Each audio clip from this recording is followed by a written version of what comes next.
Dark Omega, welcome.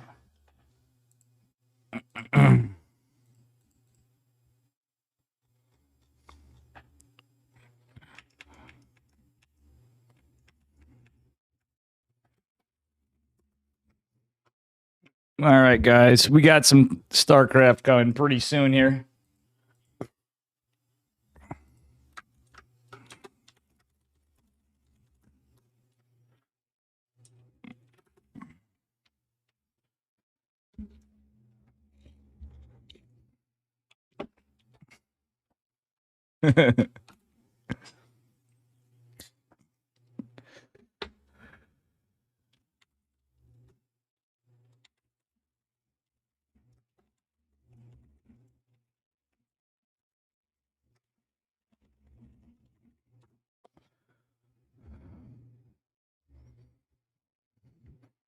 All right, guys, we'll be going here soon.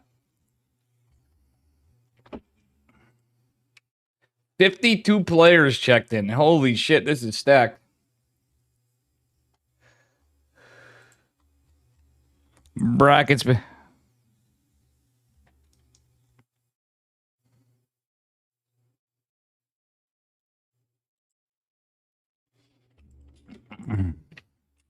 right, we're in tournament mode. We got a lot of people playing tonight. All right, we got Big Gabe. Got a lot of folks.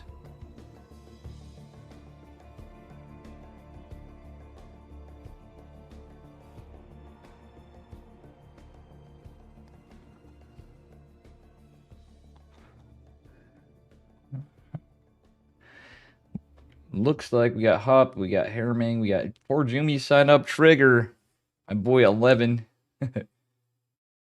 Disrespect, Hanmano, Pudgy, Rough, Geralt, Santa Claus, Nicaract, Orc, Universe, Cognite, Holden, Stephen Curry, Vindicta, Rattata, bunch of other players that I don't know as much.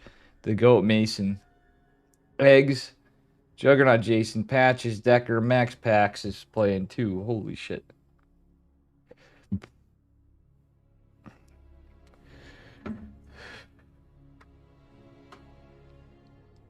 Bad Boars as well.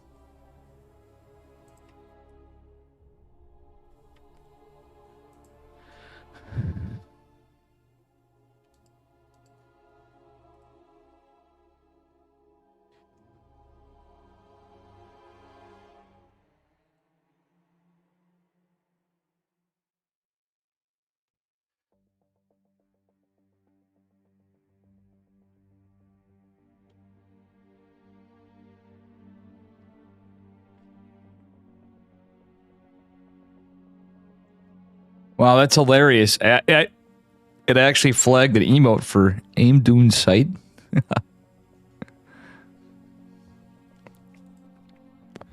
Welcome, Sibajan.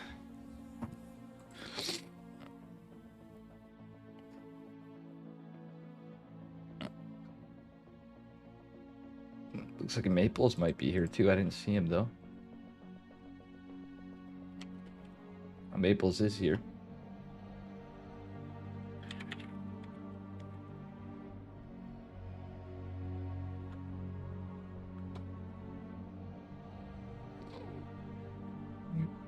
Thought I saw Nicarac sign up before. Maybe he didn't check in.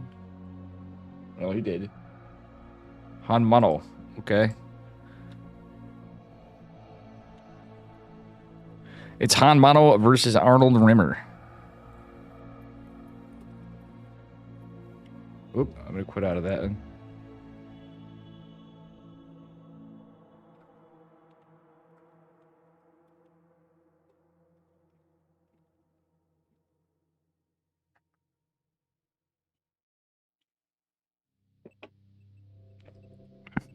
How you doing, Woodhead? It's a pretty stacked tournament tonight.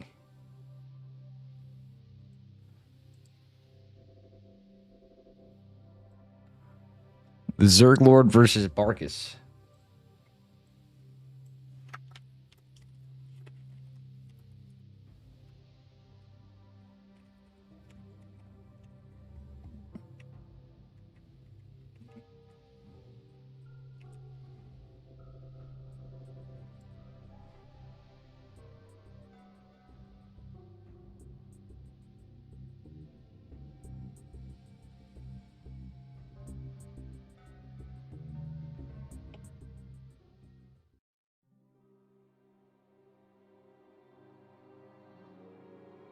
Fuck it, we'll start on this side.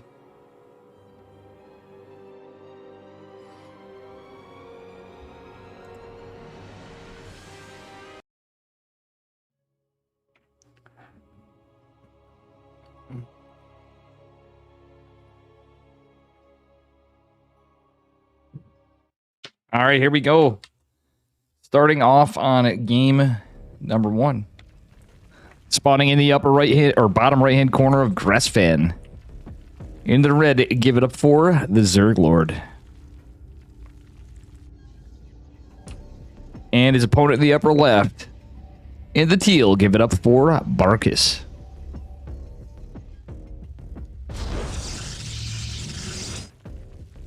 Alright, nothing too cheeky here. Looks like it's going to be a gate scout, most likely from Protoss.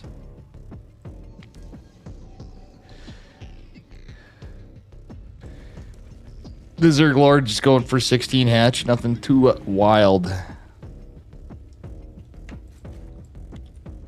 And he is going to go get confirmation that there is no probe blocking it. There's not going to be. It is a gate. It's not a forge. In a cheeky time cannon rush, that's not going to be the case.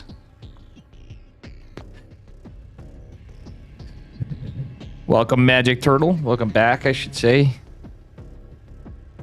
You and Siba and Dark might have been here earlier. Alright, Probes is going for a little Scouterino. Nothing too cheeky. A little hatch gas pool opener from the Zerg Lord. Our Protoss player just going for a 20 Nexus, 20 core. Absolutely nothing too crazy. Welcome, guys, but it is a pretty stacked tournament. And I picked a weird one to start on. I just hopped into a lobby. All right. With that said, Zerg not doing any cheeky, quicker metabolic, it looks like. He could go metabolic before third still, but we'll see what happens. Don't think that's going to be the case. And, yeah, our Protoss player just going for his 22 pylon. Hopefully, he's not going to get just yet. Oh, he's forgetting his pylon. Somebody forgot his pylon. No, he didn't. Never mind. He's going for a Stargate opener. If you're building your pylon there, how you doing, Dro? Welcome, welcome. Dan Mako. More like the jerk or exactly. Imagine Zerg, Dan Mako. Imagine Zerg Lord. Alright, well, the Zling's not really chasing after the probe immediately, so I believe he is going to get home and gets confirmation. That's where the third base is going to be. And we'll see what happens. We got a tournament on, more like Bark Ass. Bark Ass. An ass with much bark on it. It could be an Oracle. It's probably going to be an Oracle opener from our Protoss player, who is going to shade and cancel. Just trying to get some information, keep our Zerg player on his toes. Yeah, it is going to be an Oracle opener. We're going to see the hero build, I'm wondering.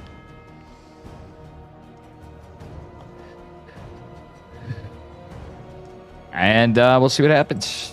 Adept going to go back.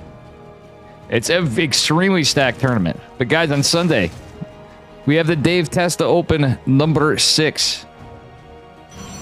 So anybody in here, and you come in and tell people, !weekly, we should get codes at some point. I'm holding off on the Dan and Dave, Dan Mako. As you said too, you're like, wait till later in the month or whatever. We do have some other things. I got Vulcan Cup and stuff. And a bunch of tournaments. Everybody's forking down, but Dan Mako hooked me up a bit for a tournament again. All right, it's going to be double Oracle opener. So far, we'll see what happens. How many Oracles? Our Zerg player just saturating. Going into an Evo, so it's probably going to be +1 melee. He does get the read earlier on the Stargate. And at least 2 Oracles. Alright, Stalker doesn't even go to harass. I don't like that. Stalker didn't even go to harass the Overlord. Usually you want it so he's going to read the entire build. Or possibly read the entire build. Not a big fan of that. Ling is going to poke out, try to get some information. The Oracle's just going to approach the third. Kind of a... Oh, what? He's not going to pay attention to this. That was not worth it. Mr. Barkus. Not a big fan of the situation there. I do like the +1 melee and Roach Warren, interestingly enough, with the lair from Zerglord. Not too shabby. But he really had an opportunity to get in there and get some worker kills, but decided to just poke out and basically just jerk around. Robotics facility on the way. 2 more gates as well. We got a prediction up?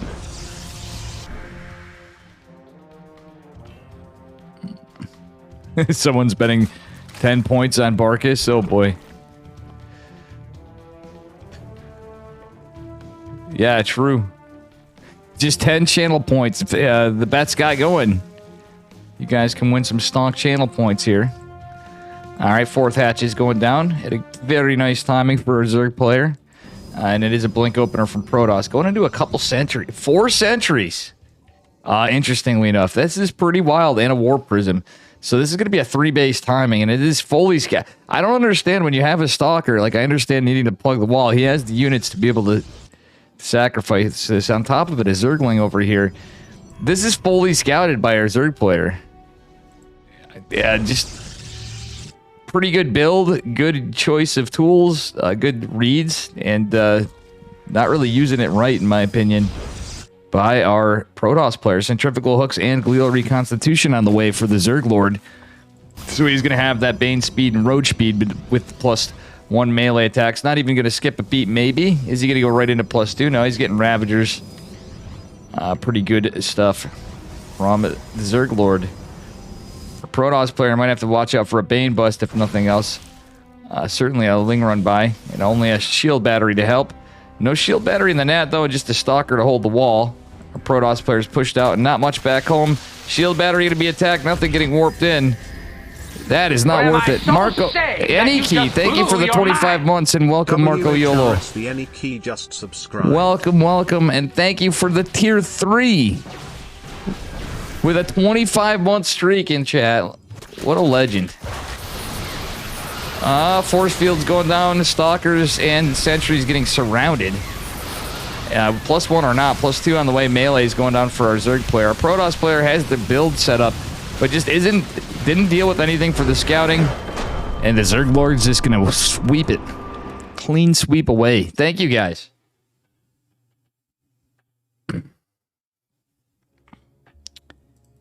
It was swept up pretty quickly. I would have liked to seen that Stalker go out and kill the Overlord a little earlier. But what do I know?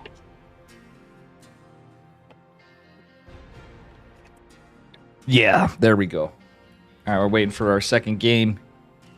It's kind of funny I'm covering this side when we have so much.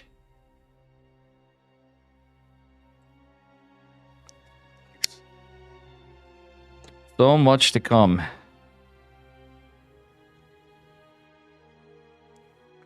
Honestly, our Protoss player hit the timings right and everything. Just didn't do anything with the Oracles. Again, letting the Overlord in. Scouting the Stargate's fine, but it's the follow-up. It is possible that it could be Stargate anything. It could be double Stargate. It could be Stargate Charge. It could be just a, more lackadaisical build where it's just pressure and getting some units out and then going to take an early 4th and then dropping everything. But unfortunately, that was not prevented.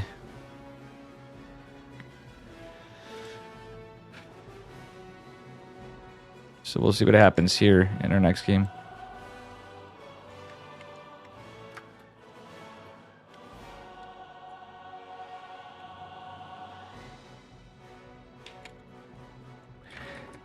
Nonetheless, we're just getting rolling here.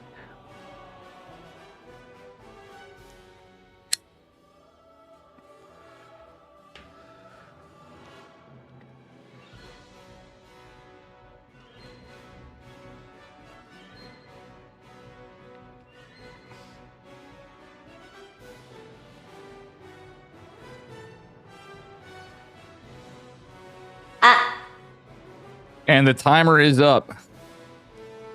Aniki, I gotta add a... Aniki's one of the few with the 25k bits emote there. Somebody won 69.60. Dan Mako with the 69.69 points. Wait. All right, I'd actually do this. Finally, I was going to go to Cognite versus Holden, but I wanted to just jump into a series quick. We got a lot of StarCraft. We don't have a lot of casters tonight, I don't think. We'll see. No, we don't have a lot of casters tonight. Am I? Or am I Dark so Omega, sick thank you that for the just 18 blew your months. mind? Let's second go. For just subscribed. Eddie Key.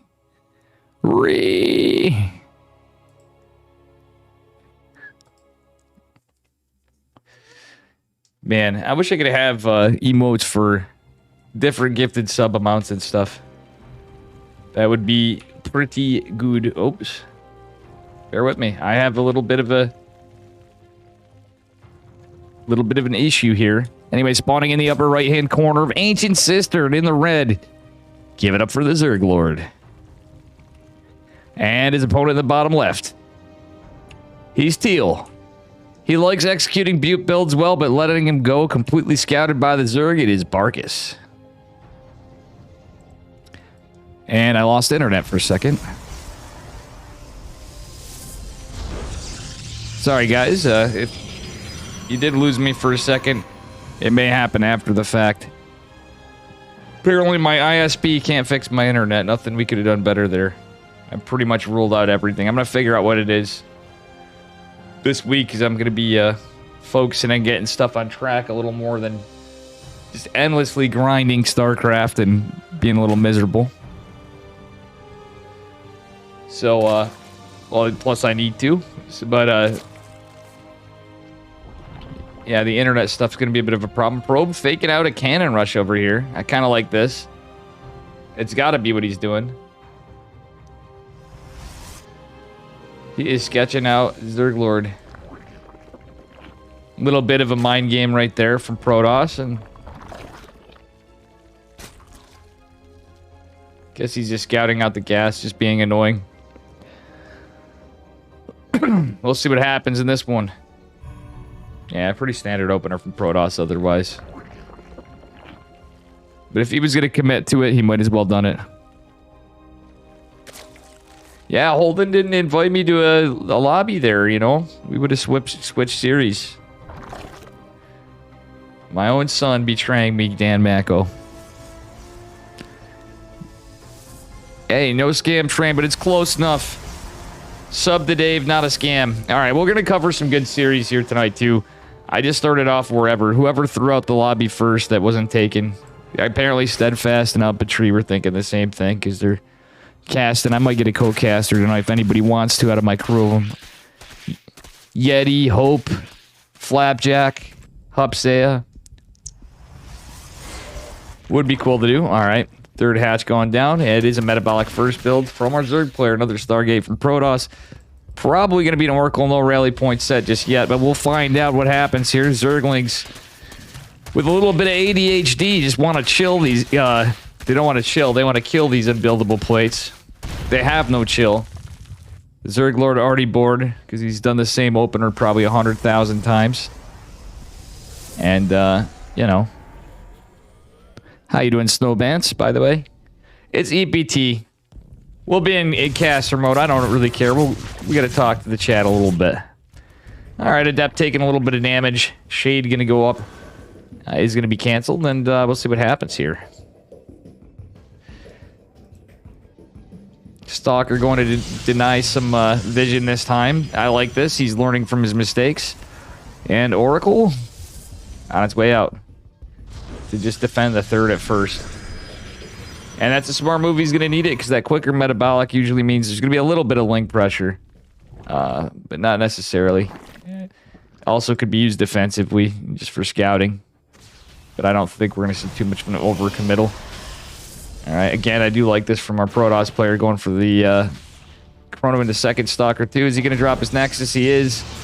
And is he going to get an additional Oracle? That is the question. He is not. He's building up the probes. I wouldn't have hated a third Oracle, to be honest.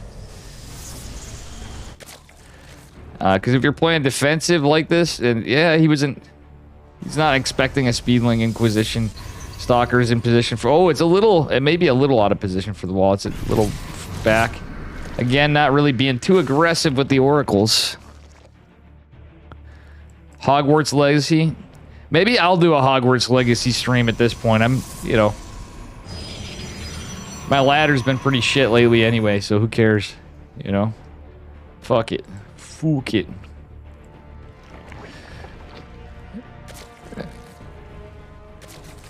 Looks like all of chat's playing it. Not all of chat, but a bunch of you. People were asking me about it before, and I'm like, I don't know, but game actually does look to be pretty cool. 1 point, 2 points. Come on, guys, get those predictions in. Let's see in chat here. All right, third Nexus going to finish for Protoss. The Zerglord with some absolutely impeccable scouting and some good defense with the Queens and Spores. Look at this. He's got at least a Queen and a Spore in each base. He has one in the nat with right next to the Spore, 2 in the main with the Spore. He's still not really pumping out any more Queens. Queen's taking a fourth base. Who wants to have some fun? Hey, thank you for the raid, Florencio. We are on a 2-minute delay for EPT Open Cup America's number 162. Guys, make sure you give Florencio a follow if you're not following him. He is a good dude. All right, let's see what we got going on here. Nothing too cheeky. There is an Observer this time, but it is going to be melee, Glial Reconstitution, and a Baneling Nest a little later this time, so a little difference. Could be a big Roach Headbutt.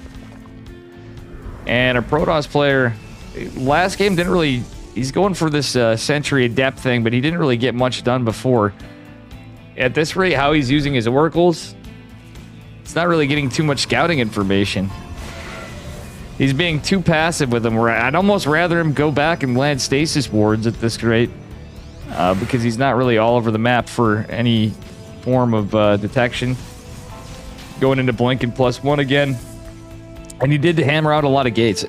Like, I like everything Protoss is doing except for his use of the Oracles and not really poking out with any units. I mean, maybe it's just where he's at, but... Alright, let's see here. Well, this is a lot of sentries, might I add. I don't really know that force field, what it was, it was intended for, but he is going for it. Not going for +2. He's learning to build, but I think he's kind of YOLOing a little bit here.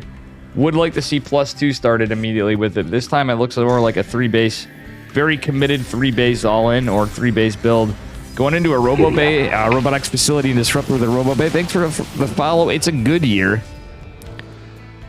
And this is our first series of the night, by the way. Guys, take a look at the bracket. It is absolutely stacked tonight. And thank you for the follow. Weezin TV. We have a lot of really sick players. Funnily enough, Baneling's caught and is going to be taken down. He was going to try to just land a Baneling in there for the success of the Ling run by in the previous games. Ooh, this time Zerglings are segmented off. Stasis board catches the rest, and he... What the heck?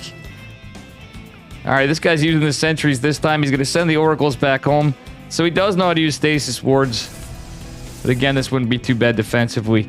These could become Banes as well, but... this is an interesting play from somewhat of a slow start to the game.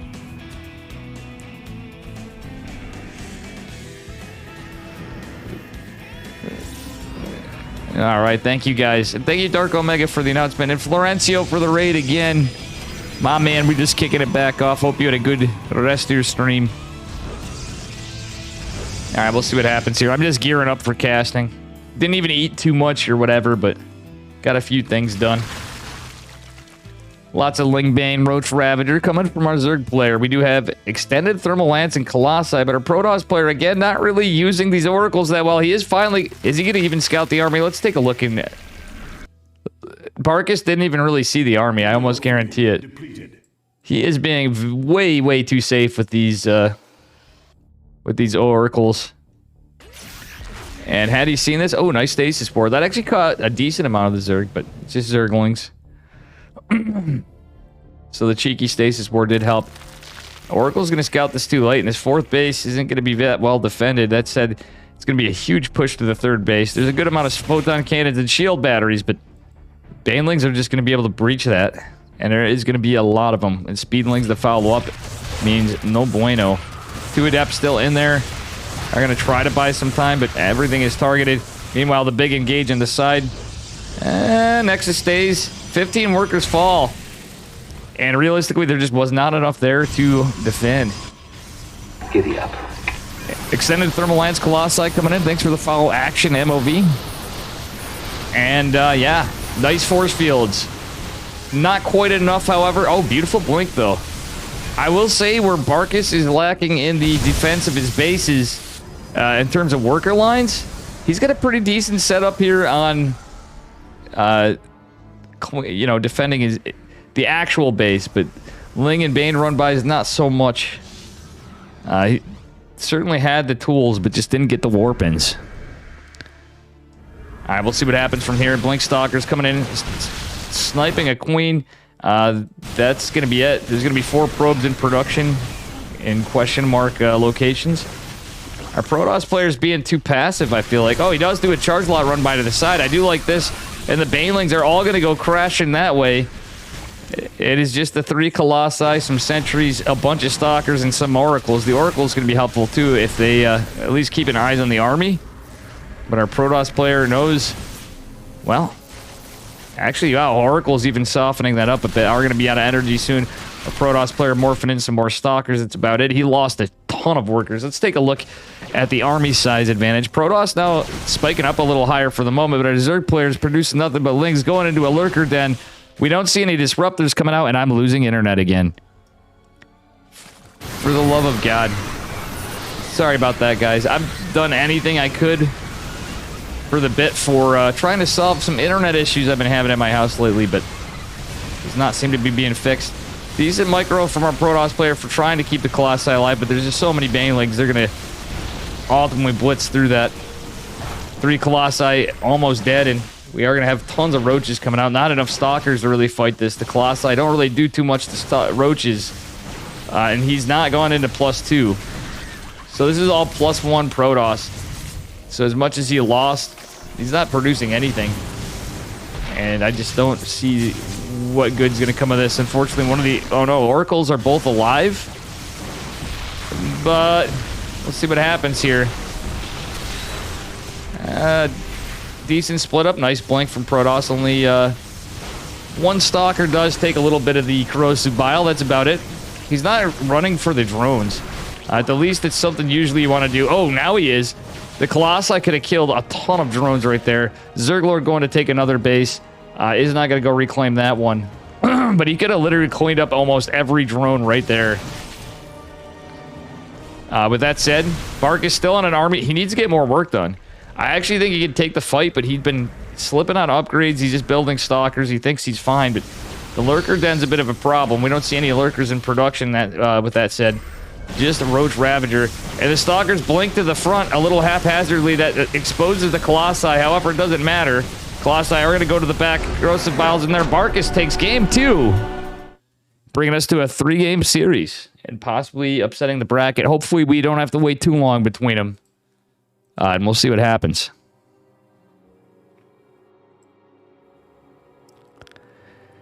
And there we go. Onward and upward, folks.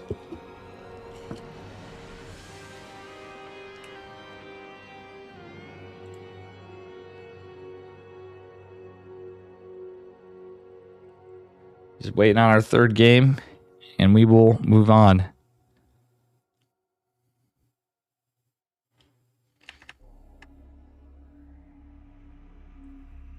I'm actually shocked that that worked. Dan Macko with the 2 channel points.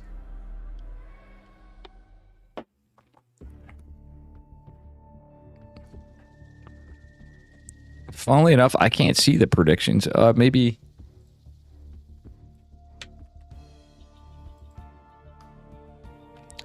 All right, let's see what our next game brings us.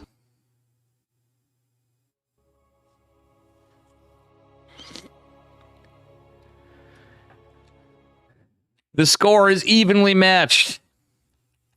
All right, here we are, folks. Spotting in the bottom right-hand corner of Dragon Scales in the red, gave it up for the Zerg Lord. And his opponent in the upper left. He's teal. He's Protoss. He's done the same build pretty much 2 games in a row. Give it up for Barkus. Actually, he took a 4th in the other one, I think. With mixed results. All right, so let's see what happens from here. Standard opener from our Zerg players so far. It's possible the Zerg Lord will cheese the Protoss sometimes. And yeah, that's about it. Sippa John, your cat farting, that's the excitement of your life. I know how that goes. And, well, looks like somebody won big on that prediction. Come on, chat, use those predictions, bet those channel points. If you're new here, you have a chance to gain some new ones.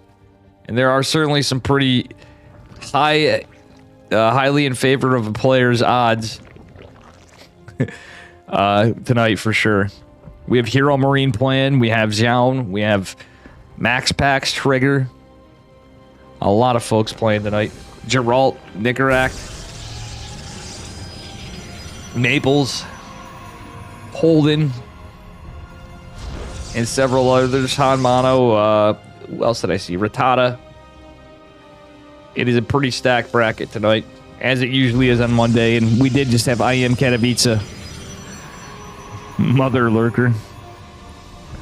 Welcome, welcome. Mothra Lurker. Nice. Mothra like Godzilla. Alrighty, folks. Yeah, just some nice going toward the pervert pillar scouting from the Zerg Lord. See if our Protoss player does similar to previous games. He is going for Stargate again with this setup, more than likely. But we'll see what the play is from the Zerg Lord. He didn't open Metabolic this time. Is just going to go for a 3rd hatch, it looks like. Yeah, he's just going right for a 3rd. Yeah, Drone was a little hesitant to getting out, but still going to get it at a decent time. Usually that's about the time you get it when you get Metabolic Boost first. That's link speed for all of you non-Zerg players and newer players. Yep. I was going to say Barkus looks like, from how tight he is on his builds, brainless. He's using the same build. You can see he has some good abilities with it at the same time. Maybe he's just nervous for the tournament. To be honest, I can relate to that. Whenever I have to play tournaments myself, as much as I cast and as much as I stream and play, when I play tournaments or show matches or anything, I get so nervous. And maybe he just has some nerves going, but he really, at 5K, usually would be doing a little more than that. Not warping stuff in back home in game 1. Still, somehow he won game 2. He was decisive with it.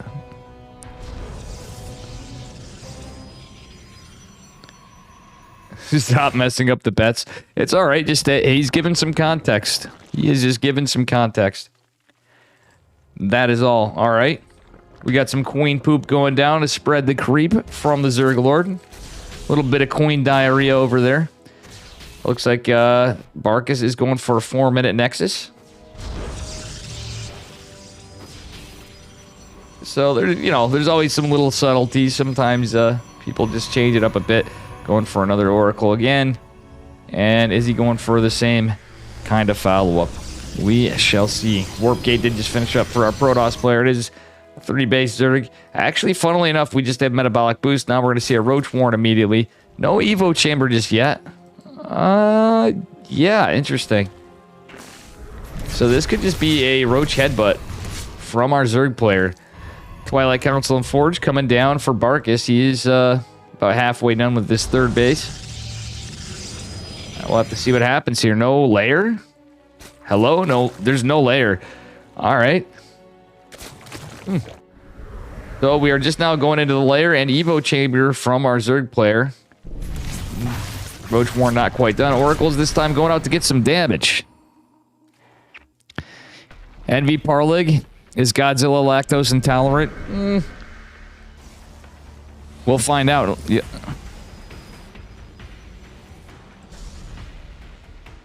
Welcome, Tater Tutor Probe Sweat. Also, High Brainless. Envy Parlig and Hero Papaya. The gang's starting to come. Alright, 4th base going down for the Zerglorg a little earlier than previously. Going into ranged attacks and pneumatized Carapace. So this is very likely to be a huge Roach Headbutt. I will say, I do like the fact that Barkus is going into a second robotics facility and Robo Bay. I think he might be trying to play a little hero-esque after IEM Katowice. But I hope it's Blink Stalker Disruptor. As we saw, Cyril kind of played a little bit of this style, but there was more Ling Bling with it, which is pretty in the meta. A Ling Bane Roach Ravager kind of push more Ravager heavy. But that said, still, with just going for fast +1 Glual Reconstitution, Roach Ravager with Speedlings, still pretty good. Ventral Sack Overlord's being morphed back home. This is going to be a Queen. Oh my goodness. Well, with this skin, it's actually a little hard to tell, to be honest.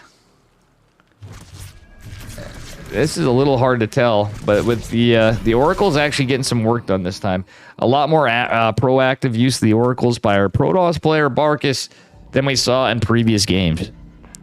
So honestly, apparently this would be a pretty big upset. I wasn't sure what MMR Barkus was at or what his rank was. I have covered him in the past, but apparently a 5k Protoss player against a 5.8k Zerg player. I do know the Zerg Lord is a favored player. I just didn't know for sure where Barkus was at. But he's about a Masters 1 Protoss player. Alright. Rock's getting broken by our Zerg player. But everything's scouted right there. But however, these Overlords are going to ferry over a couple Queens. So that's 3 Queens in with this creep being dropped. It is Colossi. Disruptors would have been the answer here easily. And yeah, it's the problem with being too predictable. If you go for the same build pretty much, or even it was a little deviated, he's going to have a couple Colossi out quicker, but Colossi are not the answer to Roaches. +1 is completed for our Protoss player, but he needs Disruptors, realistically. That's the play usually, and there are 8 gates, but ultimately the Stalker's not doing the greatest right now. Colossi kind of doing some good damage against the Ravagers at least, but there's not too many more Roaches in play. The Queen's chiseling at this base. 19 workers falling. GG is called. The Zerg Lord's going to take the series, advancing to the next round. So moving on from the round of 64 to the round of 32. All right, and I'm just going to update the score to the admins.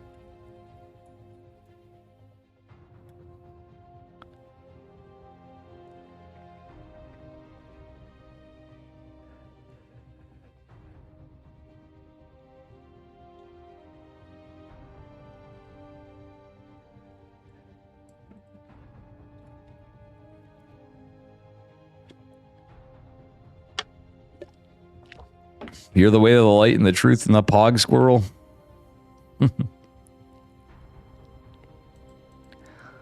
All the pog squirrels, guys. Subscribe to my channel and you get a pog squirrel. Just saying, guys. You know, I need to update that too. I'm not doing a Valentine's Day pog squirrel, but we're definitely doing a St. Patty's Day one. I mean, I could do a Valentine's Day one. All it's going to take is giving it a heart to hold, you know?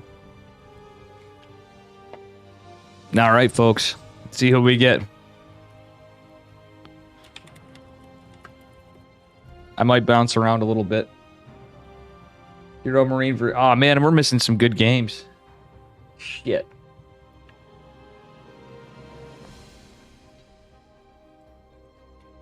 Okay, Holden versus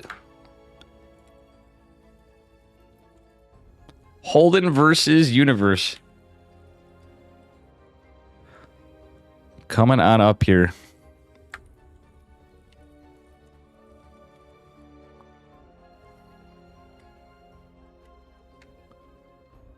Alrighty.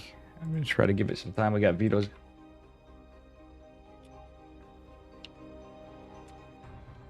I'm going to be doing Holden versus Universe. I'm going to be getting...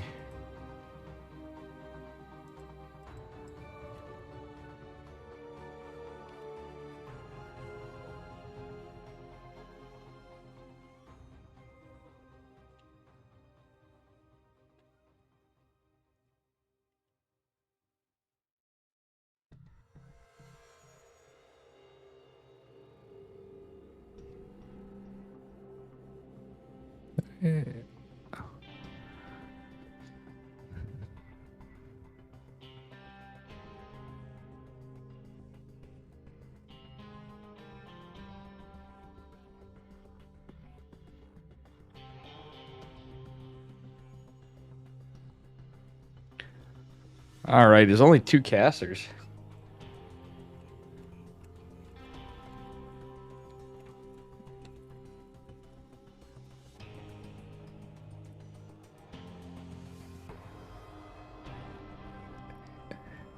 That original Kramer over there. Yes, Sabaguro. Just casually tripling your channel points. Nice mother lurker. All right, it's Holden versus Universe now.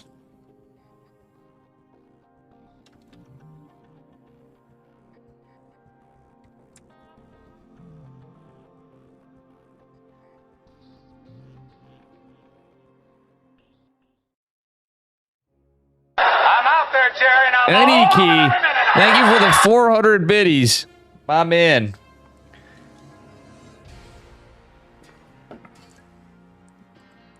Things do be a little rough this month, chat. If you get an extra Prime sub laying around, some biddies like any keys, just got a sub you want to shark out. Just saying. Would appreciate it. Sub to Dave, not a scam. Actually, 100% a scam. And we got a tournament on... Sunday. Welcome, Gravy on that biscuit, too. I'm trying to see if I missed anybody else. Sabagura, Probe Sweat. I think I mentioned everybody here, too. All right, here we are. These guys just did their vetoes. Spawning at the bottom right-hand corner of Neo Humanity, representing Berserker Esports. Give it up for Holden in the red. And his opponent in the upper left. Also from Berserker Esports now... It is our blue Terran player. Give it up for Universe. Thank you so much, Eddie Key, for the 400 bits and a tier 3 sub. And Dark Omega resubscribing as well. What fucking legends. Alright, Probe is moving on out across the map. Oh, another computer. Says hit any key. Well, which one's the any key? Well, normally, guys, when any key uses the command... If I'm not doing ESL or some tournaments, it shows some of my scuffed artwork. I drew where's the any key. And he comes up on a command. Sorry, I got a little quiet there because I'm like, oh, I wasn't expecting that. Anyway, nice little probe harass and a little scout going from Holden. Universe also going to scout as well. Going in the regular pathing. Ooh, Holden going for Nexus first. This is pretty nice. It is going to be a Nexus before Core. It's a little risky play, but does check out. He's hoping Universe is going to path the Reaper in just across the map, which would mean it has to go through the slow field zone and does buy him a little more time. Holden with a little miss micro of the probe right there. Curious to see what build Holden goes for after this. Same with Universe. Universe is just going for a Reaper fast expand, so nothing too cheeky right here. He's not going on the double gas meta, but wait, he is going to drop a bunker in the natural. Holden with the delayed cybernetics core is going to be a little bit of at a disadvantage here to deflect this. He's opening a depth too. Holden has no idea just yet. The probe is going to scout this, but this bunker is going to go unscathed and undetected. You do need a shield battery to defend this normally, and it's usually optimal to kill it with a stalker if unscouted, or a stalker opener rather. But it can work with the adept. No worker kills for... Ooh, Holden. Jesus, I'm losing my internet again. Wow. I wish I had any options for, like, fiber here, because this is ridiculous. Holden going for a Twilight Council, double Adept opener. Nothing too crazy, but I don't know how much I like the double Adept opener against the Bunker and the Reaper. Adepts comically do not much damage to buildings, so this is not exactly ideal. NV Parleg, thank you for the $20 donation. Parleg donated $20. Number 12-hour delay is best hash. 12-hour delay. All right, in the future, I will add a 12-hour delay. Thank you for the $20. NV Parleg, another donation here. Another donation. He has donated quite a bit to the channel over time as well. Another big supporter. Based NV Parleg. All right. Adepts coming in, chiseling away at this. Hoping to get the kill on the Bunker as well as everything, but this is hilarious. Battery's running out of energy. There is a battery overcharge available. Holden really wants to... He has blood for this. Behind this, I haven't even looked on the other side. Thank you again, NV Parleg.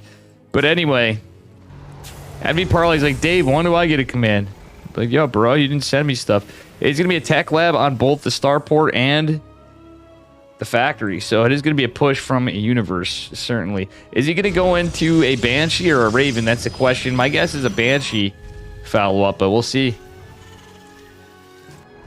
Holden trying to go out. Oh, 2 Adepts versus a Cyclone. Not what you like to see. Both are going to die. Holden doesn't even shade. Holden, we know you're a shady guy, but why aren't you shading away? Oh, he loses both Adepts to 1 Cyclone. Stalker remains unscathed. It is going to be a charge lot. It's going to be a charge play from Holden going into charge after it. Yeah, it's his first reaction. I do like the charge against this. There is going to be the Banshee being annoying. Maybe we'll have Cloak, maybe not. But Holden kind of on his back foot with that. I don't hate the third base by virtue of the map, but Holden doesn't really have a lot of production. He has just 4 gates, so it's 4-gate charge. And he's going to have to hope to catch something, and I really hope he's not just pathing right through the slow field zone right in the center of the map. He will be able to warp in Zealots behind this, but again, not a lot of gateways. Oh, Cyclone comes out. This is a little rough. The War Prism taking a lot of damage. Holden does retreat. He is going to escape, barely saving the War Prism for now, but that Cyclone's going to make this a bit of a problem. Just a Stalker, and now only 7 Zealots to fight this off. First Banshee's out. There's no Cloak. This push is reminded me a little bit of something Big Gabe would do. I do like the cancel of the Nexus, though, is about to finish pretty soon. Wouldn't hate to see another shield battery come in. Psionic Storm. All right, that's not going to finish in time. Holden is going to posture to take Triangle for his third base instead. Only 2 Stalkers out to fight the Banshee. There's another Banshee coming. And it's just Banshee's tanks in production behind this. Universe going to reposture, try to find another position, or is he just going to go back home? He is not going for a 3rd CC just yet. Did drop the other barracks, so he is just teching up behind it for his bio. But more Banshees, and funnily enough, another Banshee in production, yet no Hyperflight Rotors, no Cloak. I know Hyperflight Rotor sounds weird, but no Cloak at the least. So that said, 2 Banshees means very quick killed workers. Holden getting some shield batteries down in his mineral lines because he saw the Banshees. He knows what's up. Does have an observer, but is not going to scout these Banshees. They're coming from the 3 o'clock position, going down into the main base for their point of attack. All right, we do have stim and combat shields being researched by Universe. But that said, Holden is going to attempt another drop. Or nope, he's going to see the Banshees. He's lifting up some Stalkers in there, trying to get him in. Oh no, those are High Templar. He was going for storm drops, but they're going to be feedback drops. Yo, let's go, Holden. Getting some serious HP damage and draining all the energy on the Banshees. But guess what? The energy doesn't do anything because there's no Cloak. What it does do is provide some HP damage to these Banshees, however. Holden unaware that they did not have Cloak, which anybody would be, truthfully. One would assume they'd be Cloaked Banshees. Widowmine follow-up for Universe as well. He's going to have stim and combat shields shortly. Holden is trying to put some pressure on to get some damage, and there's a good amount of tanks, though. 3 tank line.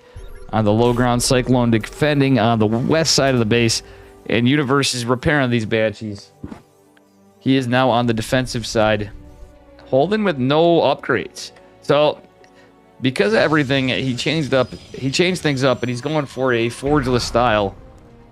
And even though upgrades finish a little quicker, I don't know. I kind of wish he got a forge from how gateway heavy he was going. Not gateway heavy, but gateway unit heavy he was going. Banshees, ooh, going in just one. Getting a lot of damage done. Forcing a bit of an overreaction from Holden. Universe looks like he is going for his third base. And this Banshee's catching high value. 7 probes falling. I think that was worth it. The trade's very heavily in favor of Terran so far. Holden does scout the 2 Banshees going out. And, ooh, there's going to be a pretty nasty drop here. 3 Marauders, 2 Marines, and, well, actually 3 Marauders, and in total, 8 Marines for a drop.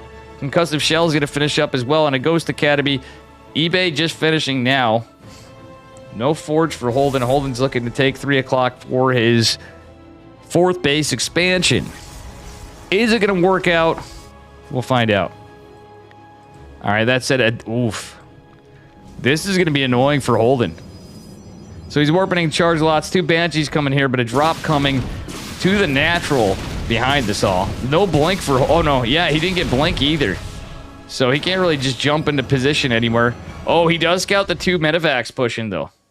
Universe doing a fantastic job. Otherwise, Holden with some good positioning now. He does have some pylons drop on the outer rim and does have some zealots at each other base location. So Universe isn't really rushing to take his base. He's worried that there's more than meets the eye from what he sees.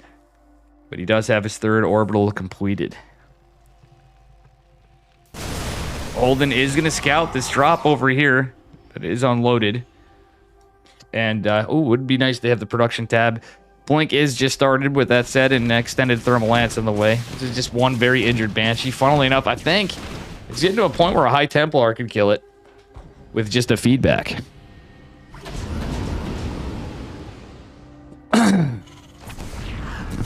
Cater Tutor's saving to throw away another 100,000. Oh, no. People like throwing those 100,000 points away in this channel. Universe going to try to attempt to take a 4th again at another location. And is doing pretty good on worker production. And we'll see what happens. Blink Stalker Disruptor file up after Holden gets his 3rd Colossi. I do like this. He has double robo production. And just now getting a forge. Both these guys extremely late to getting upgrades. So now it's a little bit more patient of a game, but there's going to be a lot of Terran here. There's a lot of Holden too, though, but the Ghost and EMP a bit of a problem. And Universe is definitely going to have at least a +1 advantage, but Holden going into double forge means he's going to get both +1 ground weapons and armor at the same time. Just infantry weapons will be done. He's going to be started on infantry armor, I believe, our Terran player anyway. He may have both finish up and maybe even an even keel fight a little bit. Holden is going to kill the rocks over here. We'll see what happens from here. Is the Universe going to catch this? That's going to allow Holden to kind of reinforce a little easier. Ooh, a scan over here. Universe is pushing. Holden is pushing. The scan's not going to reveal anything. Holden sees the scan in the periphery. And he is actually going to see the push as well. Holden's going to go to try to intercept this. With that said, there's a couple disruptors just kind of there first with the Colossi, but Holden has to be careful not to lose this stuff. His 4th base did finish before, but he's not going to find it. Oh, no. Colossi YOLO'd forward. That means Ed is going to fall. Nice storm drops from Holden. Nice 2nd storm. Widow Mines engaging. Get some friendly fire. Oh, no. Holden just throws the War Prism. There goes the High Templars. Just a couple Colossi, Immortal meat shielding a little bit. Stalkers jumping, getting, unfortunately, just a empty medevac. Honestly, I think that went very well for Holden at the end of it, though he did lose some very choice units you don't want to. But that said, it's mostly Disruptors. Disruptors come a little faster than Colossi. Nice EMPs from Universe. Holden pressuring on the other side of one. Oh, bada bang. Oh, nice Nova from Holden. Okay, nice save from Universe, but his army supply's looking a little lower. However, Holden did trade quite inefficiently for a minute, but for a lot of the game. I don't think it's going to matter, though. He took the better fight. Both of them with a little bit of a scrappy engagement before. Holden is going to kill the third base. All right, but that said, there are some Vikings out. Holden does have one injured Colossi. He did lose that one immediately in the fight, but is getting a good disruptor count. It's going to be a lot of Vikings, so Holden, I want to see him kind of switch over to more like Zealot, Stalker, Disruptor. Maybe some Archons, as funny as that sounds, because of Ghost, but a lot of the Ghosts did get killed, is why.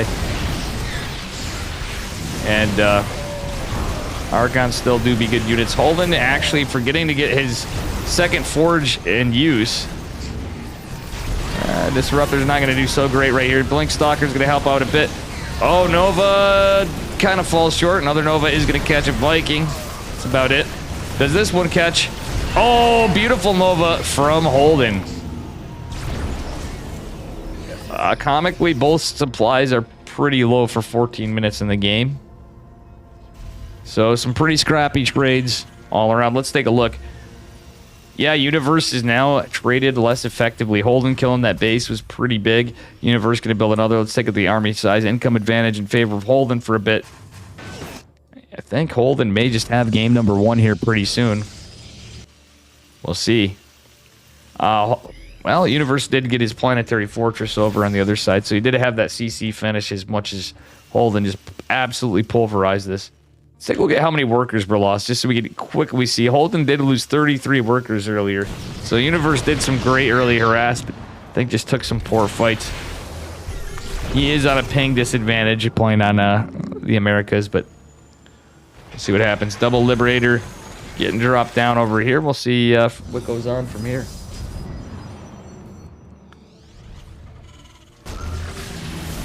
All right, Disruptor's not really finding much. Finding the barracks or whatever was building for Universe. Holden gonna attack the barracks, not the army. Liberator is gonna siege up, not finding any value just yet, and just more Disruptor production. Holden gonna finish his plus. Oh, he did get plus. He is getting +1 ground armor now. Our Terran player is going into +2 infantry weapons and ship weapons. +1. So kind of a scrappy game all around. These guys had late upgrades, crazy skirmishes earlier on. And the supply is still looking pretty low. Neither player maxed out at any point, I think. Oh, beautiful Novas from Holden.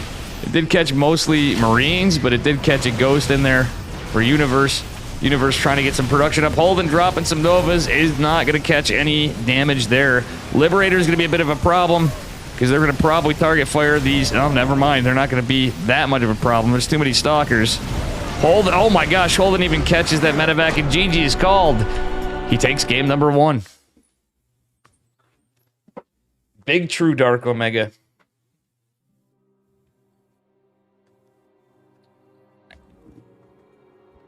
Everything's part of Holden's opponent. I'm missing max packs. We're casually just staying on series here.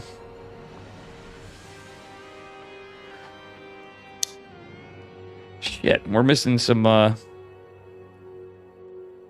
do this, like, every week, almost.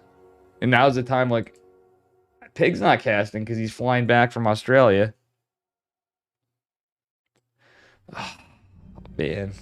Man, oh man. The things I do for friendos sometimes. They almost not home. It's like the few times that Dave has the stuff, but it doesn't matter. These are good games. Let's take a look at the bracket and see what's up. I'm going to refresh it. Hapsea versus Forjumi going on.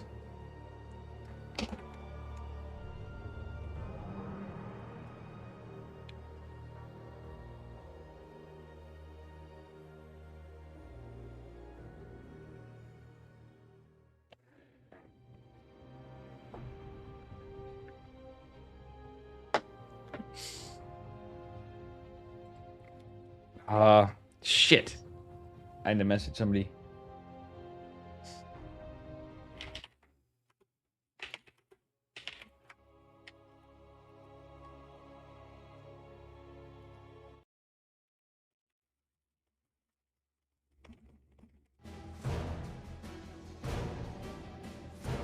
All right, guys, here we go. And anyway, he is up a point, spawning in the bottom right-hand corner of Gresvin, representing Berserker Esports.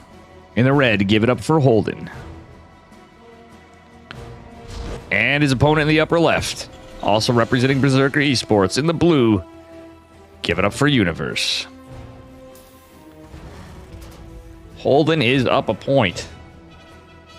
So it's going to take Universe 2 games if he wants to take the series. And the prediction is up. All right, we'll see what happens here. So far, looking to be a pretty standard opener for both. Holden going for a gate scout, not a pylon scout. Are we going to see any shenanigans from either of these guys? That is the question.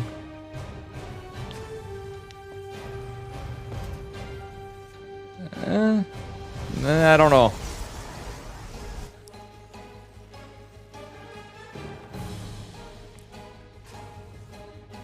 Honestly, though,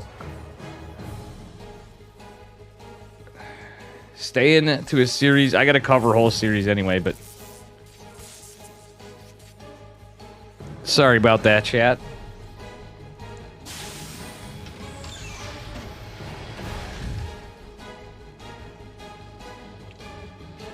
Anywho, with that said, SCV gonna go for a little later scout than Holden. Holden is actually keeping an eye on this guy just to make sure he doesn't have a bunker go down. Well, he was. Okay, now he is. That said, Holden is unable to get any real harass, in part due to the Gateway Scout. Holden does recall the probe, funnily enough, as it took some damage. He wants to save that because he knows a Reaper's coming. Cybernetics core is going to finish up here. He did go core before Nexus this game because of the rough outcome of game number 1. Excuse me. Ooh, I had to clear my throat here. Yeah, honestly, poor judgment on my part. I actually had choice pick of anything these games. And we got Hero Marine playing and Max Packs and Trigger and Droll and Rattata and whatever. I'm so used to just, you know, looking for the underdogs that's what we do to start out no matter what. It's only Steadfast, Rocklets, and iCasting so far. And maybe the whole night. Reaper. Oh, that's hilarious. Holden ends up... Holden ends up losing that probe that he recalled. Not the outcome he was looking for. He's going into a Robo. Okay, Holden's going Robo first. Without much of a scout. Is a double gas, or really fast second gas from Universe. Going into a Tech Lab and Starport. Holden may be expecting something like Cloak Banshees or something this game when he scouts this, or just a push. We did have a pretty big push before. Holden trying to kill the Marine, forcing some lost mining time from our Terran player. Is unable to find the Marine yet. Holden is hoping to make him think he got out of there. No, he should know they're out. Oh, Holden does get the Marine at least. He almost killed an SCV, but just has 1 HP. That's the hilariousness of the depths. The SCV just has 1 HP. Very unlucky picks for Holden. He lost 2 probes earlier to the Reaper, and consequently only got a Marine with the Adept. So 2 probes and an Adept is certainly not more efficient trades. Holden again going for charge. It is a Marine tank push, and it is a supply block Banshee from Universe at 46-46. Universe confirmed up a tree enjoyer with that big supply block. Cyclone and Reaper pushing out. We'll see what happens from here, and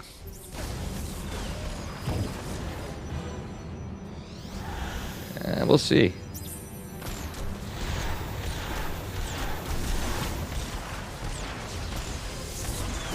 Ooh, Warp Prism goes down again for Holden. Charge not quite done. That was MVP Cyclone again right there. Damn, Universe with the big damage. Another Warp Prism coming out again for Holden. There is no Cloak follow-up again for Universe. Pretty similar open to the previous game from Universe. This time going for the racks a little quicker, and he is pumping out more Marines. Marine Tank Banshee opener yet again. Charge has completed not a lot of units for Holden just yet. He is getting his third base, or attempting to. This is a pretty big bush from Universe. Holden, yeah, it was unable to build like an Immortal or anything. He didn't get a shield battery at the third either. And he did scout the tech lab. I'll be honest, after that much aggression from Universe, I would have just canceled. He is going to change positions for his third base location and take 3 o'clock again. Much similarly to the first game. This time he's going right into Blink. Zealot's trying to get some damage. The SCV is going to make this a bit of a problem. Universe kind of playing a little bit like Hero Marine at a lower MMR. A Hero Marine build, I should say. So it's a big game kind of push. Not 3 base, or not 2 base all in, but a lot of pressure on 2 bases. Stalkers narrowly saved the siege tanks, still alive with just 6 HP. And yeah, Universe has got a lot of units. That Gateway's in trouble. Holden, I think he could have saved this, honestly. I think he could have saved this, and I don't think he needs a... Why did he pull the probes? Holden, you didn't need to pull the oh, I guess he did. He did lose the Zealots. He's going to clean up the siege tank, ultimately loses 13 probes and all that. And that's all from the frontal assault. What is this mule doing? The Manor Mule. Decent Stalker micro. Nothing we could have done better there. So there goes basically more than the start of workers you get in the game in an instant for poor Holden. He is going into a Templar Archives this game. But yeah, there's not much army for Holden. The Universe also with not much. But Holden can't really get a whole lot done other than maybe a drop. The Cyclone got killed. Yeah, actually, I wouldn't have hated Holden taking the War Prism. He is going back out. All right, so not a bad idea from Holden. He does only have 4 gates. He did lose that one on the low ground. Third base finishing up for him. He's going to go drop these 2 Stalkers. See if he can get any damage, or just a Stalker. Okay, never mind. He's going to try to delay this other barracks. This looks like it could be... This is... Yeah, it's... Okay, it's 3 bases with 8 racks, so... Not too bad for Universe, actually, is it? Just keeping him honest. No, it's... Okay, he's just getting to his 5 racks. Stem and combat shields finishing up is pretty scary for Holden, but he is going to have Psionic Storm eventually. 2 more gates coming down. Banshee trying to get some damage. Let's take a look. But Holden's lost 17 probes so far. So only 7 on the other side. Trade's looking in favor of Universe so far. With that said, we do have concussive shells and trifecta Marauder production. I do like the Ghost Academy from Universe too. Holden is gaining his army supply pretty quickly though, and has saturated the second base again. Starting his third base saturation in kind of a scrappy game number 2. This could still go either way. Alright. Observers looks like it is about to go down. It is not going to just now. Is Universe going to scan for this? He is. Wow, a scan just to kill the Observer. I guess that's worth it. It's 2 scans, though. And he didn't kill it, so I guess Holden got some value out of it. Archon again morphed in, so it's Stormy Boys Charge Lot Archon with an Immortal for support. Another Immortal. Immortal Archon Charge Lot from Holden with some High Templar with Storm. Alright, we'll see what happens from here. Big push from Universe. That's a full pull of, well, basically 2.5 lines of SCVs. That is a big push, but Storms could be pretty good against that. Holden could use some more, honestly, but he's not going to be able to get him. He's going to get another Archon. Holden's army supply is pretty close, but the SCV is going to make this a problem. Holden has to be careful. Storms the SCVs. Oh, that's a lot of the SCVs down. Still, Universe would probably rather have the SCVs go down than the army. This is going to take out a lot of punch in his fight. Universe still has a lot, though. Many are very injured. They're going to take up energy from the medevacs, too. That's another point of contention. All right, Charge Lot's coming in. Stormy Boys drop into the front of the line. Does he have a Storm available? Oh, there's 1. There's 2. Archons being morphed on the fly. The 2 Immortals actually helping out because there's a lot of Marauders left because they don't just fall as easily to Storms as Marines. GG is called. Holden takes game number 2 pretty decisively.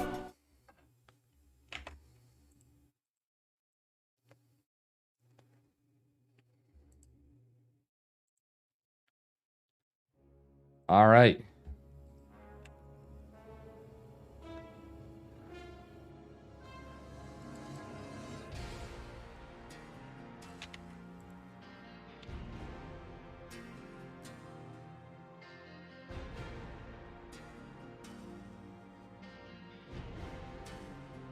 And Holden has advanced. I'm going to take a minute.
Oh, if I got bad boars and apple juice, we would have got.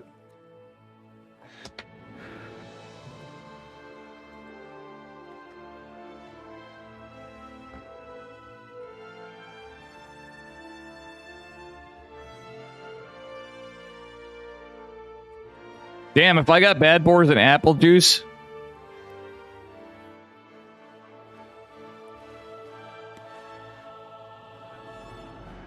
That would have been something. And it, honestly, guys, yeah, I don't think he needed to pull quite so many SCVs for that push. Universe did an okay job there for sure, but let's see who we have next. That was pretty all in.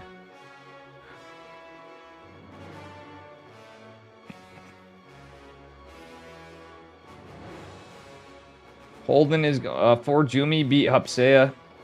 For Jumi and 3-point going on.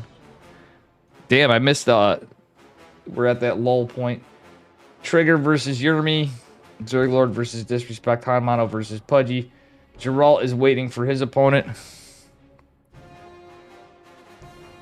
Which will be the winner of Hanmano and Pudgy. Skillis is waiting for Nicaract and Fork. Holden versus Stephen Curry.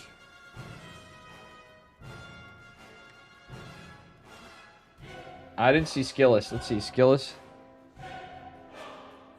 Rattata and Eggs. Juggernaut Jason versus Max Pax. Holy shit. That's got to be spicy. Jason's fighting Max Pax.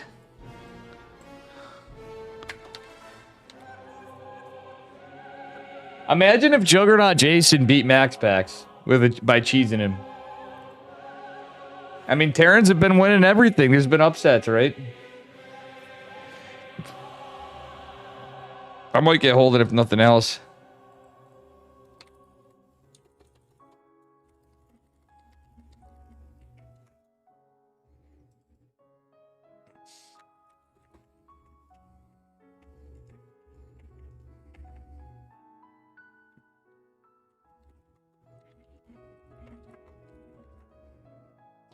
All right, Holden versus Stephen Curry. Stephen Curry. Everybody always corrects me and laughs. Because it's true, Dave do be a little...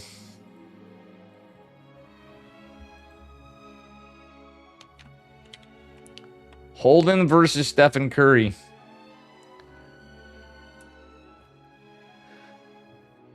Wait, Rock, what's this? Wait.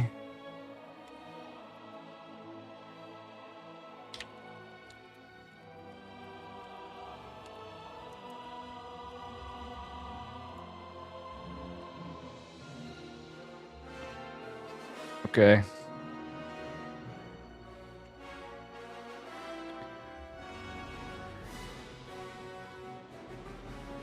All right, let's see what Han Mono is going on too.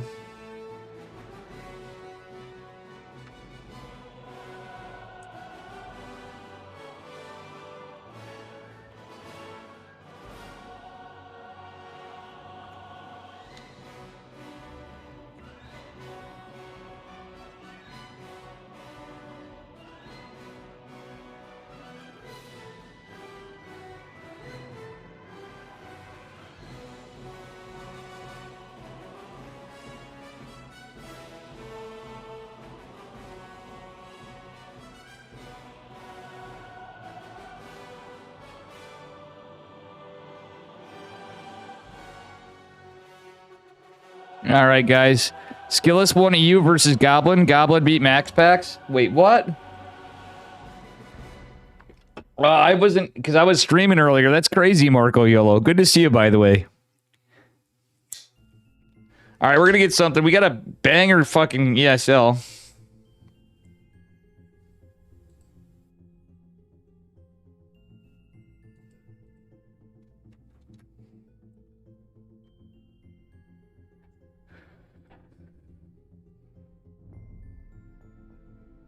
Who's on Mono playing next?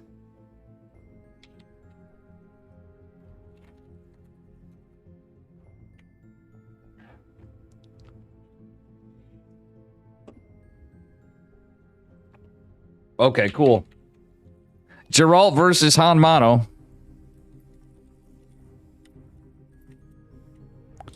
What's up, Cicada?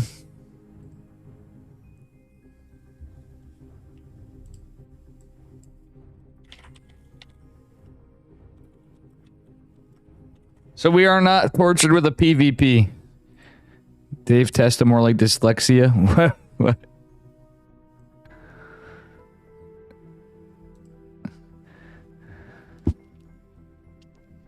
What up, gamers? Marco and Cicada here. Chad, Marco, YOLO. Real Cicada.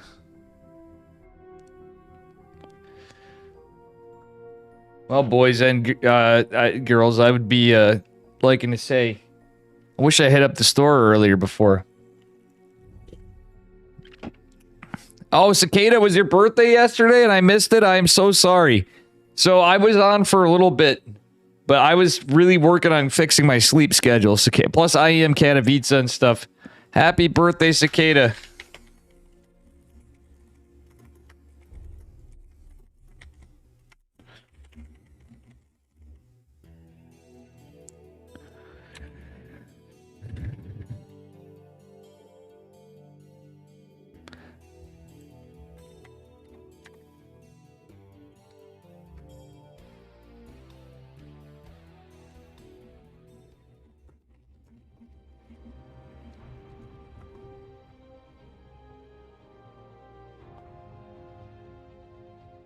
I got my two of my other buddies here. I was gonna get Holden and Stephen Curry, but we got Geralt and Han Mano, and usually I have some funny stories with this.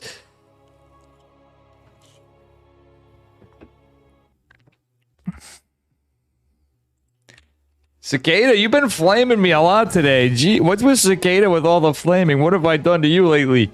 Spotting in the bottom left-hand corner of Royal Blood.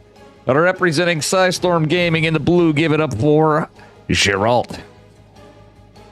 And his opponent in the upper right. He claims everybody's a map hacker. He does cheesy builds. He hates Protoss. Representing Preppy Sports, give it up for Han Mano in the red. All right, this should be a spicy one.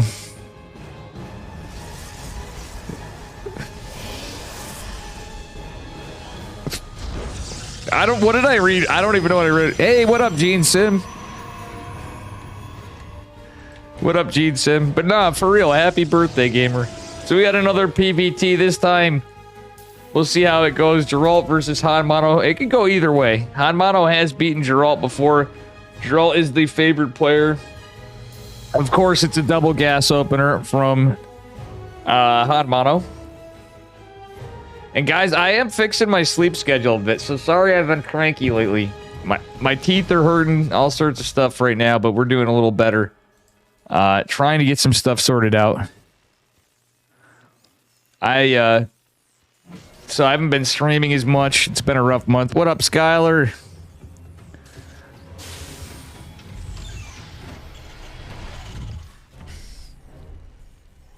World Cup, the People's Champion, yeah. Oliveira, to be honest, Oliveira, I wouldn't even think to say it, and for a while I was bummed until I realized it was him on. When I saw he made it to the finals, it was so, it was definitely, I was thankful it wasn't a Zerg, and Time do be a good player, but anyway, before I get into that, let's take a look at the game. I think it was awesome overall. But I would have liked to see some better Protoss results overall, though Hero did make it to the round of 4, so it was not a Zerg round of 4 or 2. The fact that we had 2 Terrans and a Protoss, and then Ragnarok as the Zerg is such an upset, and then Oliveira, of all people, taking the big win is pretty crazy stuff, guys. Like, let's be real. I'm totally with Skylar. He didn't just beat Maru. He curb stomped Maru. Like, there's definitely a bit of luck involved. Sure, the odds were stacked against him, but that was insanely amazing. Who could really ask for a better outcome in StarCraft 2? That was just one of the craziest. That's got to be the craziest Katowice. Yeah, exactly. They don't, literally, there's no Chinese servers anymore, too, Skylar. So chat, there you go. Oh. You said dyslexa. Oh, man. I don't know, Cicada.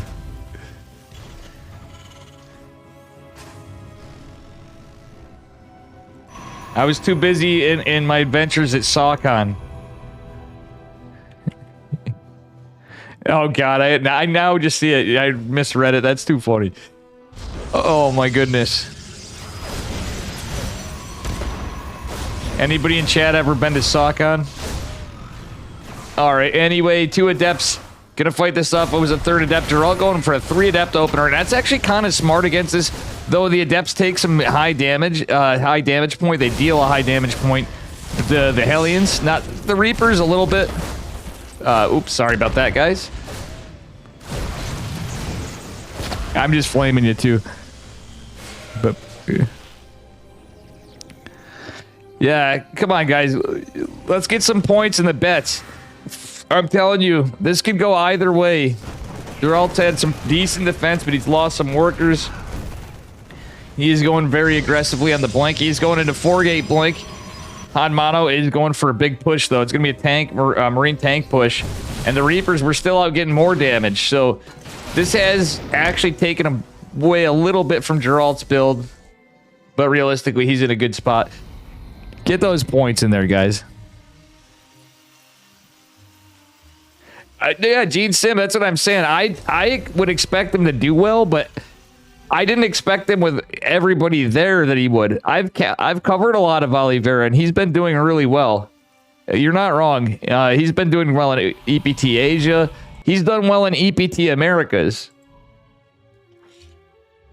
But I thought for sure Maru would just before the match started, I'm kind of like, oh, Maru's going to win. What a Dark Shrine from Geralt. Are we... This is Blink into DTs. Add a proxy. A 2-base all-in versus a 2-base all-in, it looks like. Geralt is going to go back. He sees what's up. Does have an observer out. Do we have... We don't... Yeah, this is reminding me a little bit of Universe's build.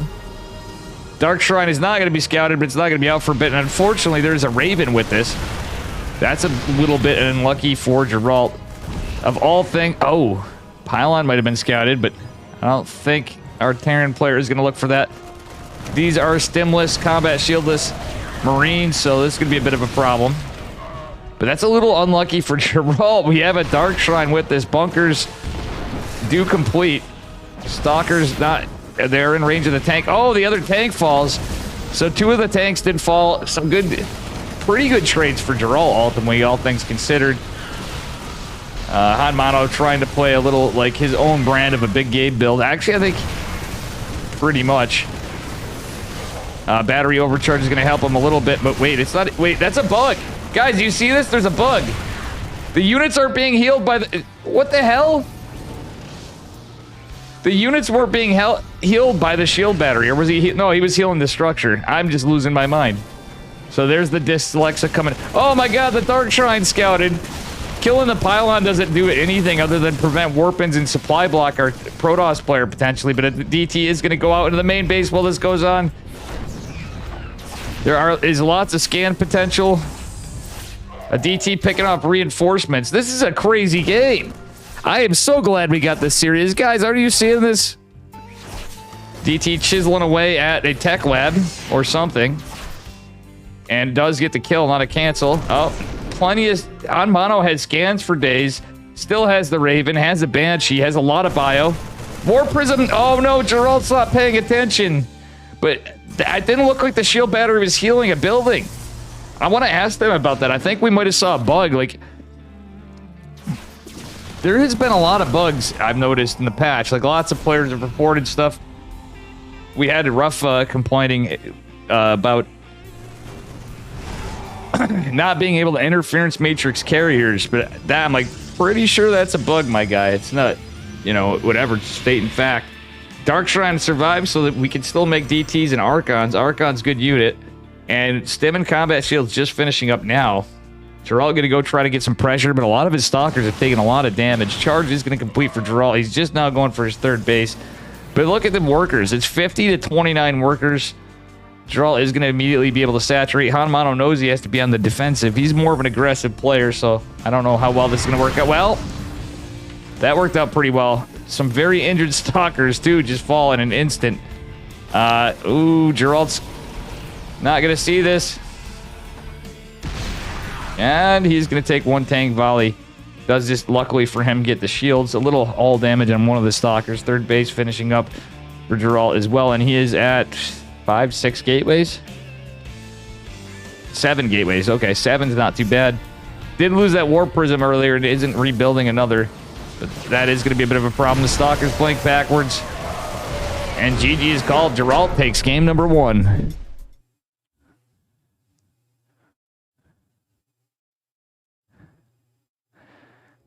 It was, well, the tears of joy were pretty big, Tater Tutor, I gotta say. I remember people were asking me, Dave, did you cry? I'm like, no, but the reason was I was sleeping. It was a pretty, heartfelt moment for sure on the whole thing. I don't think it was just, it was all things together. Going on to game number 2.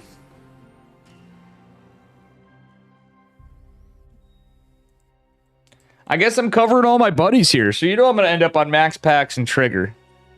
That's what this means. There's going to be a Max Packs and Trigger somehow. Is it even possible? We'll find out. Rattata, another buddy of mine. Nicaract, another buddy of mine. Though he does flame me for the tournaments.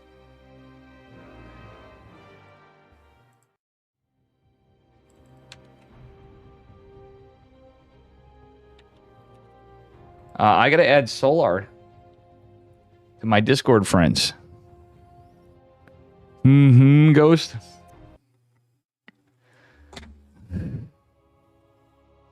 We did cover Holden once. Good luck to Holden against Stephen Curry in the PvP. The matchup that just totally sucks.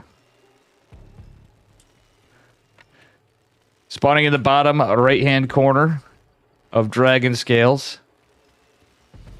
Give it up for Hanmano in the red.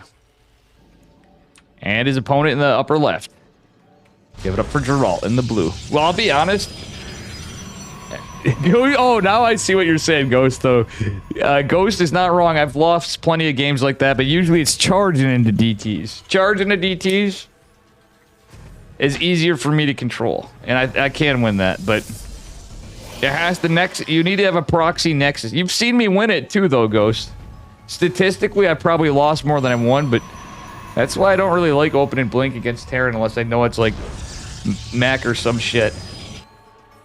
Myself. Anyway, Hanmano already with a cheeky start to the barracks being over to the side. He wants to get a Reaper out unscouted, maybe? Or he has other intentions to maybe psych Geralt out to thinking there is a proxy Rax. Geralt is known to take a Nexus first, Nexus before Core, that is, sometimes, but I don't think that's going to be the case. He's playing against Hanmano. That can pay high dividends at the same time. However, it's not. Did anybody put their predictions in? And welcome Ghost, by the way. The Ghostest with the mostest. Imagine.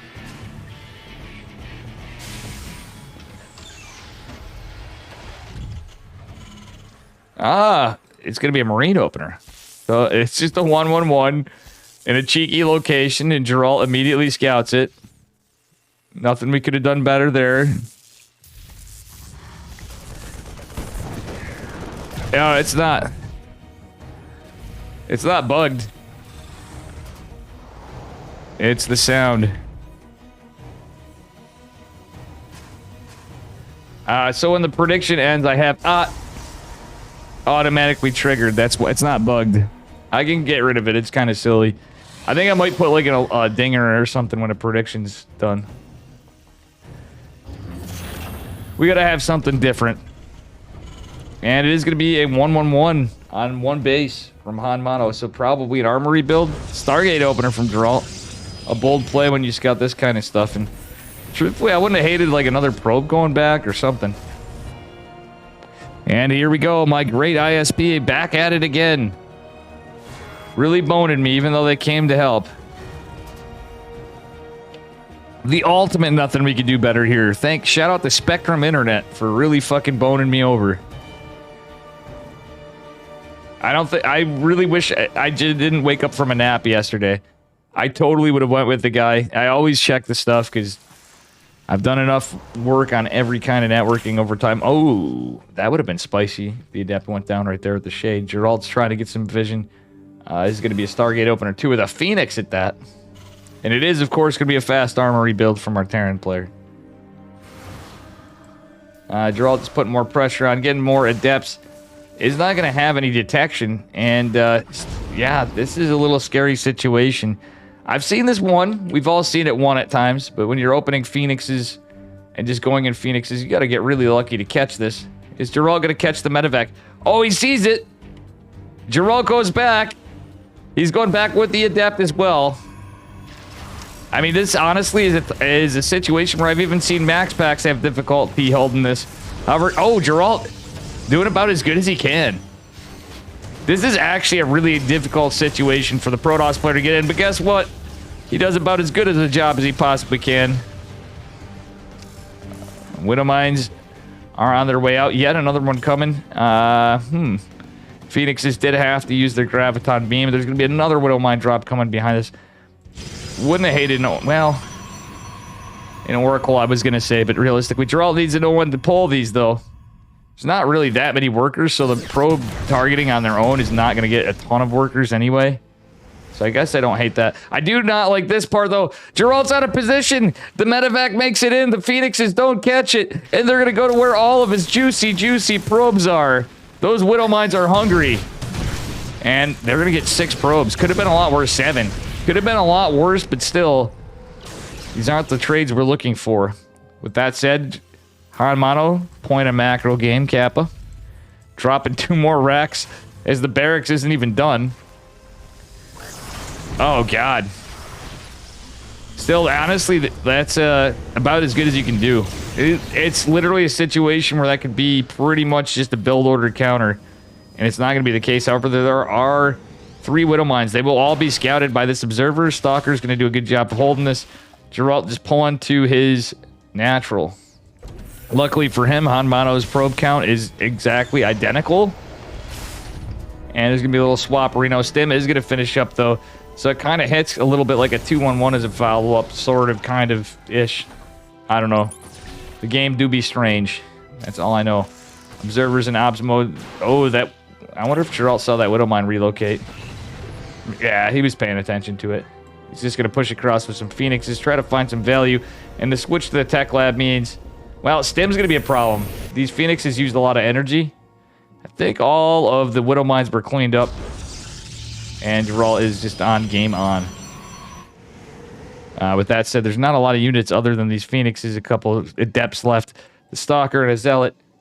No tech, no Robo Bay going down just yet or anything. It's going to be an Immortal. He might even just switch to Twilight because of things. We'll see, but... I would say Phoenix Colossus would be the probably better follow-up because of everything. But that said, getting a scout on this is good. Colossus take forever to come out, and he is going to go Phoenix Colossus. But like the tanks and such are harder to hold. That said, good scout. Oh, I like the disengage from the Graviton beam, so that was a good drop. Oh, Gene Sim, I am so with you. Creator was that was a huge Protoss upset right there. Very sad to see that with Creator. More Phoenixes coming out.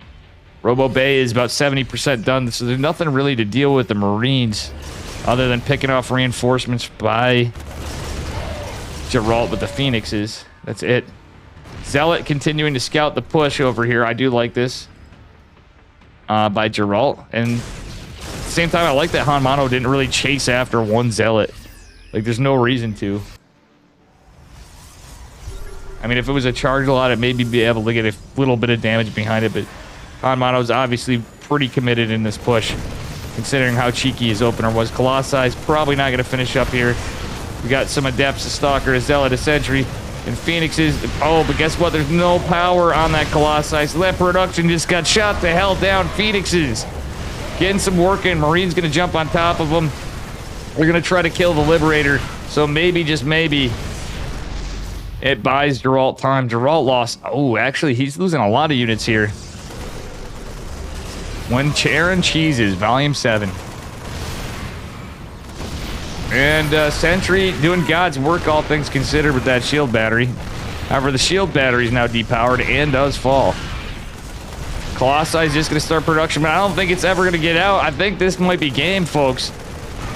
Geralt just... Yeah.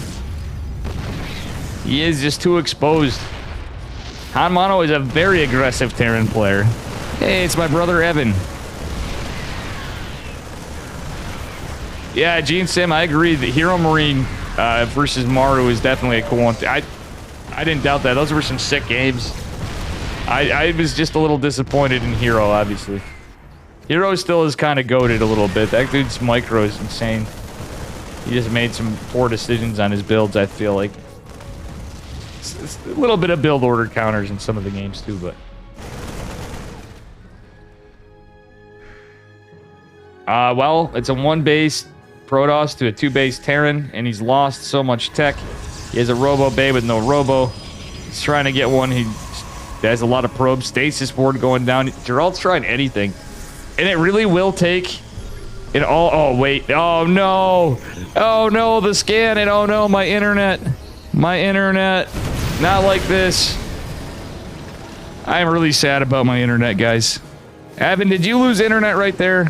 Did you lose internet for just a second on your everything? Or you're probably just watching this? Wait, you're at work. Never mind. You work nights. Adept shading over, being annoying. He's hoping to get some friendly fire, but the splits forcing the siege tanks to kill the Marines. Actually, it comes in clutch. Phoenix is picking up the Marines, but they're not going to have energy to get the tanks. Geralt's hanging on. He really wants this money. And he's up a game, by the way.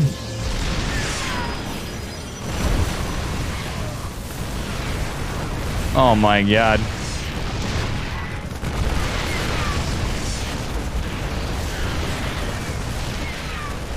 And it's all going down to Kirktown.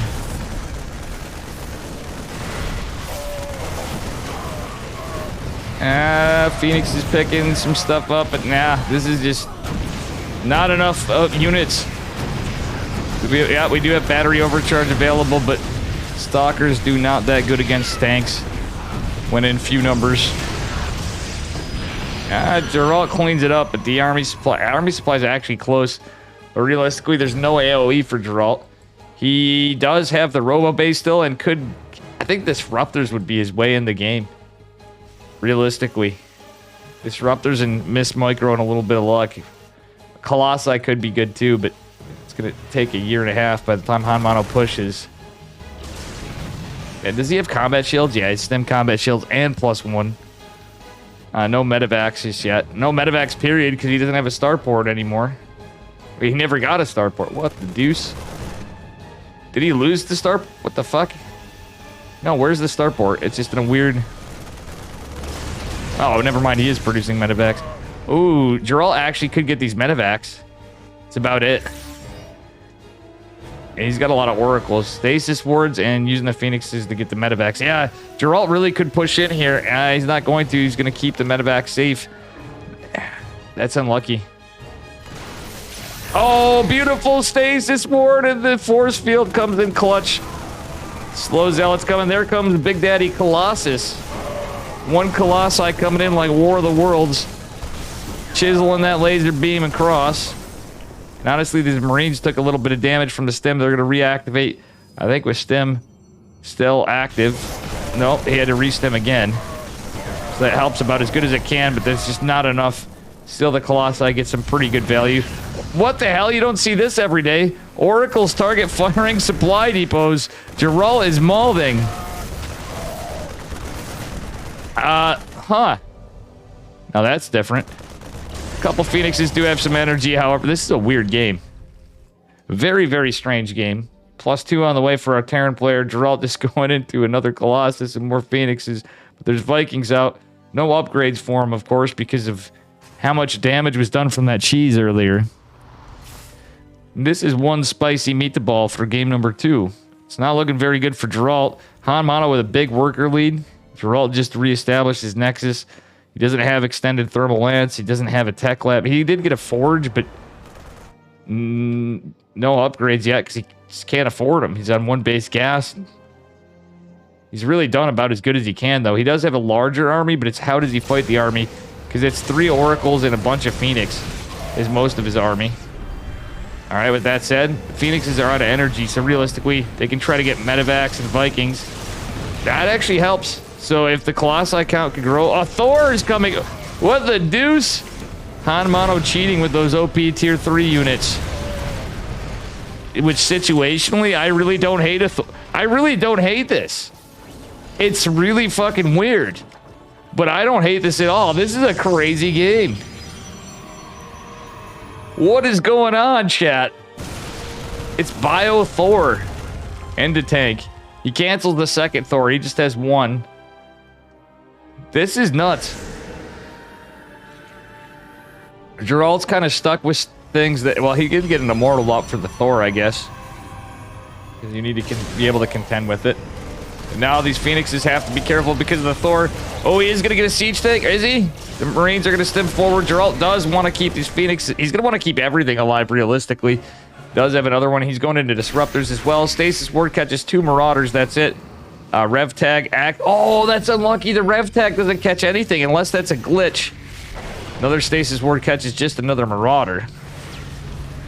Oh, no. The Oracles. Geralt not paying attention for a second. Oh, no. He's going to lose both Oracles.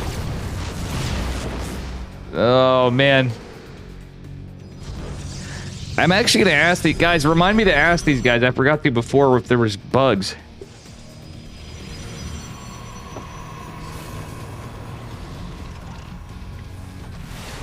I think that was a bug. That rev tag didn't catch anything.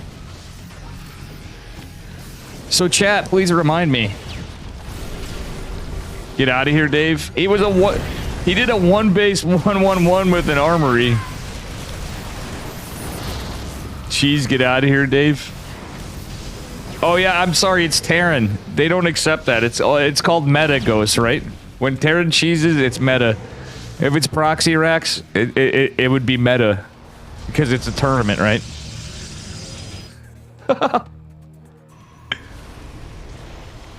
Ooh, I do like this disruptor though. Can it get some value? Let's see if Hanmano's paying attention. He is. He lifts the Thor. It would do a good amount of damage to Thor, but that's about it. Another disruptor is out. You're all getting another one.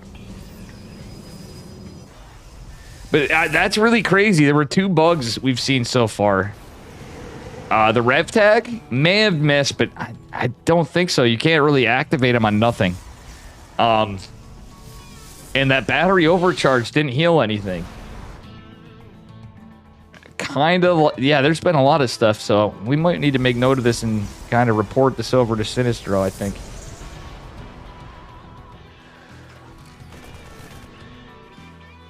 I'm going to double check the replays after. Ooh, nice Phoenix damage from Geralt, but this is a 3-base Terran. Geralt with a proxy Nexus. What the deuce? He knows he can't take one at his third.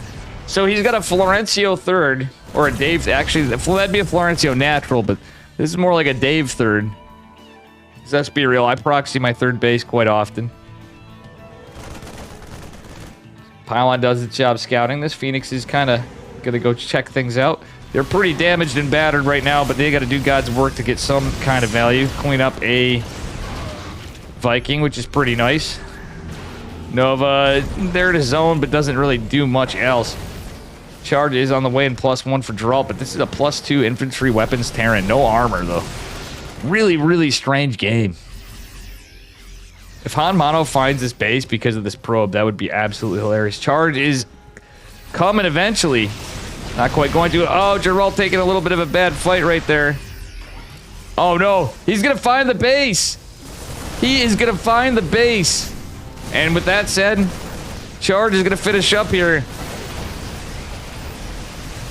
But at what cost? Disruptor attempts to go hit some stuff. Does get the siege tank and the Thor, but there's a lot of Marines. Oh, nice micro from Hanmano. What? The base goes down. I mean, Geralt was dead like 3 times. Oh, GG.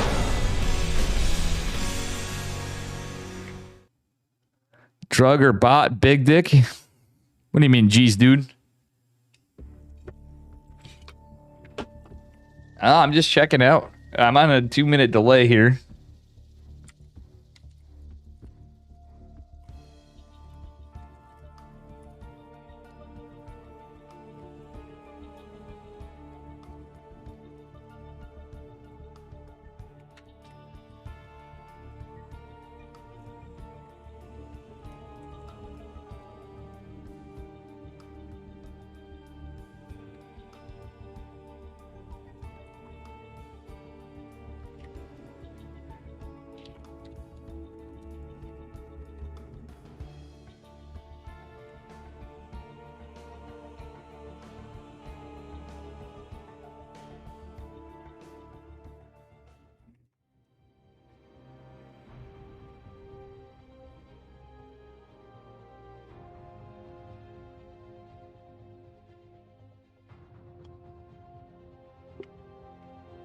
Elephant Man found a bug with, but the thing is, these bugs aren't consistent. It's like they'll randomly activate. Like, I'm not denying that stuff happens, but I don't think it's all the time. Like, and it could be on the maps too.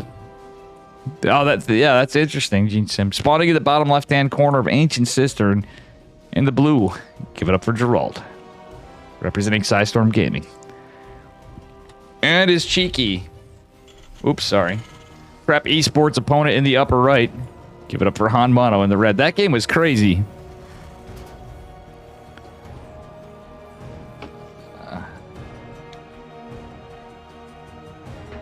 All right, Hanmano going for a proxy rack in game number 3.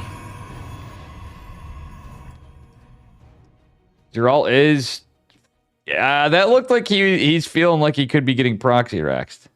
He's not going to be as surprised, but this is going to be proxy marauder. So Yeti got me with this one the other day. When you do it, this is a very tight build. It's not just proxy 2 racks marauder. It is quite big, Dave. I kind of figured that out after. Geez, dude. Anyway, when you scout this, it looks pretty normal. You have to be really, really paying attention. It's a damn hard scout because the second barracks finishes up so damn close, and it's back at home. So it looks like it's just going to be a pretty normal opener. But this is 100% going to be proxy marauder. There it is. The tech lab goes down. And there you have it. Who wants to have some fun? Hey, thanks for the raid, Sensation. Welcome, welcome, raiders. Guys, if somebody could shout out Sensation, do appreciate it. Hope you had a good stream. We're on a 2-minute delay, so you're not going to hear me for a bit. Hi, Bugs. Yeah, Darius. So basically, there was something I needed to check the replays to confirm. I could have not been paying attention for a minute, but I think the battery overcharge in game number 1 of Geralt versus Han Mono it literally didn't seem like I was activating at all. He had a damaged stalker next to it, and it was not a couple damaged stalkers. It didn't do anything. And then there was a rev tag in game 2 that didn't it hit, and it didn't reveal anything. I was like, oh, did he not hit anything? But I'm like, that doesn't work. So it was a battery overcharge and that. Hold on, let me see here. Proxy Marauder coming out.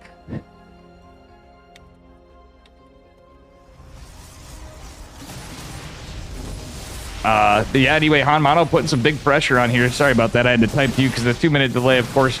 Darius, our admin of the night. Man, look at this. Surrounds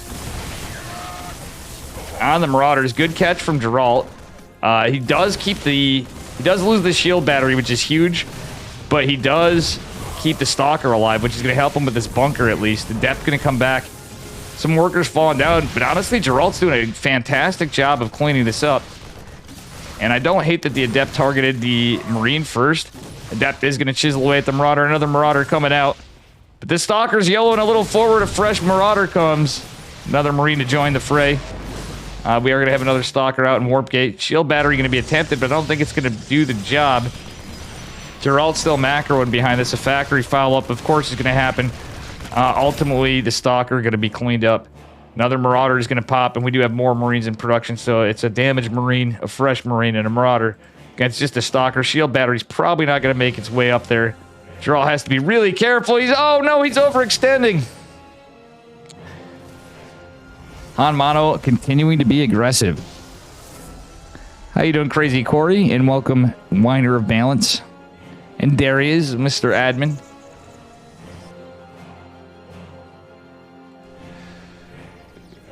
Like, I just thought about this. I mentioned it to Geralt. I didn't mention it to Han Mono yet because Geralt was on there. He didn't really realize it, but see what happens. It is going to be a boys poll. This is all in from very weird stuff from Han Mono. Another interesting game number 3. These have been some wild ones. Can Geralt hold? The Hellion production is going to be a bit of a problem with the SCVs and stuff. There's just so few units. For our Protoss player, I wouldn't hate another battery. Okay, another pylon's also good. He's going to go scout with this probe. See the Marauder. Here come the boys, and I think Han Mono may take this. Geralt has a robotics facility coming, but... Oh no, Geralt! He's going to activate battery overcharge. It is going to be targeted. Stalker is surrounded. He needs everything to fight this. And there's just not much of anything. Warp Gate finished. He has a sentry coming, but Geralt's slowly losing these workers. And the workers are even needed to fight this. He's going to attempt to recall the 2 Stalkers up to the high ground. And he is going to drop a force field, at least buying him a little bit of time. Where was that robotics facility? Did he cancel it? Yeah, he had to cancel the robotics facility because realistically, if he had a robo on the high ground, that's my only way I could see him actually holding and getting damage. A Big Daddy Immortal would be pretty clutch in this, and it's kind of a response a lot of people do. Oh no, the Adept. Even the Adept fallen, but this is on a hope and a prayer. Force field's coming down. 2 shield batteries are going to help out. Battery overcharge is on cooldown, and the Nexus out of energy. Well, the second Nexus has energy, but we'll see what happens. A probe trying to come back from the second Nexus. Oh, that force field just missed the target, and naturally I lose internet. Man, I am loving my ISP.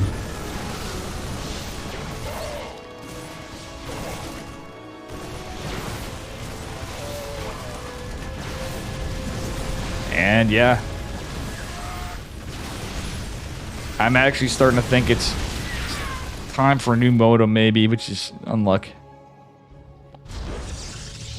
So apologies, chat, if we had a few stutters here and there in the stream. Hopefully everything's going well. If you could let me know if you could still hear me after, because that happens sometimes when we do drop a bit, but I see we didn't lose the entire stream, thankfully.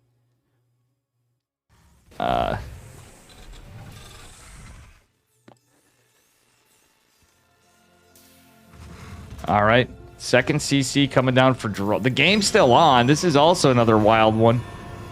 Geralt going into a Dark Shrine. One behind Dark Shrine, eBay coming down. Tech Lab going down to the barracks. And no starport just yet. So nothing really being produced other than the Cyclone. But a missile turret. I think Han Mono already predicts there's going to be DTs. Because he's like, well, what could actually kill me and what's likely right now? Hellion is going to be intercepted. I like how the probe's chilling here. And I'm losing internet again. This is fantastic. Big Sag. Okay, well, for the moment it's a one base at both of them, but our Terran player is going to have his base before certainly leading on workers, but Geralt's done about as good as he can to hold on, but can't really push up this ramp. Does catch the Hellion, but that all consequently reveals Geralt's push anyway.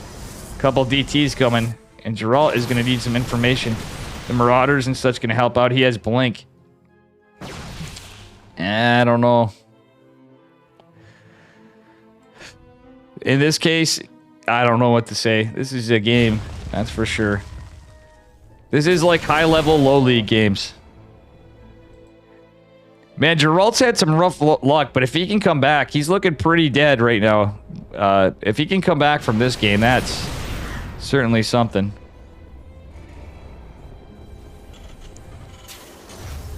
Han Mono. Okay, is going to kill one of the DTs. Second one going to try to come in and get some value. The one good thing Geralt has... Oh, never mind. Oh, Jesus Christ. One of the stalkers dies and my internet keeps dropping. It's fantastic. So you guys might just see fast forwards or something in between, but it's beyond my control for the moment. I'm out there, Jerry, and I'm loving every minute. Saved one pug squirrel hanging there. Hey, thank you, 47ness, for the 200 bits. I do appreciate it. Anyway, Warp Prism coming in. Unfortunately, again, that missile turret's going to be... Two missile turrets going to be a problem for Geralt. And now, Han Mono is on two bases. He's able to Mule Hammer, and he's feeling safe with these two missile turrets. Also, the Warp Prism going to be a bit of a problem. DT does manage to drop, and he gets the Cyclone, though. Charges on the way with a Colossus, but that's going to take a while. And, ooh, Geralt's going to see the missile turret. Does he save the DT? He does not. Ooh, a little bit of missed micro right there from Geralt. We'll see what happens from here. Charge on the way as well. Yeah, see. We got the charge.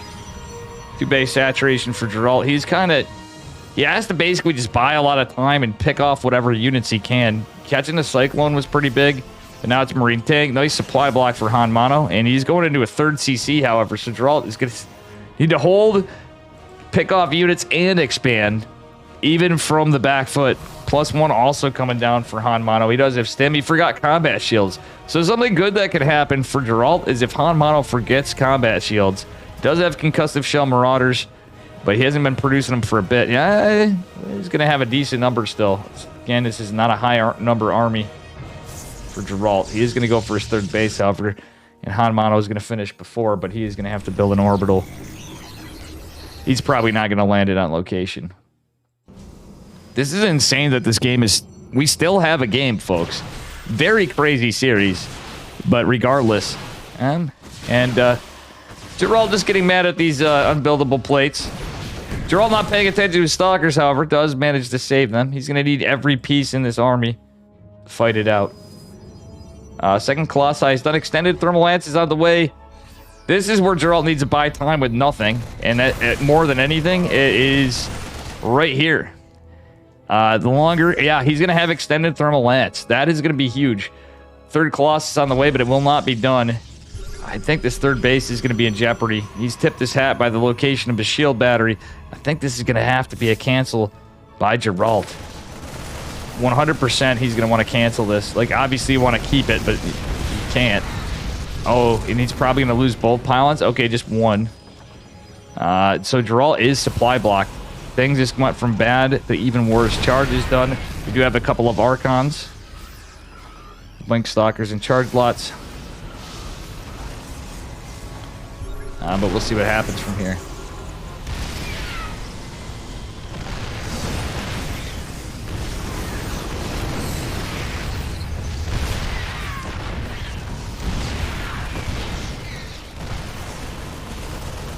I like that Geralt was trying to take the third base immediately, but he really couldn't engage the army. It's hilarious that SCVs are trying to fight the classic Han Mono dropping the...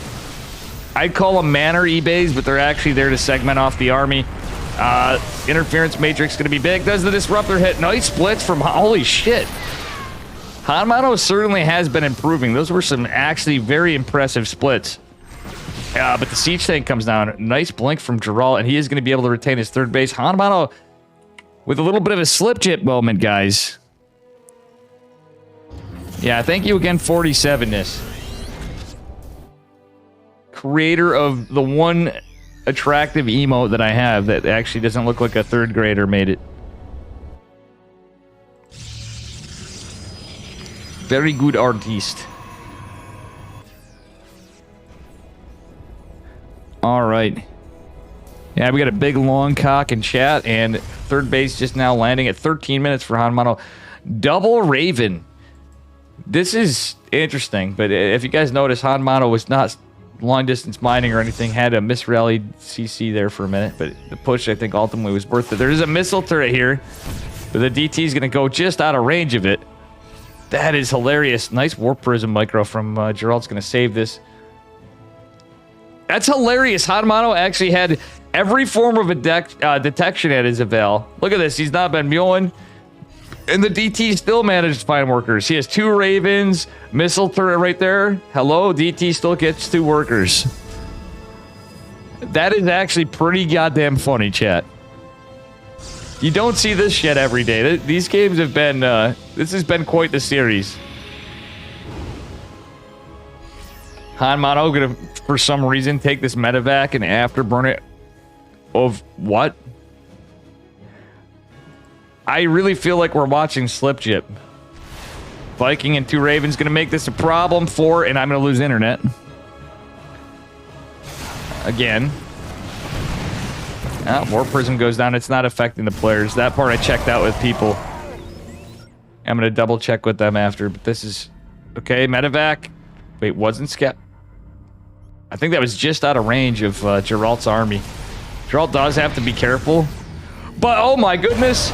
Beautiful disruptor hit over here. Catches a couple Marauders and Marine. And there's going to be a charge law run by. However, this drop is going to be a bit of a problem. Forcing a recall. Oh, Geralt's just going to recall almost everything.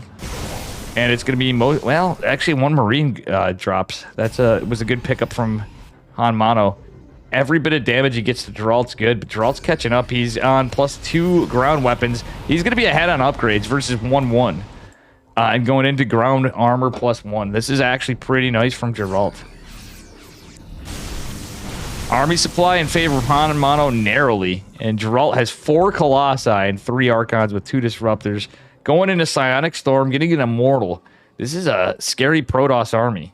And did he lose the war? Let's look at the trades. It's pretty close. In favor of Han Mono, but this kind of situation happens in TVP, PVT quite frequently in terms of numbers. But how this game played out, this is a fucking crazy game.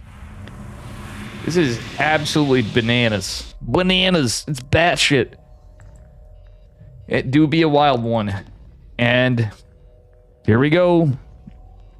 Internet being a cuck again. We're getting cucked, chat. By the internets. Alright, I'm just not going to mention it and pretend nothing happened. And you guys will be like, oh, that's what like real casters do, right? Not Dave. Okay, Zealot versus Marine. I wonder who wins when it's with charge. Ooh, Geralt catches up. Oh, almost catches the medevac, but he gets all the Marines instead. I'd say that was worth. Still a nasty army from Hanmano. There's a lot of Vikings. The couple Ravens are going to be beautiful. He still has some tanks. He's got a lot of Marauders. Geralt with the upgrade advantage or not, I don't know. Yeah, I don't think it's going to matter. That's too much other stuff. The Storms could be good in the feedback potential. Does he get some feedbacks? He does feedback the Ravens. He lands a juicy Storm. Archon's taking a good fight in the front. But the Colossi are just too damn expensive. Geralt, he's not hitting the Vikings with the Archons, but he had to retreat. That said, there's a beautiful charge lot run by in the main base. Ghosts are out or not. Doesn't matter. There's too many Zealots. He's forcing a retreat of Hanmano. If Geralt wins this, he damn right deserves to. Because that was a hell of a comeback if there ever was one. Oh, man. Look at Geralt coming in hot. GG. Geralt takes the series from an unwinnable position, it seemed like.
That was a spicy meatball. And you're not wrong, Marco Yellow. He's quite good. Cocorino is in French the translation of cock-a-doodle-doo. Cock-a-doodle. I'm saying cock. Jesus, is Reza here? I'm bringing out all the Reza-isms. All right, so let's take a look at who's left in the bracket. And I could have went on everything. We're finally on to some of my friendos here. A lot of my buddies are playing. I say that, and you're like, Dave, no shit. We have... Oh, Maples got beat by 3 point. Forjumi versus 3 point still is... Let's see if I'm incorrect on this, because I thought I refreshed this, and I didn't. Hero Marine versus Forjumi, and I'm missing that shit? Oh, my God. Oh, my God. I so want to see that. Geralt's awaiting trigger and disrespect going on. And Skillis and Stephen Curry going on to fight. Max Pax has advanced into the semifinals. It was Eggs at Max Pax.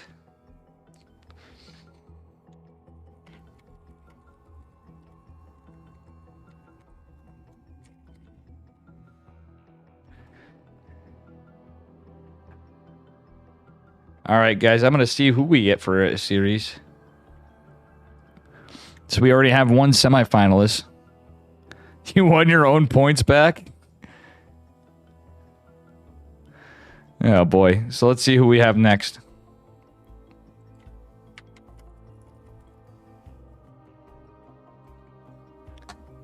Damn, Forjumi versus Trigger.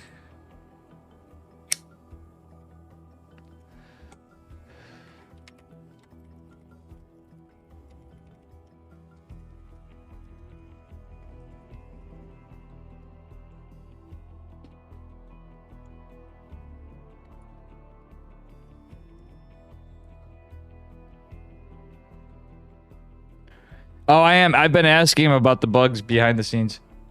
Wait, Geralt versus... Okay, I guess we're going to follow... The game's no longer available? Okay. Max Pack Skillet?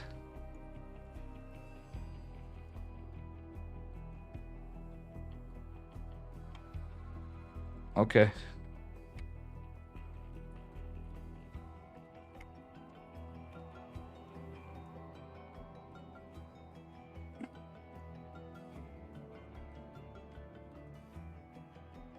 Let me see what's going on here. I wanted to get Forjumi Hero Mariner.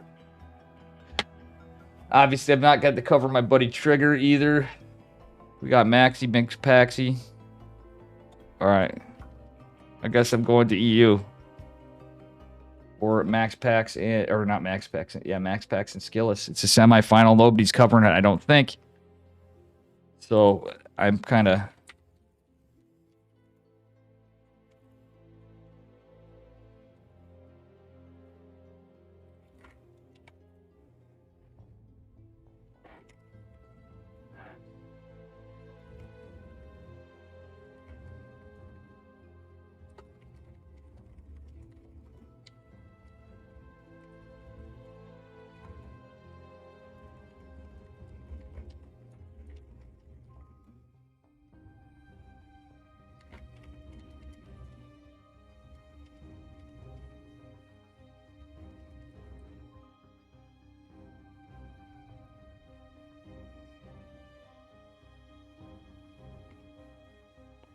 All right, so we are going to be doing Max Packs versus Skillet.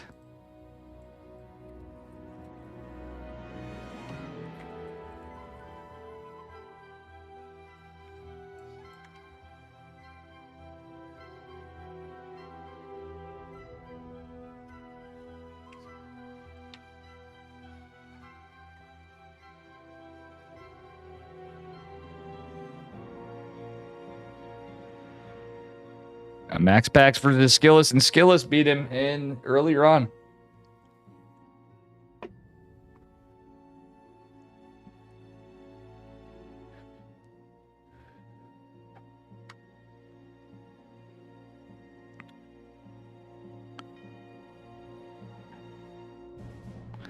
I'm just trying to hop to whatever. Like, this is crazy, though. I can't catch... I don't know who's playing and what and when. Usually I want to cover my dude Trigger. You know that. It's the Americas, and here I'm covering European players. Well, you know. Wait.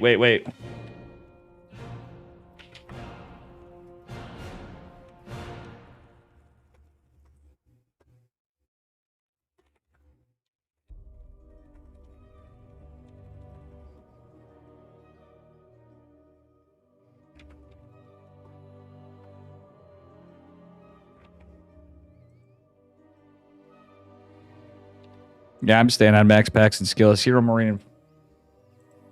Oh, you know if Steadfast is covering that. As luck would have it, I won't get my boy Forjumicus and Hero Marine. I would have loved to have obviously some more. We like to see our buddy Trigger. It's been a weird run. I don't know. There's only a few casters, so we get what we can get, boys. Hopefully Trigger advances, but this is going to be a tough one for everybody.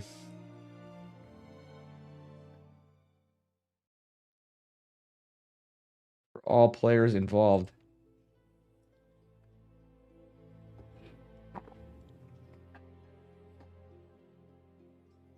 Welcome, Raven. All right, here we go. Onward and upward we are, as we are on the lower bracket side of the semifinals. I think there's still more matches to be played out on other parts of the bracket.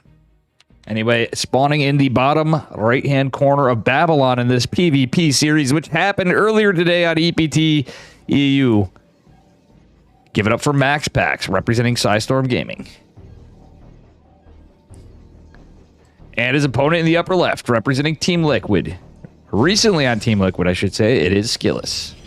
So he's no longer teamless. He is Team Liquid. It looks like it could be a 1-gate versus a 1-gate, which I'm not very surprised to see. Max Packs and Skillis do like the opener. And this is definitely a banger one. Guys, get those predictions in. We've had predictions all night. Any mods wants to run them.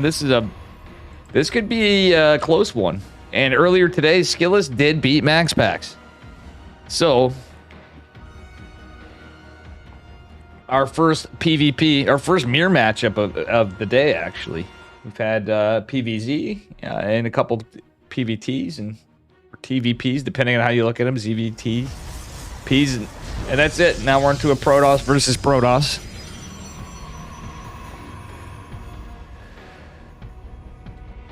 Max Pack's going double gas first. Skillis looks like he wants to get that. No, he's doing the same. Max Pack's going and getting the block a little earlier. But I think they're both going for the core. And I think this is just going to normalize into a Stargate before Nexus. We'll see, though. Max Pack's regen some shields, but is going to take some more damage. It's being annoying before he drops a pylon. Skillis is kind of keeping old Maxi Paxi busy over here for a bit. And both players... Well, actually... Skillis saturated his gases a little faster. I guess is the only real difference in the build order so far. Both players getting the Zealot out. Or hoping to. And it's this probe standoff over here. Meanwhile, Max Pack's just being nimble with this probe. He doesn't drop a pylon just yet. And the Stargate is going to go down in the wall for Skillis. Max Pax now knows it's literally almost identical. Max Pax has his Stargate a little quicker. Zealot's going to come out and contain this. Max Pax possibly going to get his Nexus quicker. We'll see. No, Skillis drops his before Max Pax. So, not surprising because he had the lead on the Stargate. It's going to be pretty... In my eyes, that's inconsequential. Alright, yeah, so long as this probe didn't get it. It was a little inconsequential for Maximus Paximus, who's going out to fight with the Zealot. Probe is... I wonder if Max Pax is going to do the proxy trick. Zealot going to fight the Zealot, and the Adept going to come shading across the map from Max Pax, going into Stalker. Skillis just with the Zealot, going into Warp Gate, going into a Phoenix. And Skillis in prep to get the wall up. Ooh, Max Pax took the first bit of damage, so... it does regen some shield, but now with this Adept coming, that could be helpful. Oh, he does get some hull damage on the Zealot. However, the Phoenix is going to be helpful against this. Skillis forced the wall off. Max Pack sending over the Stalker, going in for a Phoenix of his own because he knows one's in production. Adept going to shade in. The Phoenix is going to help out a little bit here for sure. We do have another Stargate going for Skillis. Is going to be scouted by Max Pax. That's going to buy him a little bit of time. Zealot doing God's work by Max Pax, and that's why Skillis dropped the other Stargate. There is an additional Phoenix out. 2 additional Phoenixes out for Skillis. Max Pax is getting God's work done with the Zealot, but he's going to have to be careful. What happened to the Stalker? I think he canceled the Stalker. We're going to go into a Phoenix game. It's Phoenix Wars, guys. This is a scrappy one already. Who says one-gate expand games are boring? Usually, when we're catching them on the Open Cups, they are not. Or hell, even my tournaments. GG's called. Max Pax wins with the Zealot. And that said, this is a well-deserved... You know, I have to rebuild this this scene because we have new stuff. Hey, Dave, where'd you learn this build from? Princeton University.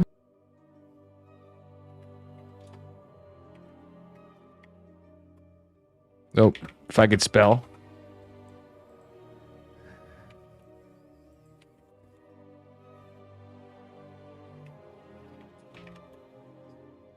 Why is it not? Look like a tree and fuck off. All right, guys. Probably shouldn't have that on EPT cups, but whatever. That's what that Zealot was saying. Poor Mr. Nikita getting bullied by one Zealot. That's the Max Pax we know.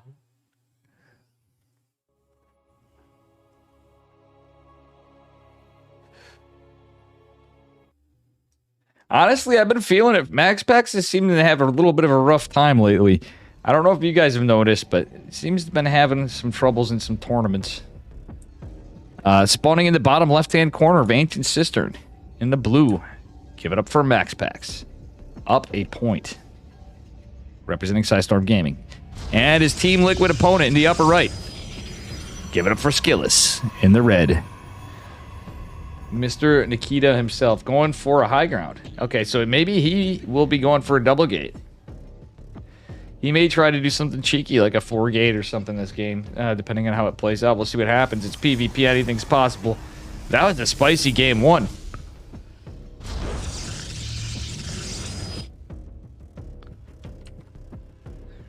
All right, probes going out across the map. We'll see what happens here.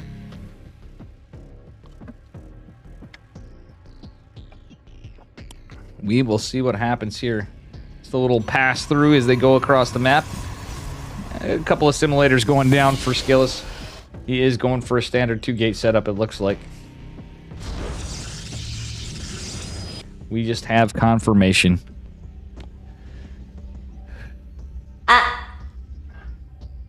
And for those of you that remember, no double air win for Skillis today. I guess not on that game anyway. We'll have to see what happens this series. That was certainly an interesting game number 1. Decided pretty quickly. And again, this is the lower bracket semifinals. Hero Marine versus Forjumi going on. I didn't see who Trigger's playing. 3-point advanced on one side before. A lot of kind of expected results and some interesting ones, I guess. But we're into this. I gotta actually just check my phone more rather than alt-tabbing to make it all stuttery. Ring Around the Rosies is being played. Skillis is patrol pathing, but he's going to take... he didn't take all damage yet, but he's about to. Zealot is out for Max Packs and a Sentry follow-up. Max Packs not going for a Stargate just yet, which he usually does. Actually, interestingly enough, he's getting that Sentry so he can get scouting, maybe get a quick force field, because they build quicker out of the gateway now. Alright, Skillis is going for... a Stalker Adept opener. I do like this. It is going to be a Stargate from both. Both of these guys do like their Stargates. And I think Skillis is probably just going to expand behind this. He's still going to expand, more than likely. We don't see any probe going across the map. He's not afraid to cheese sometimes. So it's kind of remarkable. Max Packs... It was funny. I was watching a Hearthstone interview earlier. I think it was from the StarCraft historian. And Hearthstone confirmed the existence of the Zerg Cabal. But more importantly, he was just talking about players, and it's something I kind of thought of Max Packs more. Max Packs went from being like a cheeser and just like an all-around macro player to like he's the kind of guy that'll take his build. He's an innovator in that he takes his builds and just refines them in so many different ways. He always opens like the same ways pretty much. Like he definitely can throw curveballs. But he'll take his builds and just adapt them with so many variations. It's insane. It is going to be Phoenix again. Double Stargate from Skillis in this game. Max Packs with just the 1. He did open with the Sentry to scout, but we'll see what happens. Actually, I don't think that really landed. Adept's going to make its way in for Skillis. Max Packs is going to lift it up, but I don't think he knows. Oh, no, he does. Yeah, he's going into another Stargate as well, but Skillis is going to have the jump on Phoenix production with that second Stargate. So mirror opener, reactionary second Stargate from Max Packs. I do like it. So it is a Sky Toss game. Well, it starts out as a Sky Toss game anyway. We'll see what happens. Could have all sorts of cheeky things. Unfortunately for Max Packs, he opened with a Sentry and a Stalker, though that took away some of his gas. Skillis did invest in a Stalker as well, so there you have it. Ooh, 3 Phoenixes going in for blood. Gonna go get some probes. One has a lot of energy. Max Packs does see it. But it's equal number of Phoenix. Actually, Max Packs has the lead for second. The Stalker there's going to try to help. There is the additional one for Skillis. So now they're on kind of even kill production, more or less. Skillis did have the lead, but now it's playing out. It's a little strange. It's the battle of the skies, folks.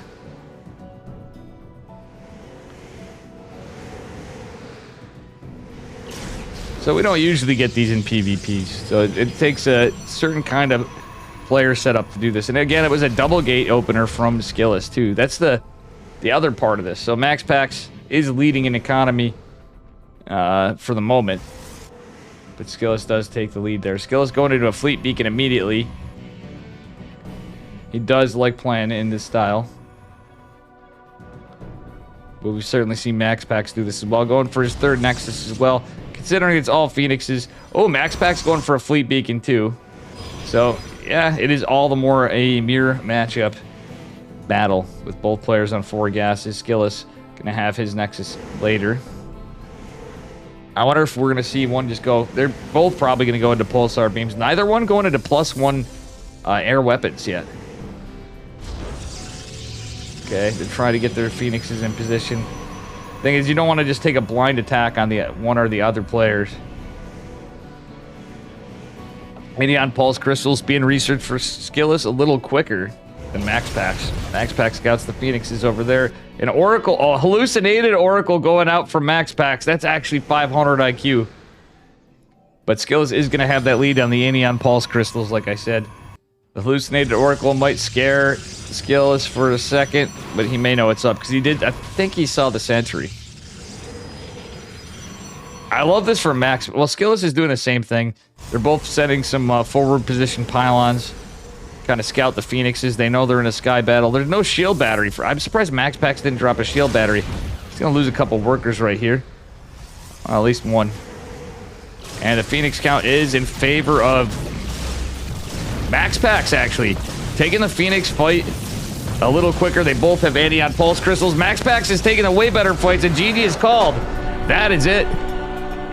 Max Pax takes the lower bracket semis. GG's.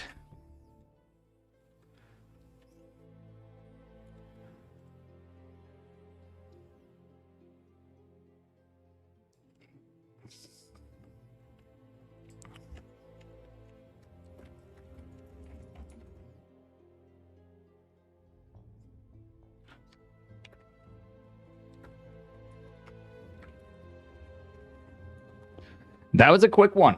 Max Pax coming in for blood. Skillus beat him earlier. He wasn't letting him again today. He already went down once. And I think from his loss, he took back some information.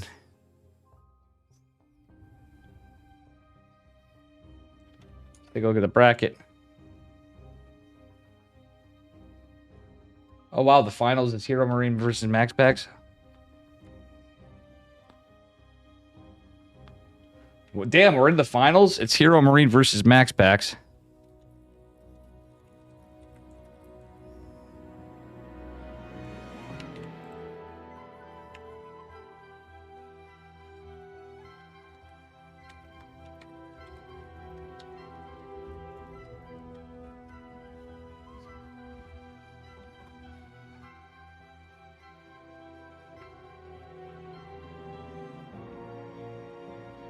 Oh, Trigger Geralt. Never mind. Shit, did I miss it? It's Trigger and Geralt.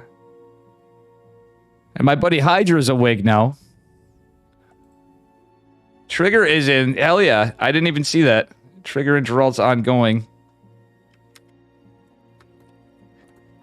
Oops. Oh.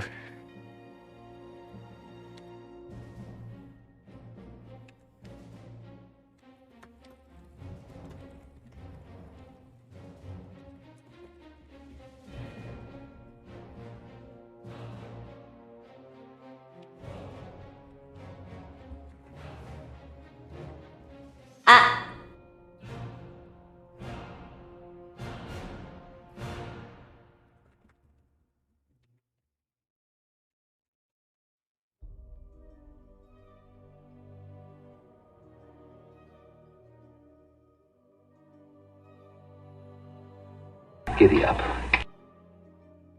Thanks for the foul owl, STJ. Sando, how you doing? ZE Blunder King. It's a veteran gamer. Am I? Or am Hey, I so sane that you Fran just blew your Doritos. mind? What is up? Thank you. Cranlitos just subscribed. Thank you for the 3 Sup, months. Dave? What's up? Did you change your name by any chance? ZE and Cran Doritos. Guys, I need a moment. We're waiting for Trigger versus Geralt. Geralt versus Trigger. We finally get my boy Trigger. And I'll be right back. Thank you so much.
Well, Max Pax is advanced to the finals, so it's winner of Geralt versus Trigger. How you doing fighting?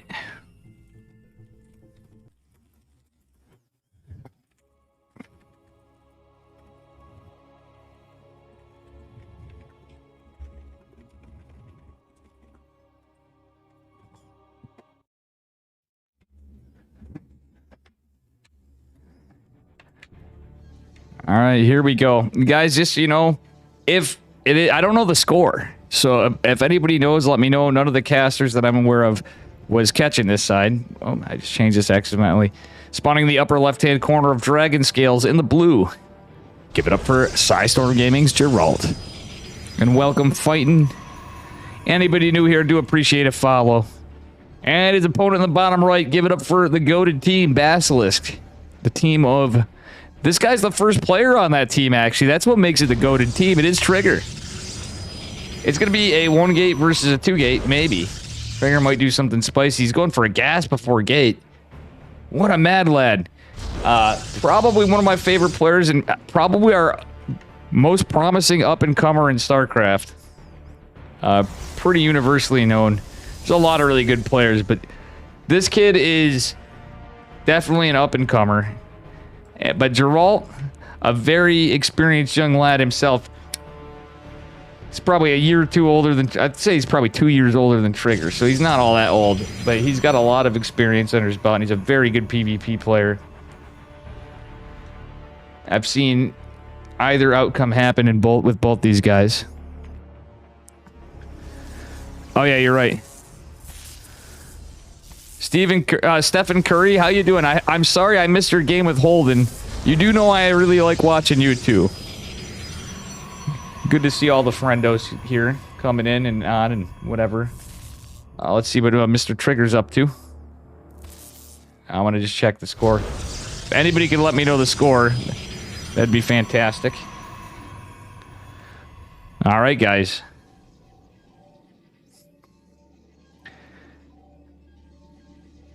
Alright, it is going to be a 1-gate from Trigger, taken with a gas first, though. That's a little different.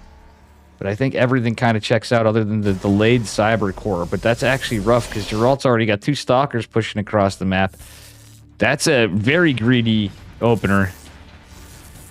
I would imagine Trigger's hoping to get a Stargate. He's not going to be able to. Geralt is, yeah, it's going to be an Adept in this Stargate. But I think Geralt is planning on just pushing right... No, he's not. Had Geralt just push right across, that'd be something else. But the Adept is going to go across. Thanks for the follow fighting.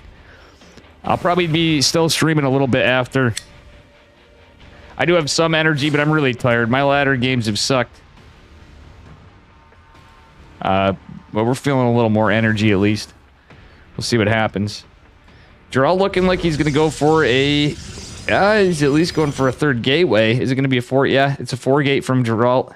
Trigger drops the batteries part of the wall. Adept's going to go try to scout. If he sees... Well, this Adept probably going to get in there, but we'll see. Geralt is pretty good at scouting this. Oh, he even anticipates this.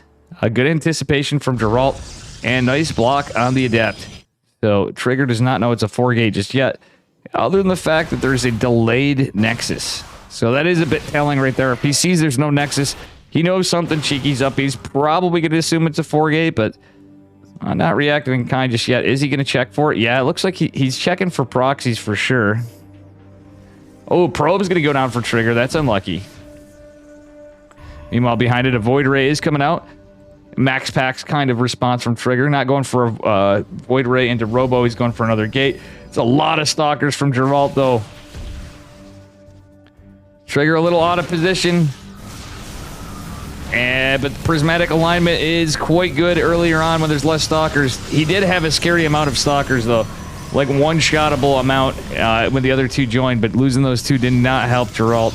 Battery overcharge still active, and is going to be so for a few seconds, buying both players some time, I guess. Because Geralt just disengaged. But Geralt is looking pretty all in here. We'll see what happens again. Can I follow again with me, Mick? How you doing, Kel? 234 are you, by the way, too? All right. Second prismatic alignment is available. The other one is going to be off cooldown. Oh, it is off cooldown now. So Trigger looks like he's in a good position. 2 adepts. Go. Oh, that's going to get his attention. So that does force Trigger away. Geralt getting 2 adepts in. They will be cleaned up eventually. Thanks for the follow. Kel234 RU. And adepts are going to make their way out of here. Let's see what happens. Adepts Shade forcing some of these units away, which is good for Geralt. But 2 Void Rays, 2 Stalkers, and a Sentry is not what Geralt was looking for. There's no follow-up. He's zoned for a Nexus of his own. But this is actually a really tough position for Geralt right now. Trigger leading in well, he's pretty much caught up in army supply. And he could actually tech out of this. Truthfully, I wouldn't have hated... Okay, he is going into a robotics facility. So this is actually like a max packs hold against the 4 gate right here.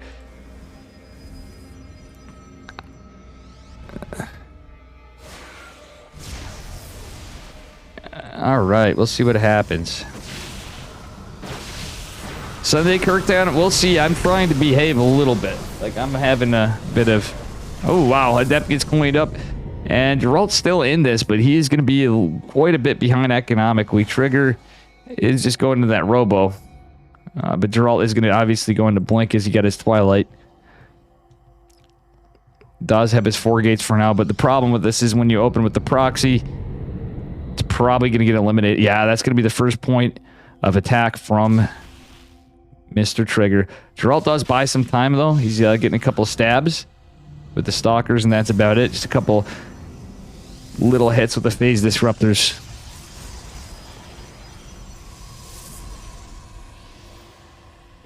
I mean, honestly, I may fire up the stream again after for a little bit, and we'll see what happens, but if not, I'm not planning on a super long night. I have to take care of a few things.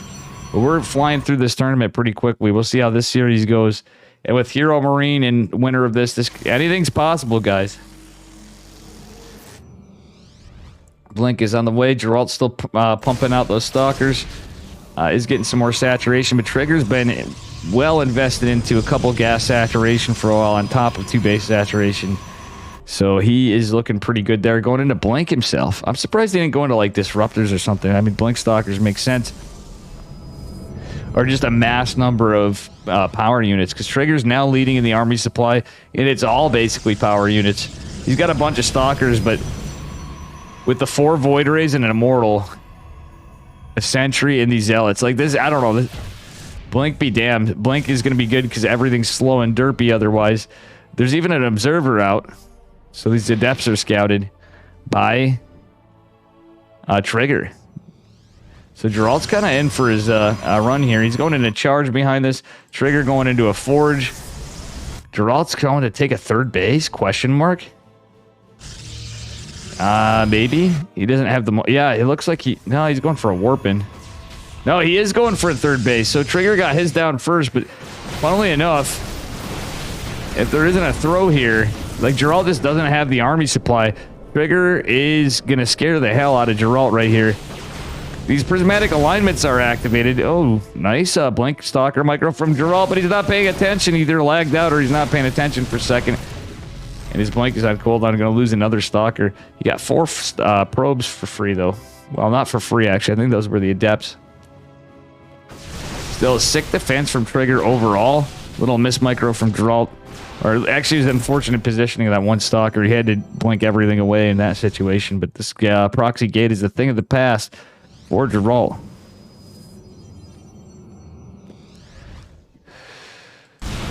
Gate going down. Let's see what happens here.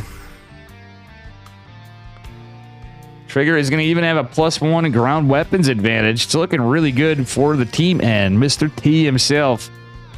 The Canadian... Mr. Yuna. See what happens here.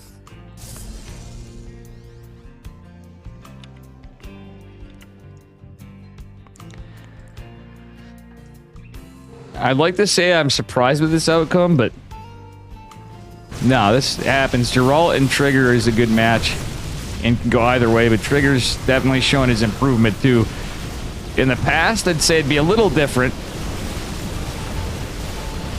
But you can see who's been practicing their 1 gate expand game.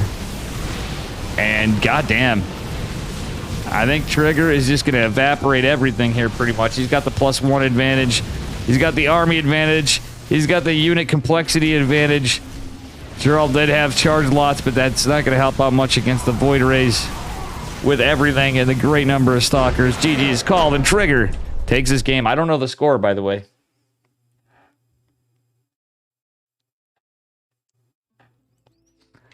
Damn, I would have loved to seen Fort Jumi and Hero Marine too, though.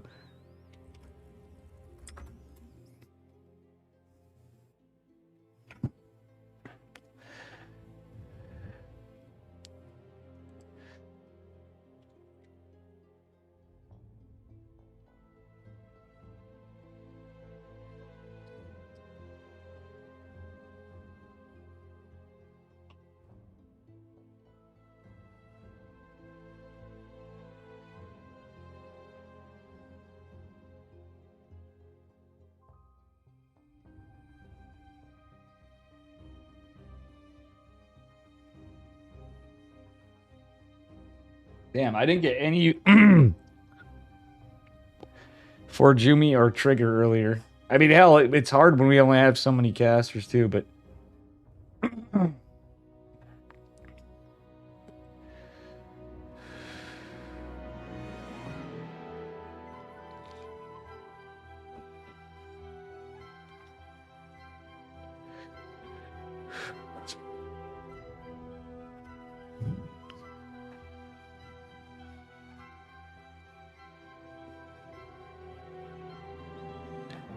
crazy, crazy stuff.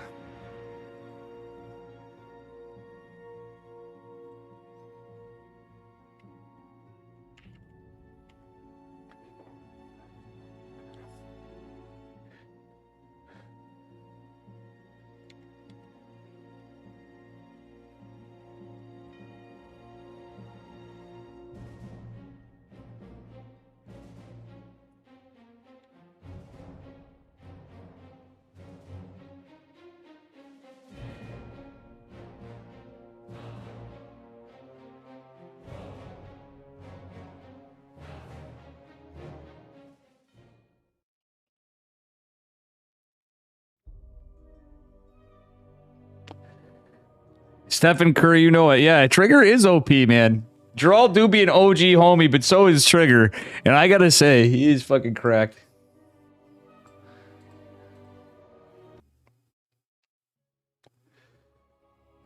This is reminding me of my tournaments. Guys, we're in an outcome, the only exception being Hero Marine. We got Gerald, we got Trigger right now. We had Fort Jumi, we have Stephen Curry. We have Han Mono. Like, tonight's Rattata, Nicorect. A lot of really good players all around. But it's really reminded me of usually when I have weekly. Spawning in the bottom right-hand corner of Neo Humanity. In the blue, representing Storm Gaming. Give it up for Geralt. And his opponent in the upper left, representing Basilisk Gaming. In the red, give it up for Trigger. Guys, by the way, exclamation mark weekly. Yeah, I found out it was 1-1 after. Exclamation mark weekly. I have a tournament on Sunday in an EU kind of friendly time. Mostly NA favored time, except for it's about 10 a.m. for the West Coasters. 1 p.m. Eastern US time is, I believe, 8 p.m. CEST. We have a $200 tournament. The Dave Testa Open number 6. Thank you, Chad Mandu, for the $200 donation and make it possible. And we'll have some more. Dan Macco has donated toward one earlier. Billy Utters and Vlad wanted to do another one. There's some other stuff coming up, but keep tuning up. If you're not following my stream, definitely smash that follow button. We have tournaments that you'll only catch here or from other casters on it. Sometimes you'll see Flapjack. Usually you'll see Chicken Man or Florencio. We have some other folks coming in as well. Vlad's going to be firing up his stream. Vlad the 4th. Amongst other people. Saffron, Renegade. There's different people that come in. Very rarely Steadfast. I think those days are probably over, but we'll see.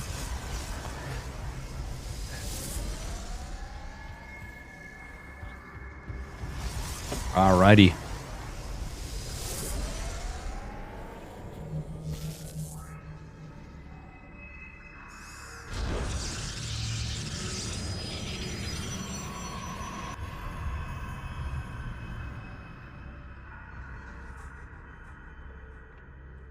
Well, I like the pylon from Geralt. He's just metagaming Trigger. Trigger isn't afraid to do a 2-gate either. So it's either going to be a cheese or it's going to be a 2-gate expand. He's a pretty well-versed Protoss player. Geralt is a man of always 2-gating. I don't think I've ever seen him do a 1-gate, even when it was very common in the meta, and he was always really good. He's taken down some monster players himself. Mana and Showtime, you name it. Actually, Geralt is also a beast. I am never sleeping on this guy. Just like Trigger. Two of the best Protoss players in the world. Trigger going for a Robo. Geralt just kind of mind game. Oh, wait, he's going for Twilight. Okay. So Trigger might actually have the opportunity to be a little more aggressive here for a bit. The 2 Adepts are going to be deflected. Shield Battery is going to block this, but Trigger definitely going for some aggressive play. So it's going to be in-base 3-gate Robo, it looks like. Or ideally was going to be, but it is going to be scouted by the Adepts. Just as much as they get 4 workers, 5 workers. Kind of checks out. I think 6 is the magic number for optimal trades, but we'll see. How you doing, Chaba?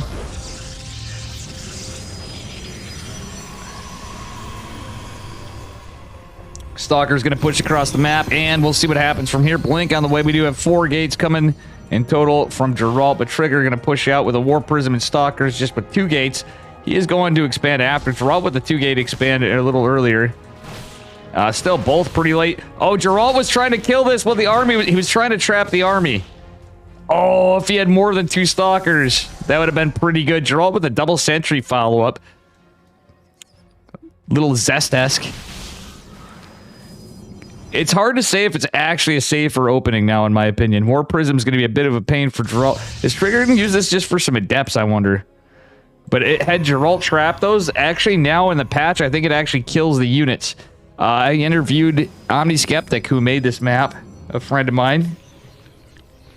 We might just go for more Stalkers. We'll see. This is definitely engaged. Trigger going in for a Twilight Council of his own as the game just plays out, but he's hoping to get some work done. It's an Adept. Blink's going to finish for Geralt pretty soon. And he is going to be able to scout this with that pylon, I think. Unless Trigger goes to the absolute edge. I think there's just a little bit of room where it could be unscouted. Alright, I like the Phoenix going out for Geralt. There is going to be a dark... Oh, it's going to be DTs from Trigger. The dankest of shrines going down. So 2 Adepts is the opener. But the DTs are going to be a bit of a problem for Geralt. He is going for a Robo of his own. He kills the War Prism. That's huge. And this is game number 3. Is Geralt going to take down Trigger? This is interesting stuff, guys. Winner of this goes on to fight Hero Marine. So the biggest of games. And then the winner of Hero Marine versus the winner of this is going to go on to fight Max Pax. This is starting to feel like a possibility of a regular week finals of EPT EU. Is a very high likelihood of Max Pax versus Hero Marine in the Americas. Geralt going for a 3rd base. Trigger going for a proxy with a Dank Templar. And going for an Immortal. Does Geralt have an Observer? Yeah, he has 1 Observer. He's not producing another. Wait, Observer's back home. That's going to be huge for Geralt. And Geralt is debating going up here. Oh, he uses the Adepts to shade. This is a bit of a debate from both of them, actually. Geralt is being smart and not blinking up. He should blink up right now. He doesn't know what's there. Oh, he is. The last second, Geralt blinks up. DT's warping in, getting split around. The mineral line is going right here. Geralt snipes a Stalker and gets the hell out. DT is scouted. Now he knows there are Dark Templar, and he knows he's pretty sure there's a proxy. He killed the Warp Prism before. One of the DTs does fall, and Geralt just with Blink Stalkers has to be careful. There's a Big Daddy Immortal out. Neither player with a Ford just yet. It may not get there. Very unfortunate losses for Trigger. Geralt has his 3rd base. He can drop a shield battery. The proxy pylon's destroyed. The army supply in favor of Geralt. I don't know how much I like this. Oh, can Geralt trap him? And he does segment off the army. It is stuck. The Blink Stalkers. Well, Trigger doesn't... Yeah, he does have Blink, actually, but... Trigger is trapped. But he has force fields. What is this game? He's forced to recall, doesn't get everything. Oh my god, this is crazy. This is exceptional PvP, folks. And this is why I personally veto this map. Damn good PvP by both of them. And like I said, this is why you can't underestimate either Trigger or Geralt. Very sick strategy from Geralt right there. Trigger coming in with the 200 IQ plays from the get for the builds. But it was scouted and shut down by Geralt, unfortunately. Trigger now behind economically. It's not looking good for him. Geralt has been holding everything he had and even pulling the rocks trick in the middle of the map, killing the debris, knocking it down. Very, very cool stuff. A little bit unlucky.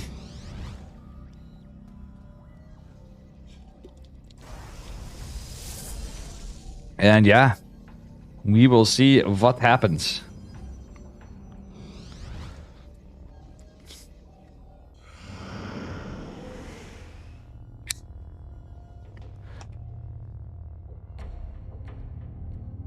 Oh, Dankest the Templar moving in, trying to get some damage done. Geralt is going for a photon cannon. Does have an observer in obs mode going out. DT's going to go unscouted for the moment. I think he's going to kill his probe, though. Yeah, he just tipped his hat, but I don't think Geralt really cares. He's going to push across the map. He's like, I really don't know if I need a fourth right now. Probably would like it, but DT is getting some workers, and I just said that, and the Dark Templar is actually doing the work over on the other side of the map. Geralt kind of sandwiched in here with all these force fields, but he wants to knock down this Nexus. He gets a kill, not a cancel. Meanwhile, Dark Templar kills 11 workers from Geralt. Geralt's still leading on workers. He has immortals of his own. He kind of sandwiches in here and takes the better fight against Trigger. Trigger, 19 supply. He's going to get it all cleaned up here pretty much.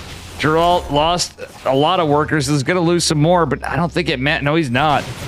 Oh my god, that's another Nexus down for Trigger. Very unfortunate.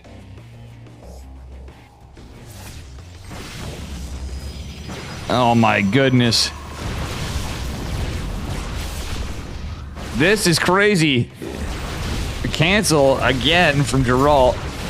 And he is going for a fourth base behind this. DTs are not. There is no Colossus. There is also no third base for Trigger.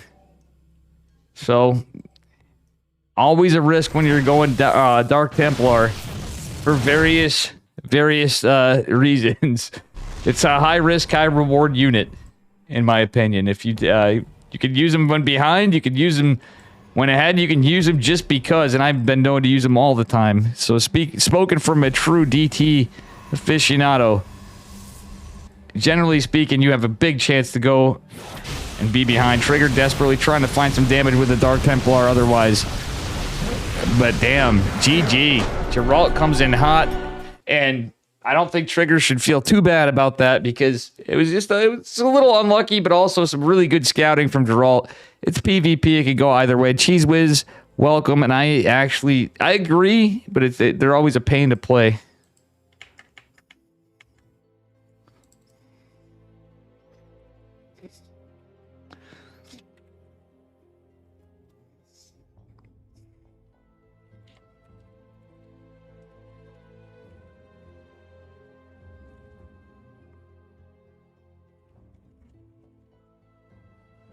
Yeah, poor Trigger.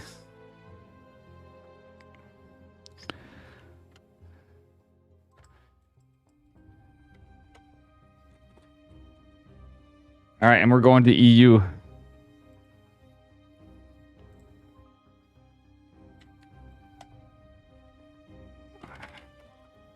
All right, I got to go to EU for this one. Very unfortunate for my man, Mr. Trigger. A big Sag. Hey! Who wants to have some fun? Trigger, thank you for the big old raid, guys. Make sure you're following Trigger. You just watch him bring us some incredible StarCraft. Unfortunately, it was a loss, but definitely some good stuff. Thank you very much, Trigger. In fact, I can shout you out myself. I hope you had a good stream today. And I do appreciate the raid, kiddo. We got a tournament on Sunday. I hope you can make it.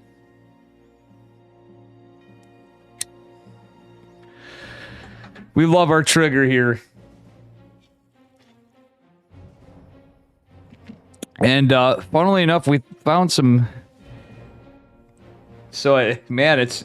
Geralt, is it actually a loss sometimes? Yeah, it could mean money, because I know it's just unfortunately before the semifinals there.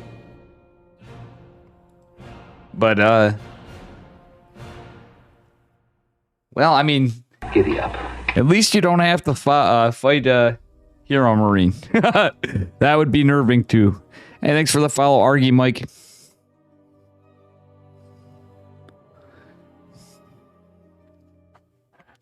All right, here we go. It is Big Gabe versus Geralt.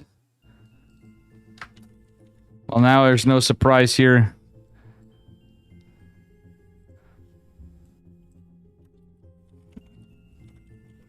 Wow, I never updated this either. God damn it, I'm slipping. I don't have any automation on this stuff you see on screen, so it's usually all me manually doing it, so nothing we could have done better there. But thank you again, Trigger. I do appreciate it, and I'm sorry you didn't advance.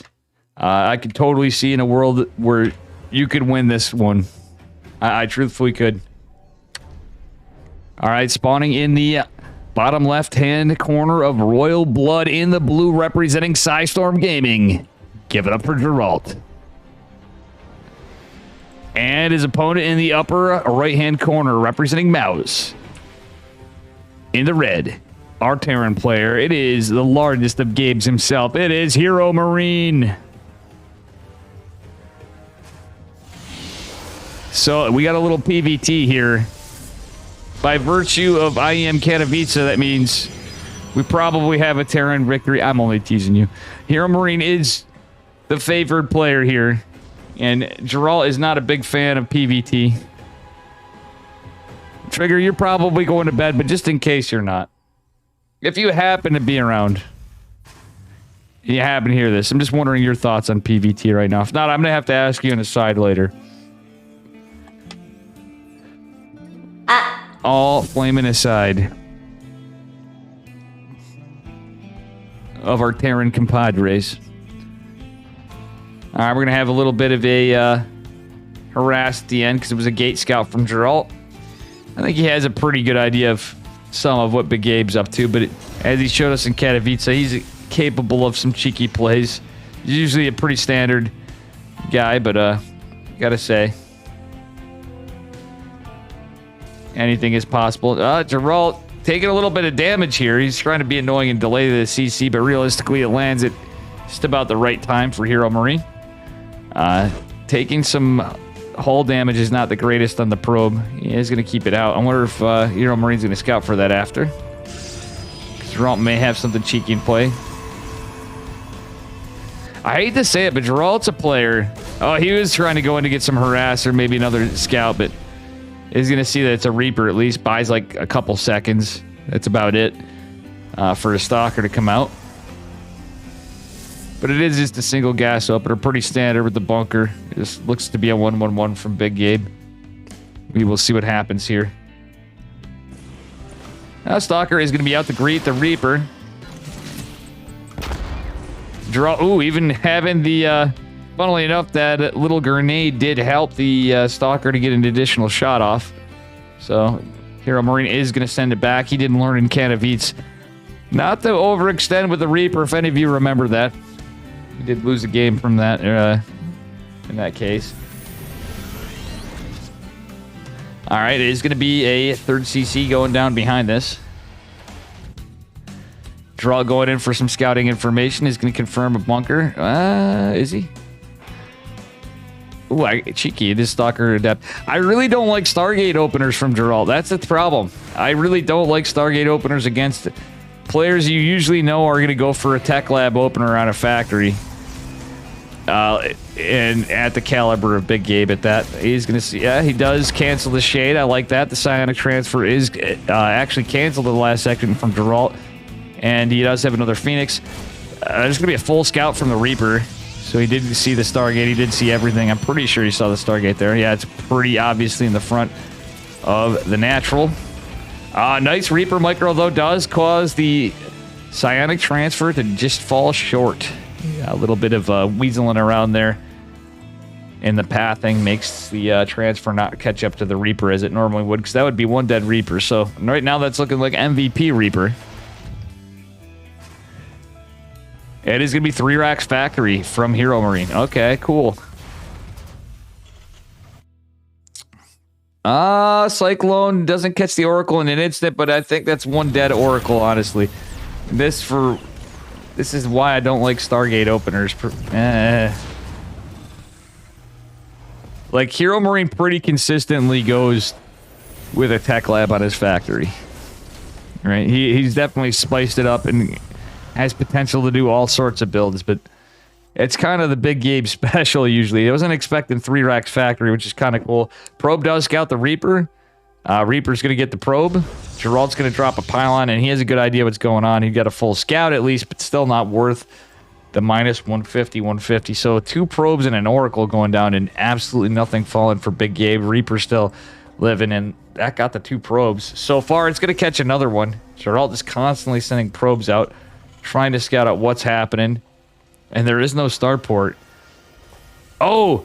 Gerald gets in with a 2 adepts. That's actually pretty big. He gets a read. He sees there's 2 tech labs researching. It is a concuss... Oh, no. I thought it was concussive. It is combat shields. Just a little bit of vision problems on my end. A little bit of combat shields and stim. Pretty standard opener against Stargate, too, which is smart. But Gerald's just using it as a forward launch pad for Blink. I really don't like Blink against this. It can be good, and you just have to be in position. It's just... Especially, it's not that I don't like Blink. It's the fast third version, but Geralt does have some gateways out. It's going to be annoying with the Adepts. It's a 3cc build from Big Gabe, though, so that said, it's not like the end of the world. Geralt going into double Forge, though. Okay, I do like this. And, the largest of Gabe's is going into Widow Mines after the follow-up, I think. Did he swap? Yeah, he swapped his factory. He's going into Reactor. And his supply block for just a second. Pretty normal stuff, though, to be at that time. Stalker's catching some value. Oof. Has to lose 1. He has to be really careful here. And Geralt's not paying attention. He loses... Oh, my God. 2 more Stalkers. Like, it just in situations... Like, I would have liked Blink if it was Blink, but it was a Stargate just for an Oracle into Blink. I see that happen so many times, and not just Geralt, but other Protoss just get bodied for one singular Oracle. You've invested 300 gas that could have been spent in anything else. And that's not digging at the player.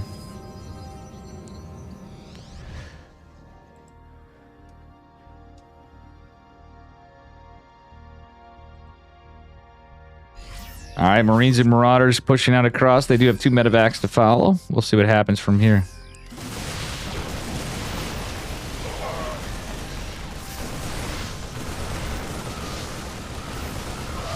Well, Charge did finish up at a little late. He does have 1-1, but I don't think it's going to be enough to fight this Bio Army. 1-1 has finished for Big Gabe as well, so it's even upgrades. Protoss it usually favors, but medevacs are things. Some probes are pulled. Stalker's going to clean up one of the medevacs. There's not much army left here for Big Gabe, but he is a lot behind it. Geralt doesn't have much, period. Does clean up another medevac, which is nice, but the proxy, I think... Oh, the Widow Mines right here. This is looking pretty scary. And, oh, Widow Mine kills some of this. The armory is going to mean that is one Cloaky boy. Geralt going into a robotics facility just now at his 3rd base because he just has to drop it. Partially from the SimCity too, but it's... Oh no, the other Widow Mine! Not like this. This is Geralt is paying attention. He's going to use the Blink Stalkers to trigger it. And, yeah, we'll see what happens from here. 4th base CC is going down. And, oh, that's 2 Widow Mines. Big Gabe with the absolutely crazy Widow Mine placement. That's just so smart. But I don't know if he actually saw the proxy. He just saw the location of the units. He is going to find it ultimately, I'm pretty sure, pretty quickly.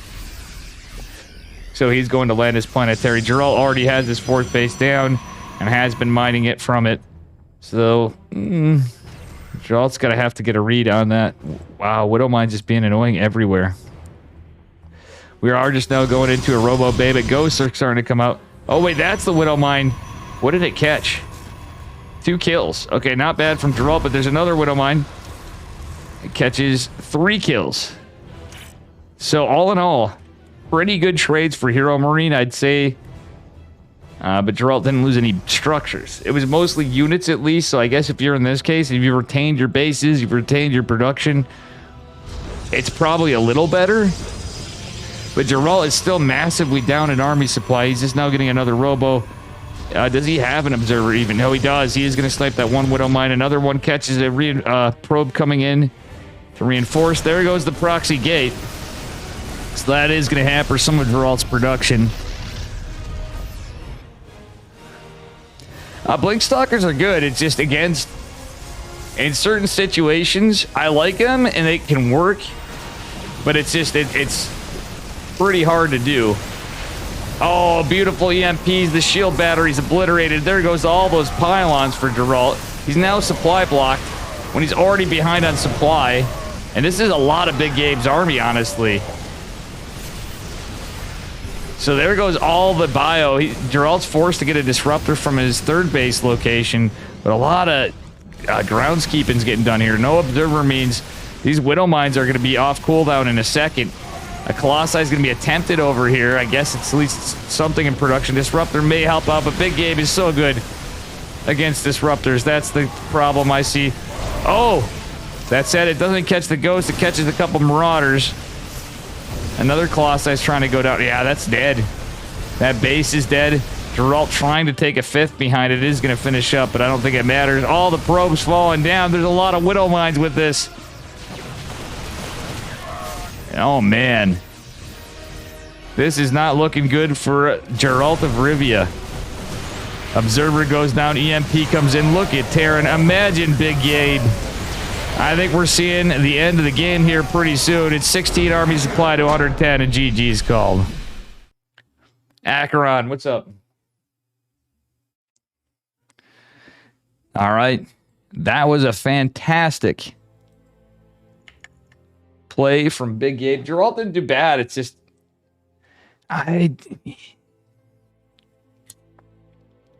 It's the Stargate Oracle, 1 Oracle into Blink. Just seems so inefficient when you kind of have a rough idea.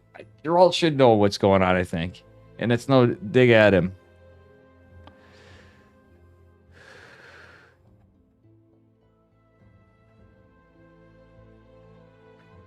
Welcome, Acheron, by the way.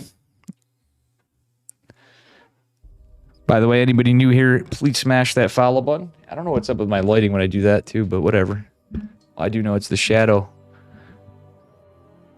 Mike making me a DT.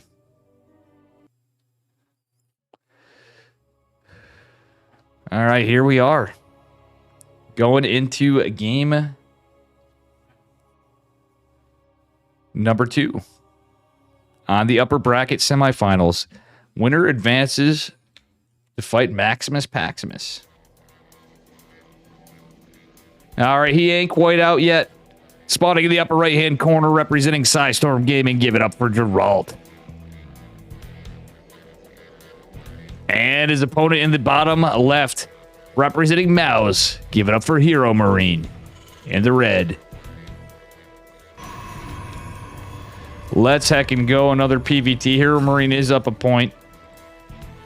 Curious to see what these guys got in store for us. I really hope we don't see more of the same of from Geralt in this game. I just don't... Maybe it's just me. But we've seen it from other players.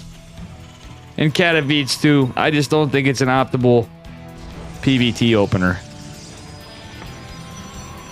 I like Stargate openers, but sometimes some of these builds are just like three racks factory against any kind of Stargate opener on their own is kind of could be a bit of a build order counter sometimes, or often.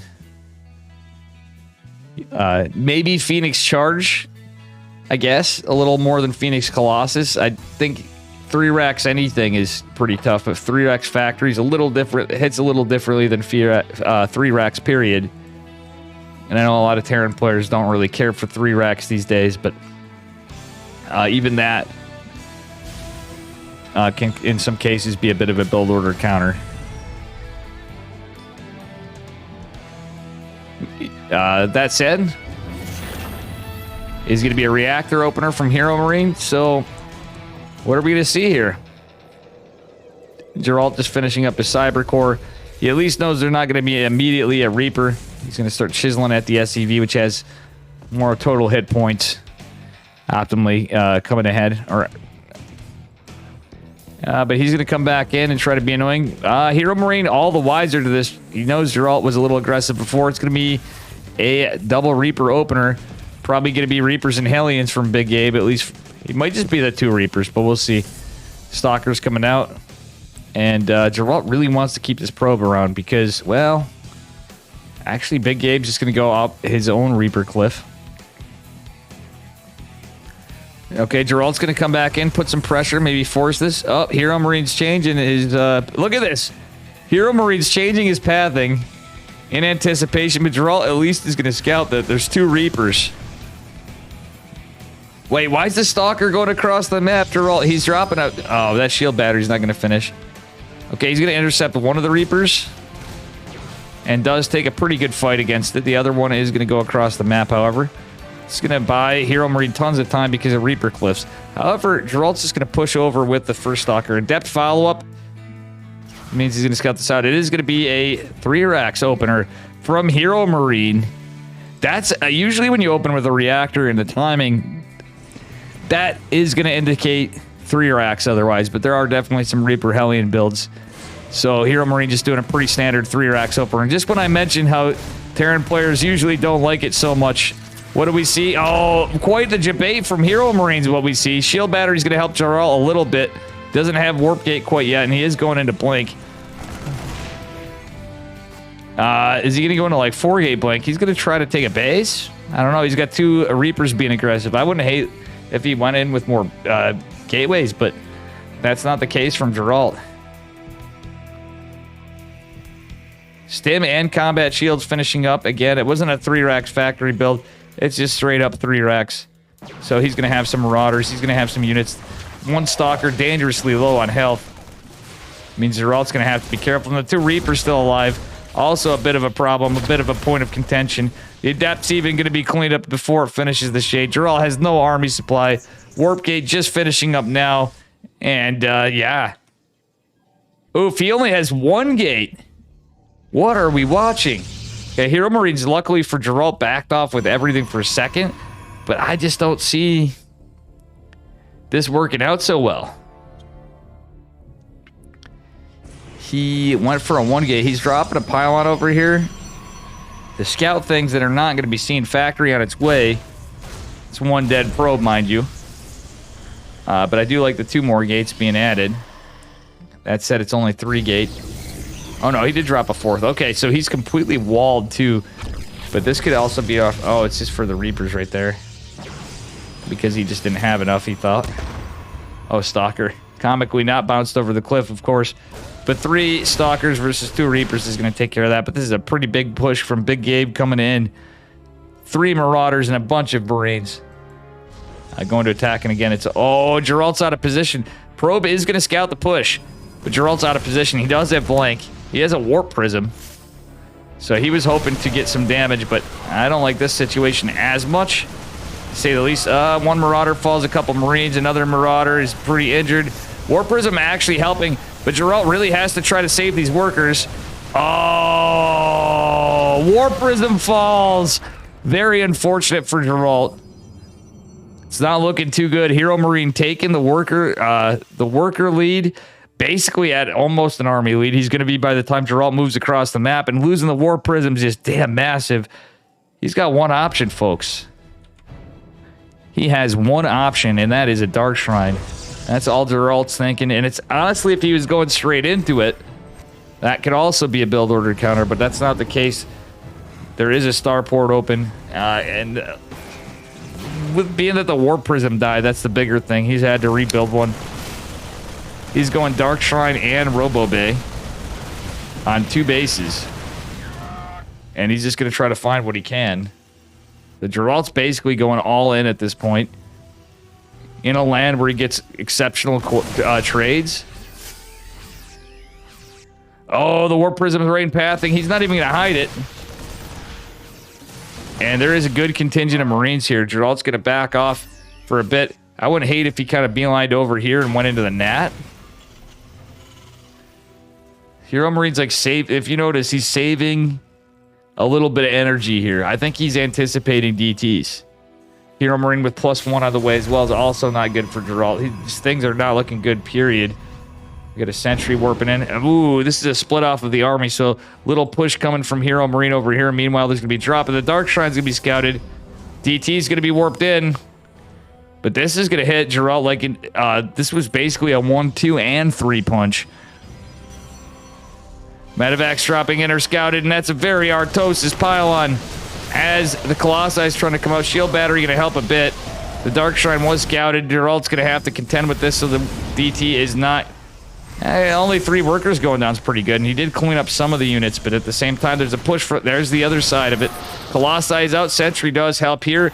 Dark Templar coming and trying to get some value. There's a missile turret for Hero Marine.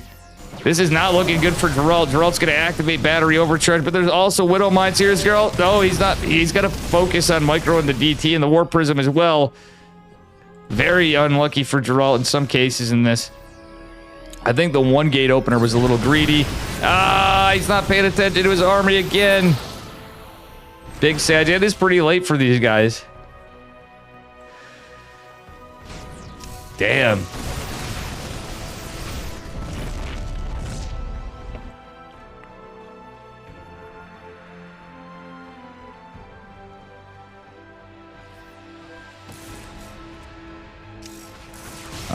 And the Widow Mine does go down. So, does Geralt have charge? No, he doesn't. There's no way he could afford charge on 2 bases at this time from what he's been pumping out here. Let's see here. Well, Geralt managed to get a decent amount of damage done. Cleaned up a bunker, some SCVs.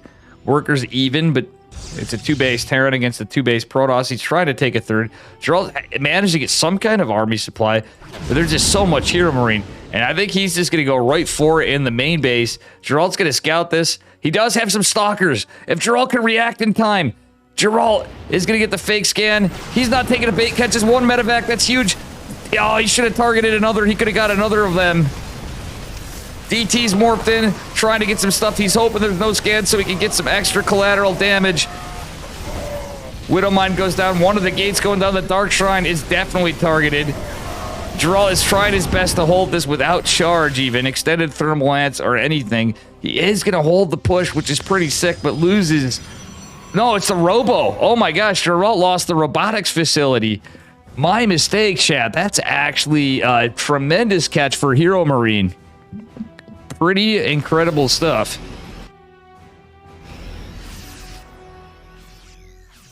He did snipe for the best possible tech. The Observer is mindful of what's going on, so Geralt is going to be able to get in position for this, I think. The army supply is very chiseled at, though. That robotics facility going down was very rough for Geralt. He doesn't have a ton of gates. I don't know. I don't think he has an Observer. Colossi coming out. That Widow Mine is going to be a huge problem for Geralt. He does have Blink. He doesn't have charge, so even reinforcing units not going to be as good. The Archon falls. The battery's dead. The Vikings doing some great damage. Only 1 Colossi left. He really needed these 2. I don't think 1 Colossi beats this, though Marauders are very injured. Does he get the last stab? He does not. Pylon looks like it's in trouble. 2 Vikings reinforcing. 10 workers fall for Geralt. He has, like, no supply for army. An Invisible Man and a Stalker, but that is a, well, Widow Mine's going to clean it up with everything. It would have been dead anyway. GG is called. And sadly for Geralt, he will not advance. Hero Marine will be going on to the final. So it is like an EPT EU. We have Max Packs versus Hero Marine in the finals. GG's.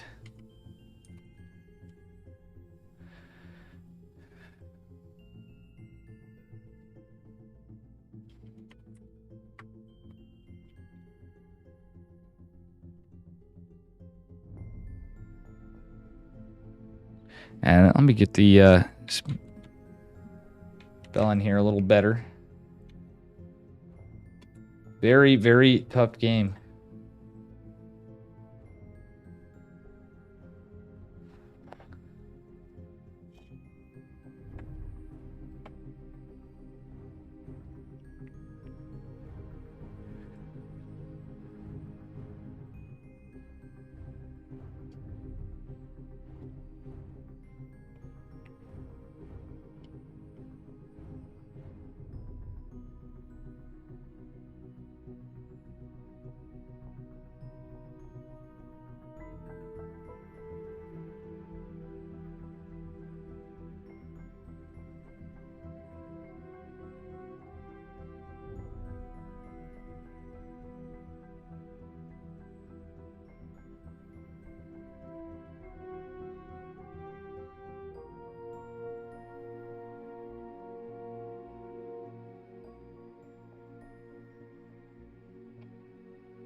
All right.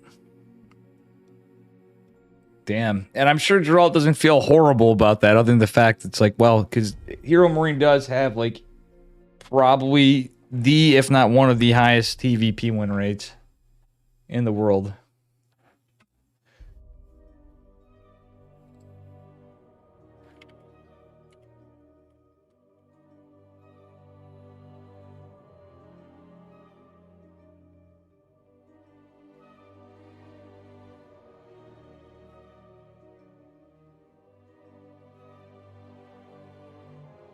All right, there we go. So it's Max Packs versus Hero Marine. I need a minute to use the bathroom. And I will be right back.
All right, and I'm back. I held everybody up. It was Dave.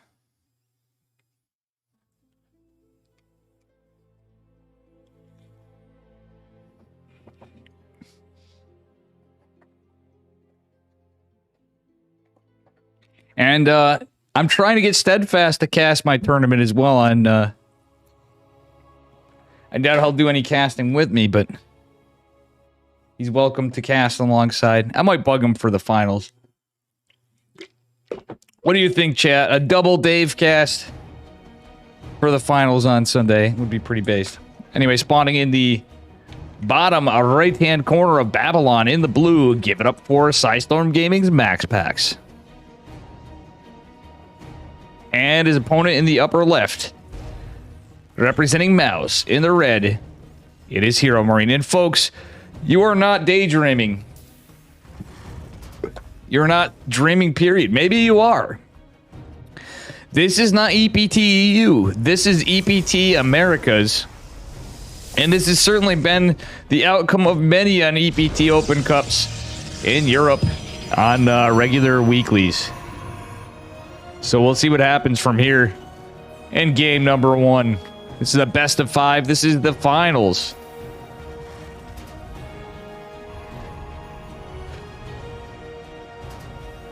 Very, very cool stuff.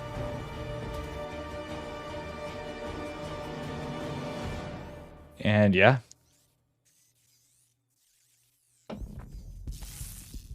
We'll see.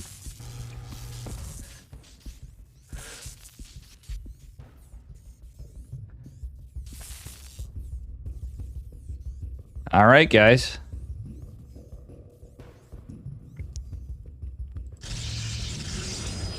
It is just going to be a gate core from Max Packs. He's taking the risk of doing a low ground core against Hero Marine. I mean, he's beaten Hero Marine sometimes. Let's be real, guys. Max Packs does know what he's doing. He is one of the best Protoss players in the world. He do be up there with Hero. I mean, honestly, I'm not going to say it. Like, we've covered a lot of people here, too. We're missing Estrella. We're missing Hero.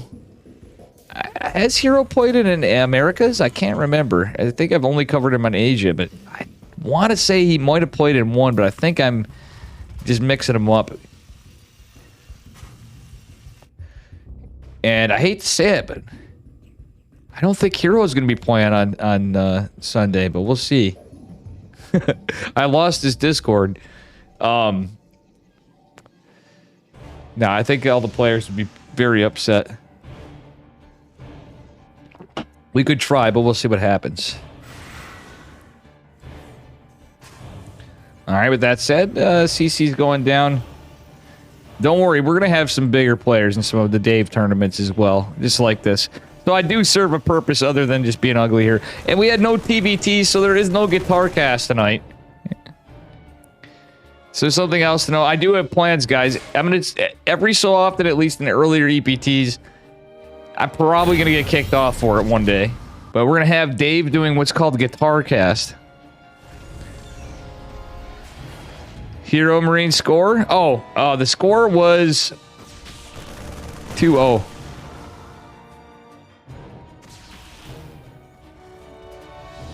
Sorry, Darius. I apologize for that. We are on a 2-minute delay, so it's a bit... sorry, guys. I'm just updating the admins here for the moment.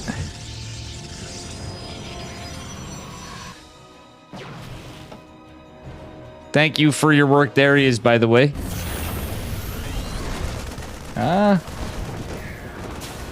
Adept does get some good value. Stalker does take some hull damage.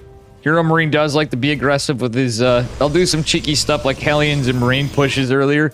But he's being very aggressive. And he's going 3 racks again. So for all the haters, even better players than me that don't like 3 racks against Protoss, notice that Hero Marine's done 3 racks factory and 3 racks here a bunch of times. And it's good against a lot of things. Max Packs is going to double down, go 4-gate blank. I think it's a really good build against Protoss. If you get the timings tight, Max Packs did a good job of harassing earlier, and I don't think he's going to have a good read on it. Max Packs is also ballsy. This is something a lot of people don't like. I remember Roddy saying it too. It's going to be scouted by Hero Marine, but he's going for a fast third base in relation to 4 racks, or 4-gate blink. I said 4 racks, excuse me. Sorry, a little bit of indigestion here. Excuse me. I mean, I think Max Packs may have a little bit of anticipation with this. I like the Dumble Bunker from Hero Marine, and the fact that this has such a small choke means you can get back to defend pretty quickly if Stim's done.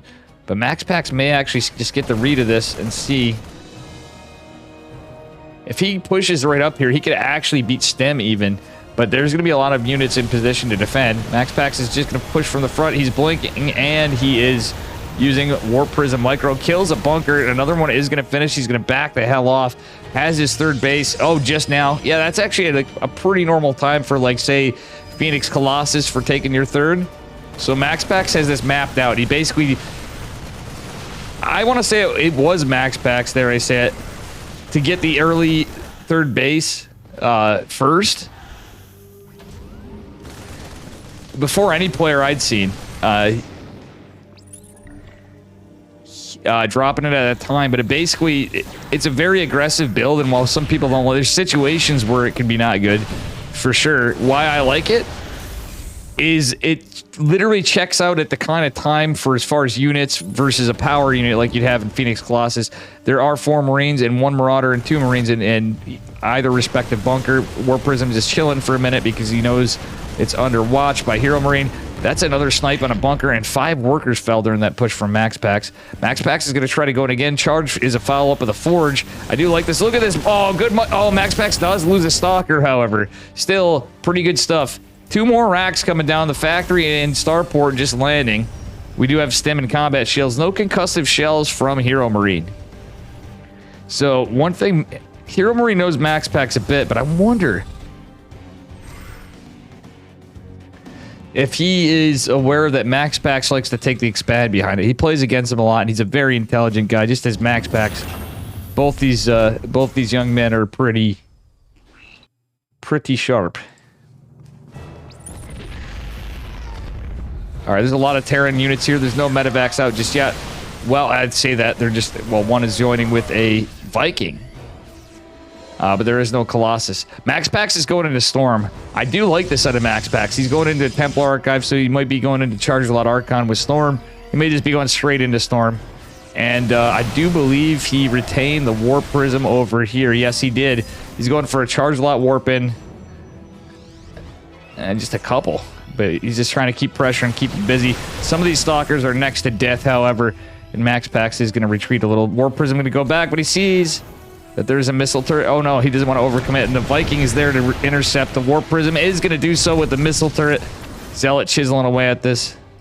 Max Pax really needed that Warp Prism to either get damage, or he needed it to... Ooh, nice snipe on the medevac. Does not kill it, but he does take about 60% of its damage. 4th base going down. Hero Marine is probably just going to go... yeah, he's going to go right into the main and just have these 4 Marauders be annoying. Going to force a cancel. I don't think Max Pax even had... oh, it's a kill, Max Pax! What are you doing? Not like this. I'm not saying any of us would do any better, but still. Well, maybe Trigger would. But... situationally, I mean, it's a little rough, and it's getting late for both these guys. Hero Marine just getting back from IEM, and here he is already smashing that freaking tournament button. Pretty crazy stuff. We do have a nice little Zealot run by in the north side.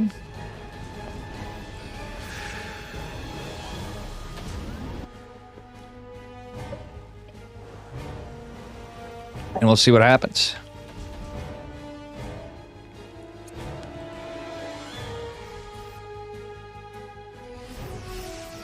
All right, the Observer isn't even scouted. That's kind of nice for Max Pax for sure. And I do look at his placement of units. He's got the Stalker over here.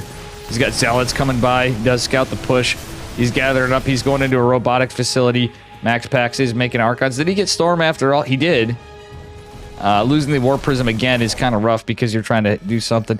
Ooh, Hero Marine's whole army's here. These Zealots are going to catch some units, but the important thing is Max Pax retains his 4th. Losing that 4th base was really rough for him before. So you really got to keep this at this point in the game. Does have the Warp Prism full of High Templar. Does he? Oh, he's going to scare the bejesus out of Hero Marine.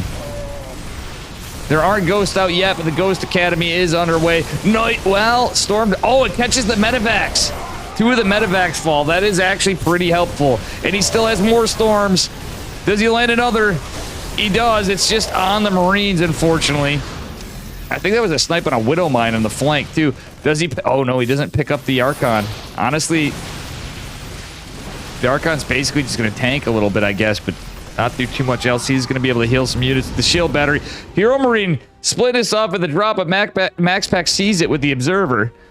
Very clutch that he has that Observer there. Look at this. He is just such a good defensive player. He's just a good all-around player, just like Hero Marine. Very good defense from Max Packs. Pilly's Adonis, you're not wrong. Pilly is like... Okay, Adonis is not wrong. So if somebody actually... Guys, can do me a favor. When you see Pilly stream, get on his case to play more. I didn't even send him a tournament thing yet because I'm like, he's probably not going to play. Adonis, I have a tournament on Sunday if you're up. It might be late for you because you're an old man like me. But you're more than... I'd love to have you play, man. Pilly, let me tell you something. This game would already be over. Just from his massiveness of his arms. Oh my god. Beautiful blank. Sick micro from both players. Max Packs holding on with few units, as is the case with Protoss in these pushes. I hate to say it. It's often the case, but at the same time, providing just enough of a buffer where Hero Marine just can't bully his way in here.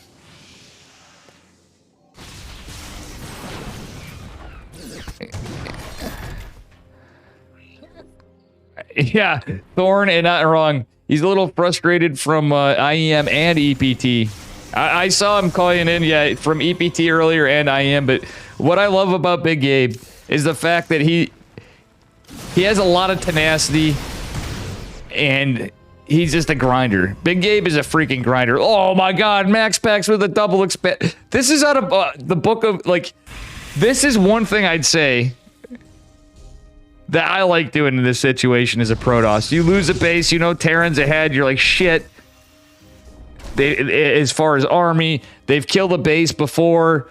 You want to stay a base ahead of Terran, so he double expands, knowing he couldn't get a fifth, and he before even scouted, he anticipated that Big Gabe had taken a fifth base, so he went and took a sixth as well.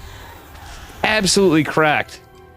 It's cracked, Packs, folks. I'd like to see a Dark Shrine go down with this. I like the Robo Bay transition. The upgrades looking pretty even, actually. And it's kind of... That gets scary if there's an upgrade advantage for Protoss. But, man. Oh, and Hero Marine did take game number 1. No. Are we on game... Is this game 1? I forgot. I forgot to set the scores. I have no idea what's going on, guys. Old man Dave's getting a little tired here, but we got some great StarCraft for you. Scores be damned.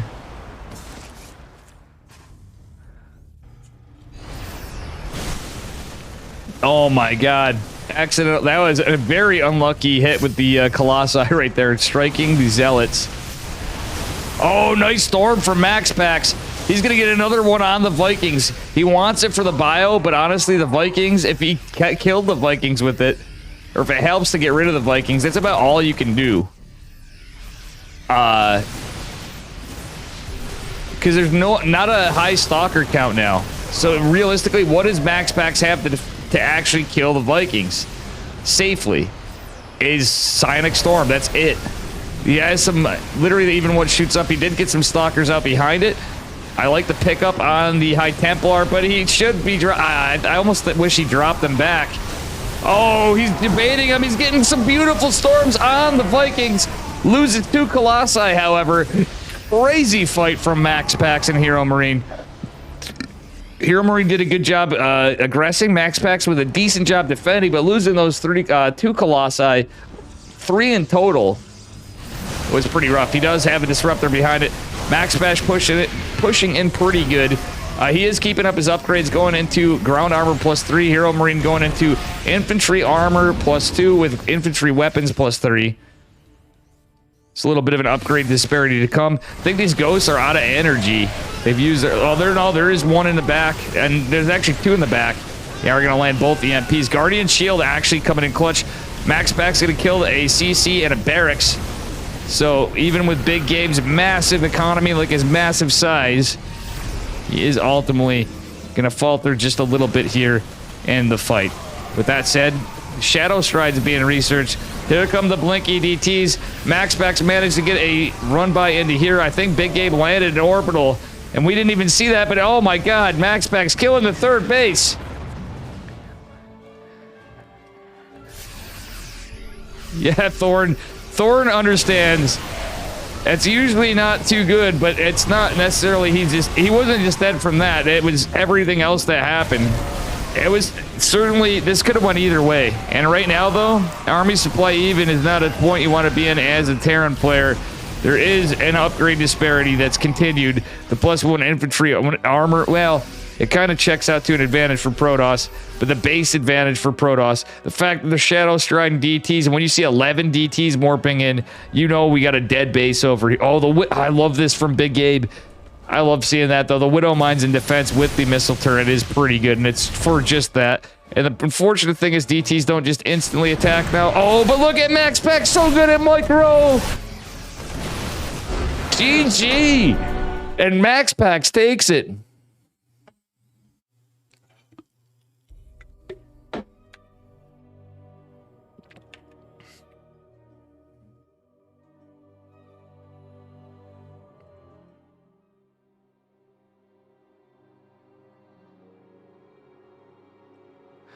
Max Pax is up a point.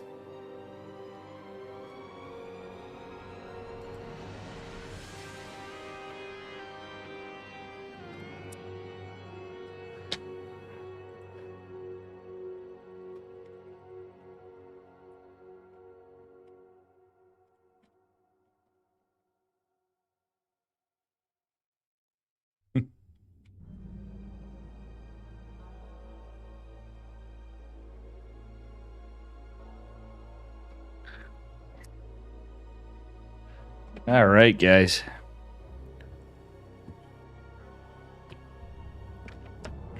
Let's just play for fun. We're all winners. Truer words have not been said. Speaking of, you might say time is on your side on that one.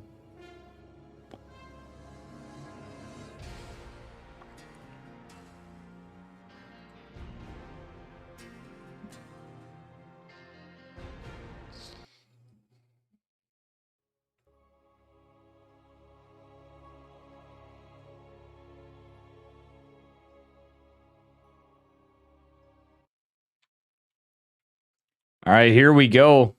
Unless I'm mistaken, according to my replays, that was the first game.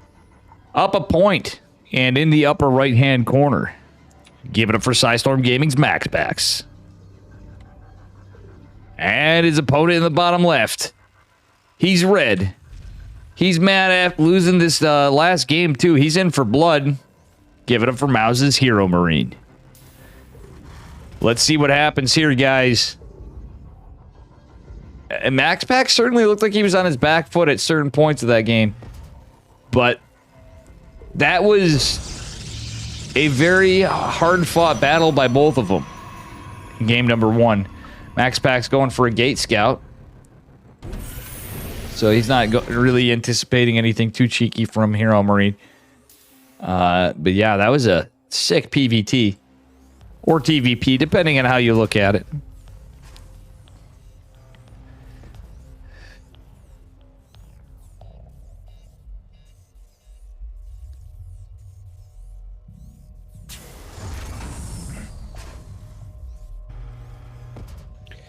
All right, so he's going to be a little harassed after all, but when you do a Gate Scout, you're not really going to be able to get too much done in terms of Barracks Harass versus a Pylon Scout, though economically a little better. I kind of like basically in any situation, a Pylon Scout. That's why you usually see it by pro players in PVT. Max Pack's feeling extra confident, I guess. But he just wants every little bit of income, I guess, earlier on from the extra probe. Hey, what's up, Yeti? It's Kirktown. 100%. All right.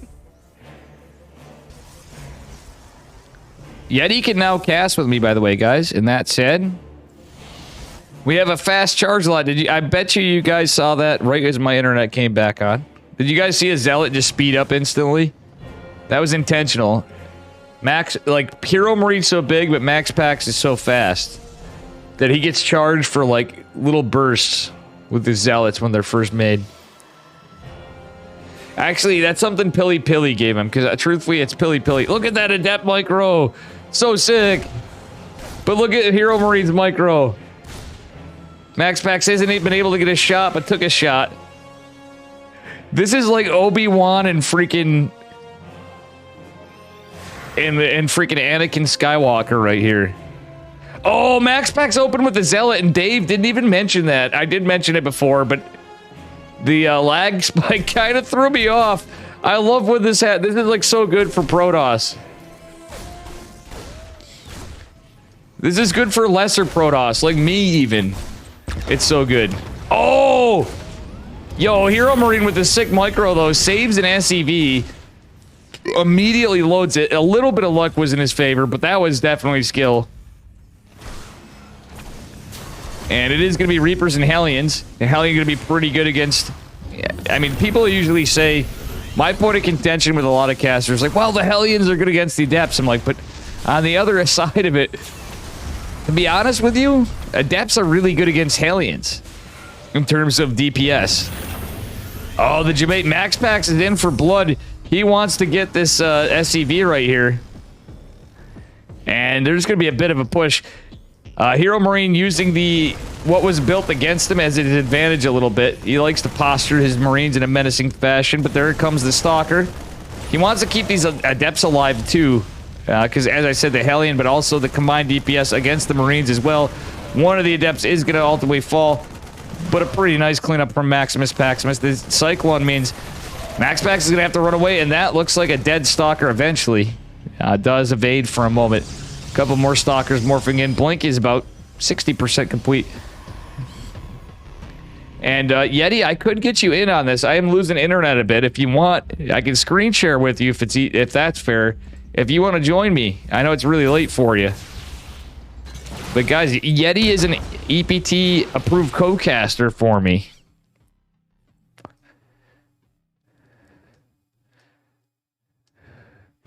Oh, you're not wrong, Thorn. You are not wrong. Okay, nice pylon to scout for Max Pax, but he's still just on 2 bases at 451. Even on 4-gate blink, Max Pax usually takes... No, he's actually in just the position he wants to be in, and the damage he dealt earlier to Hero Marine has screwed up his timing. This still is too early to call, but look at the army supply even. You can just see, for a Protoss to be pretty close to a Terran or ahead of a Terran is scary, and he has blink. There's only one tank out. A second one's just going to finish. It is going to siege. It's unlucky for Max Pax. The Cyclone's going to be a problem too. Max Pax is going to have to be careful, but he certainly can do well in this fight, in my opinion. He has to proceed with caution. He's going to snipe a Marine and not the Cyclone. Well, I guess it would be an overextension with the Cyclone. Max Pax going for another volley of Stalkers and still taking the 3rd base before it as he aggresses the Nat. So that's what makes a really good player. And what I pointed out before, why he does that, if I was the guess, and I can ask him, it's literally the timing of Phoenix Colossus and why I disagree with some folks on that. GG. Max Pax takes it. And game number 3.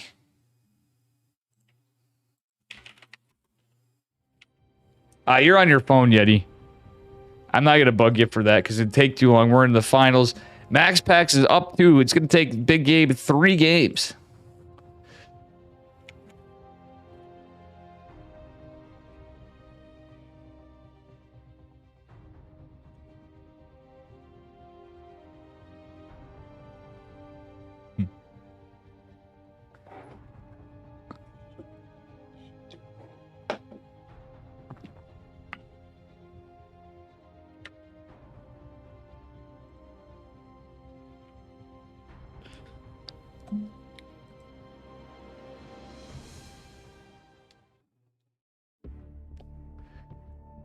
All right, guys, if you're new to this channel, please smash that follow button. Guys, by the way, I may or may not have Maturino codes yet, but this Sunday, I have a tournament. $200.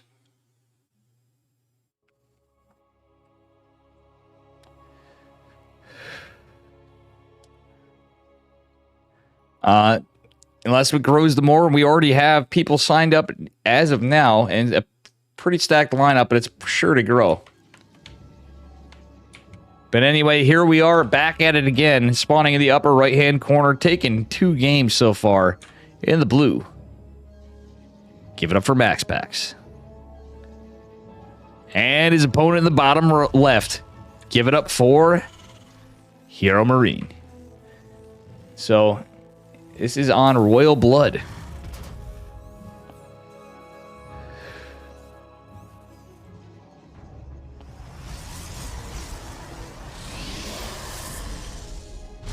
Alrighty. Yeah, I agree, Thorn, with what you're saying. Here's my point of contention on this. So, after this weekend, who knows? I don't know when to call it sometimes, even those cases. Because the game, it was definitely, like, Hero Marine was certainly dead. He was at a disadvantage, right? After all the crazy stuff, and I'm sure everybody's I know both these guys are tired. Though MaxPax is admitted he does stay up a little too late sometimes. This is the grand finals of EPT Americas number 162, by the way. It's going to be a double gas opener. So Hero Marine changing it up this time, not going for a 3-rax build. So he's found little success against MaxPax. All right, MaxPax opened very standard, going core before Nexus. He even does a Nexus before core from time to time. Not going to lie. We'll see what happens here. Reaper is going to go out across the map. And, yeah. We shall see. My question is, what's MaxPax's plan from here? He has a probe sitting on the other side of the map. Pretty far out. Is he just going to go into harass and exit? Yeah, he's going to go into harass the CC, but he's probably going to go for a proxy. He doesn't have warp gate, so he's going for a proxy Stargate. Or something. Is he just going to... No, that's a delayed warp gate. What's going on? MaxPax is just going to scout. Okay, it's actually kind of a safer opener from Hero Marine. I would say it's aggressive, but it's aggressive and safe. Oh! Hero Marine unluckily tries to get the grenade down to displace the Adept after Shade, which is 5-head play. Is not going to do so. Loses the Reaper. Incredible micro from MaxPax there. That was not just luck in this case. These guys, we've seen them play everything out. A probe and an Adept chase this down. Is MaxPax going to do something cheeky here? That would be extra cool. I doubt it, but he's still going to micro the probe. Very cool stuff. And I call that it is a Stargate opener. The delayed warp gate. Stargate is going to finish. That was just a lot of fancy little micro there at the beginning of the game. But yeah, Hero Marine and MaxPax are pissed. I'm not going to lie. Thorn, you're not wrong. You see players play in Super Saiyan mode sometimes when they're really upset with a loss too. These guys are the definition of trying extra hard. They're not trying, they're improving. They take their losses as learned experience. So I completely agree. Both these guys came into this really wanting to take it. But still. We didn't have the usual stack, all of the Koreans, as we normally do. In EPT Americas, we usually get a good number of them.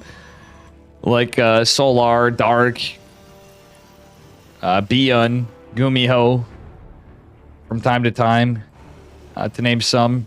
Classic, sometimes Zhaon, Ragnarok, but those guys out means it kind of led to this path for these guys, but at the same time, there's still a lot of chances. We did have a lot of scary players.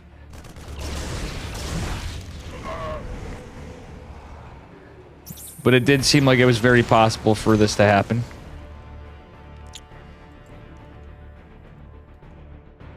Alright. A couple of shield batteries going down. MaxPax doing what he does best. He's trying to defend, but the shield battery's not going to be done in time. Nor is the Immortal going to be out. The Immortal's very clutch to this. So, the Phoenixes and the Sentry, I think, are the biggest pieces to this puzzle right now. Hero Marine going into combat shields and +1 behind this. Max Pack's going to play Phoenix Colossus in this game.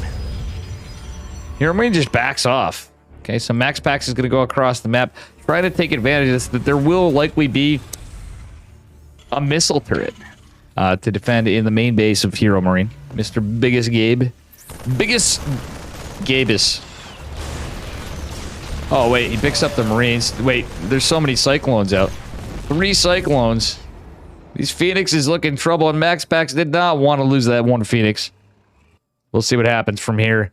Good gathering of units. Couple of Immortals are out. Is kind of nice for Max Pax. But these Cyclones are going to be damn annoying. Both lifted. He's just going to chisel at them. It's not a lot to do, like, killing damage. If that extra Phoenix was in, I think it would. But they certainly did their job. An additional Phoenix joins the fray. More coming. Robo Bay did go down in a 3rd base. Like I said, he got it a little later because of the situation. But it times out about the same as 4-gate Blink. Yeah, Max Pax losing Gobs. Goblin is really good, though, guys. Like, no cap. He is a very underrated player. In my opinion, anyway. You can't base everything off of a Ligulac. I've seen Goblin come into my tournaments and actually curb stomp. And that's the thing. Yeah, it's lesser money, but usually they've been damn close to EPTs pretty often. In terms of money, and they do count toward OSC stuff. So some of these guys take them, you know, they want to win the money, they want to get the OSC points too. So just like EPT, which obviously this is our largest tournament circuit. We'll see what happens. We have another year of ESL, which is sick. Oh, for sure. Windicta and Trigger for the NA side, as well as... Oh, Rattata lost to Eggs? Oof. Oof. I didn't even look at the losses because we've been having games pretty nonstop. I just had time to use the bathroom a couple times, which is awesome. No waiting time tonight. That's been pretty based. Not much waiting time. I mean, I'm sad Trigger didn't make it to the semis, but at the same time, to see 2 of my boys, it always happens, but especially like Trigger and Geralt, another player I think is extremely talented. Army Supply looking in favor of Hero Marine, obviously, in this case, just how the match works out. But the Vikings going to be a bit of a problem because the Phoenixes aren't there to help protect. Oh, with that said, Hero Marine's going to push the Nat. Max Pax has to be careful. One of those Colossi is really injured. And another is going to join the fray, however. So if you lose... Oh, no! That one Colossi did fall. Again, it's a matter of more versus less. Battery overcharge is going to help a bit. We'll see what happens. Hero Marine forced to cancel the missile turret. This game is a banger. Hero Marine looks like he's in a good spot. But for how long? Max Pax is about to have a power spike of +1, but the Vikings are so many. There's not as many Phoenixes, and that is not a winning fight. Shield battery fell as well. Some of the Marines are cleaned up. Yeah, Max Pax looks like he's on his back foot. Charge is a long ways away. I was going to say if he had charge, he could break out, but it's not like you can just instantly do that. Not being caster and just stating the obvious. It's kind of the timing of the build order and the decisions that had to be made and where the gas had to be spent. So he couldn't, and minerals for that matter. You couldn't just build a Twilight. The Photon Cannon, totally agree with. But these Colossi are just falling like dominoes. Those Vikings have been clutch. There is an Archon being morphed. The probes are pulled. Max Pax really wants to keep this 3rd base, but he wants to stay alive. At this point, I don't really know what's going to happen because Max Pax does have a decent army supply, but he can't really contend with all the... technically, he could fight off the Vikings, I guess. The Archons are a good call, but this is just such an entrenched position for him. And this is the Hero Marine build that just does so much damage. There's so many Protoss. Hero would have a hell of a time fighting this build. We see Big Gabe do some good damage with this kind of play, and I guess he was saving it. He was trying some 3 racks plays. It worked well against Geralt, but this is GG. Hero Marine's going to bring us to a game number 3 at the least. He may be pissed off too, and now do a reverse sweep. We've seen it happen many times. It is Gouda.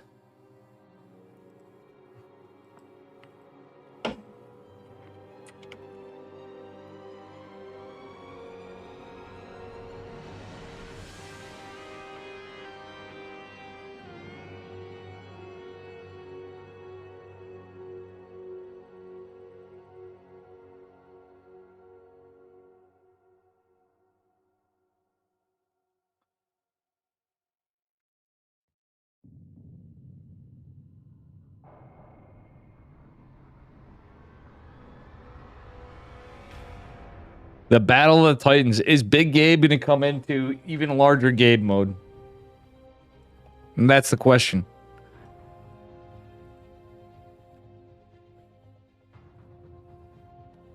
Is that going to be the case? Is he going to be like Mario and eat a fucking mushroom and turn all like larger and probably seeing some psychedelic stuff? All right, let me change it up. We're going to change the spawning position, so I got to try to do my best at centering this. We're going to change it up. I'm getting tired of the same introductions in the order. Spawning in the bottom right-hand corner of Gressvin. In the red. Give it up for Hero Marine. And his opponent in the upper left. He's blue. Give it up for Max Pax. Maximus Paximus. I take pride in the fact that I accidentally said Maxi Pad only once. That was quite embarrassing. Then I talked to Renegade, and Renegade corrected me. We were casting an EPT together, and like a finals or semifinals or something. And Renegade's like, Dave, it's okay. It's happened to like everybody. When you're casting for the intros, etc., or just on the fly when something crazy happens. Anyway, let's see what happens here. Crazy series. It's up to Hero Marine to take 2 more games to take the finals of this week's EPT Americas. And might I add, this is the first one of the year for 2023.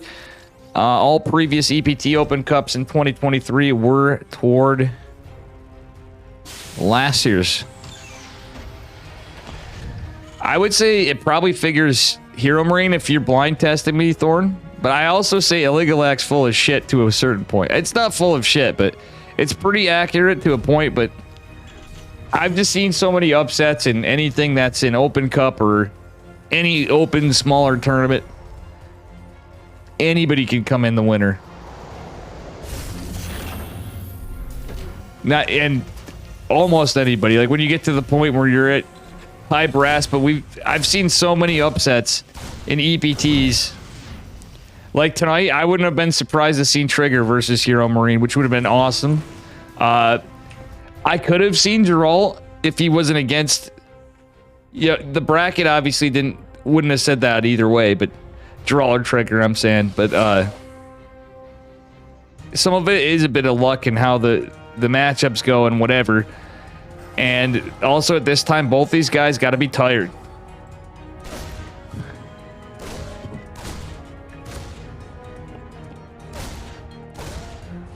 No doubt. Welcome, Cali girls.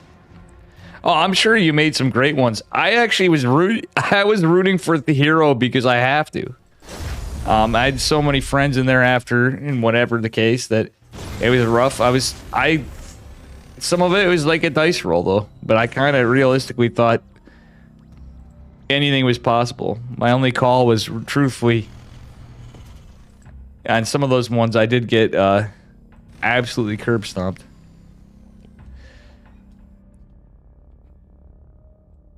But you could tell everybody, you know, it's a live tournament. People, it's a little different than playing in EPT Open Cups and stuff. And I think people do forget when you're playing in a live tournament, the nerves got to be crazy when you're, especially as you get into it. And you can just see with all the players. Maybe not Cyril as much. But you can see with most of the players except for Cyril. When Cyril wins, he has like the emotionless face and the thumbs up. Well, he has like a slight smile. But other than that, he's just kind of like, eh.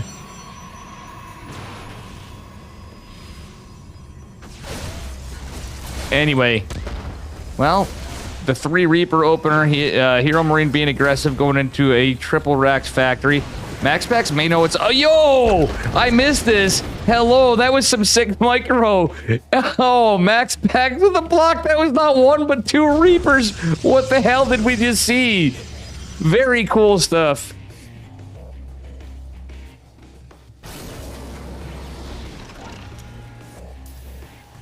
That was pretty wild stuff here.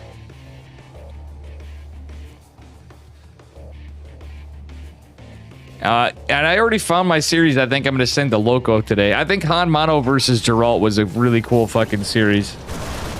This is a cool series too. I mean, it's the finals, but thinking back on it, for anything spicy we got today, Geralt versus Han Mono was a banger today.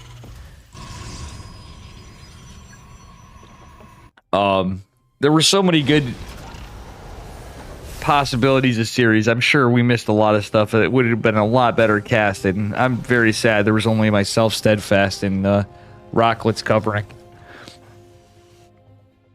We have Enki now as well, but that's it. Only 2 English casters.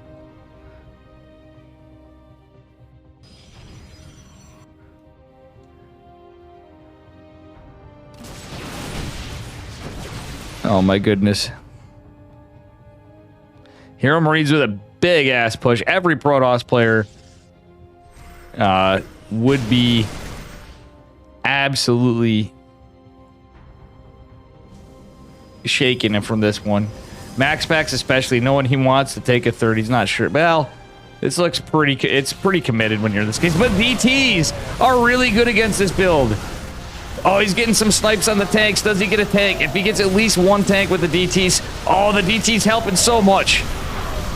That Dark Templar, I didn't even see the Dark Shrine behind this because I was too busy laughing about that Reaper micro. Oh my god. Oh, Jesus, not the Reaper micro, the situation. Another Dark Templar's out. Nice blink back. Oh, Hero Marine saving the scans after noticing the DT. And unfortunately, we lose some internet right here, so it's going to speed up. All right, so we did miss some of the game for a second. MaxPax losing some pylons. The robotics facility seems to be in jeopardy. Does Hero Marine see the DT and get a scan? MaxPax really should have jumped right for the tanks. I know it's a tough call, but he's going to get... If he gets both of them, that's huge. Because he needs every unit he can to hold this. This is 100%... very well, it's at least very committed. It looks 2 base all in from Hero Marine. He's getting, you know, he could take a third if you get some good damage, but MaxPax basically just has to hold. Not just, he has so few units, but the DT's doing, oh my god, nice snipe on the medevac as well. MaxPax should aggress here. I really don't hate it. DT gonna clean up the Marine after the Marauder falls. Now Hero Marine is gonna be in full retreat. Well, MaxPax is chasing him down with not a lot. He's got a 3rd base. He's just going to keep pressure on, hoping to get some stuff. But Hero Marine's already dropped a missile turret behind it. That was a stim and combat shields. +1's going to follow up pretty soon here. And that's what we got going on so far. MaxPax going for another robotics facility. He's going for charge. He's going for an Archon. And he's going to keep pressure. He has the Warp Prism out. Did he lose? Yeah, he did lose the 1 robotics facility, so that's a rebuild at the net.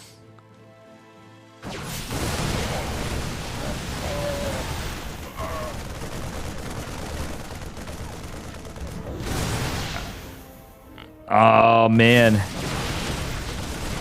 Nice blink micro from MaxPax. So he is deflecting this. Hero Marine is actually... looking pretty even on army supply. That's scary. Concussive shell's gonna be a little scary for MaxPax, but he's getting charged in +1. 3rd base gonna finish as well. So he wants to get collateral damage. He's getting into a robotics bay behind it. Losing that robotics facility was a nice catch for Hero Marine. MaxPax going in for an Archon drop and maybe charge lots after. Maybe this will be a tell when Hero Marine sees there is no... Oh, Hero Marine's actually taking the other path. Max Pax needs to go hit this stuff. No, he's already scouted this. He just picks up a... Oh, gets a Marauder, too. An SCV, I was going to say. Max Pack's going to recall, and then he's going to go in with the Archon, getting some damage. No actual value. Siege Tank is going to siege up, but Max Pack's could get charged a lot, so I don't think he needs to commit to that too much. Oh, beautiful. Oh, GG and Max Packs. Cleans house doing Max Packs things. How are you doing, Kano?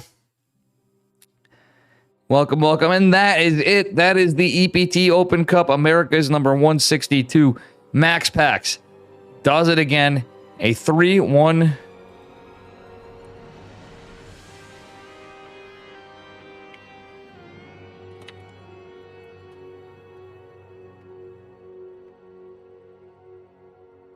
Over Hero Marine. Max Pax has done it. He has won the first EPT Americas. Pissed off as Hero Marine was. I think Max Pax was a little more mad.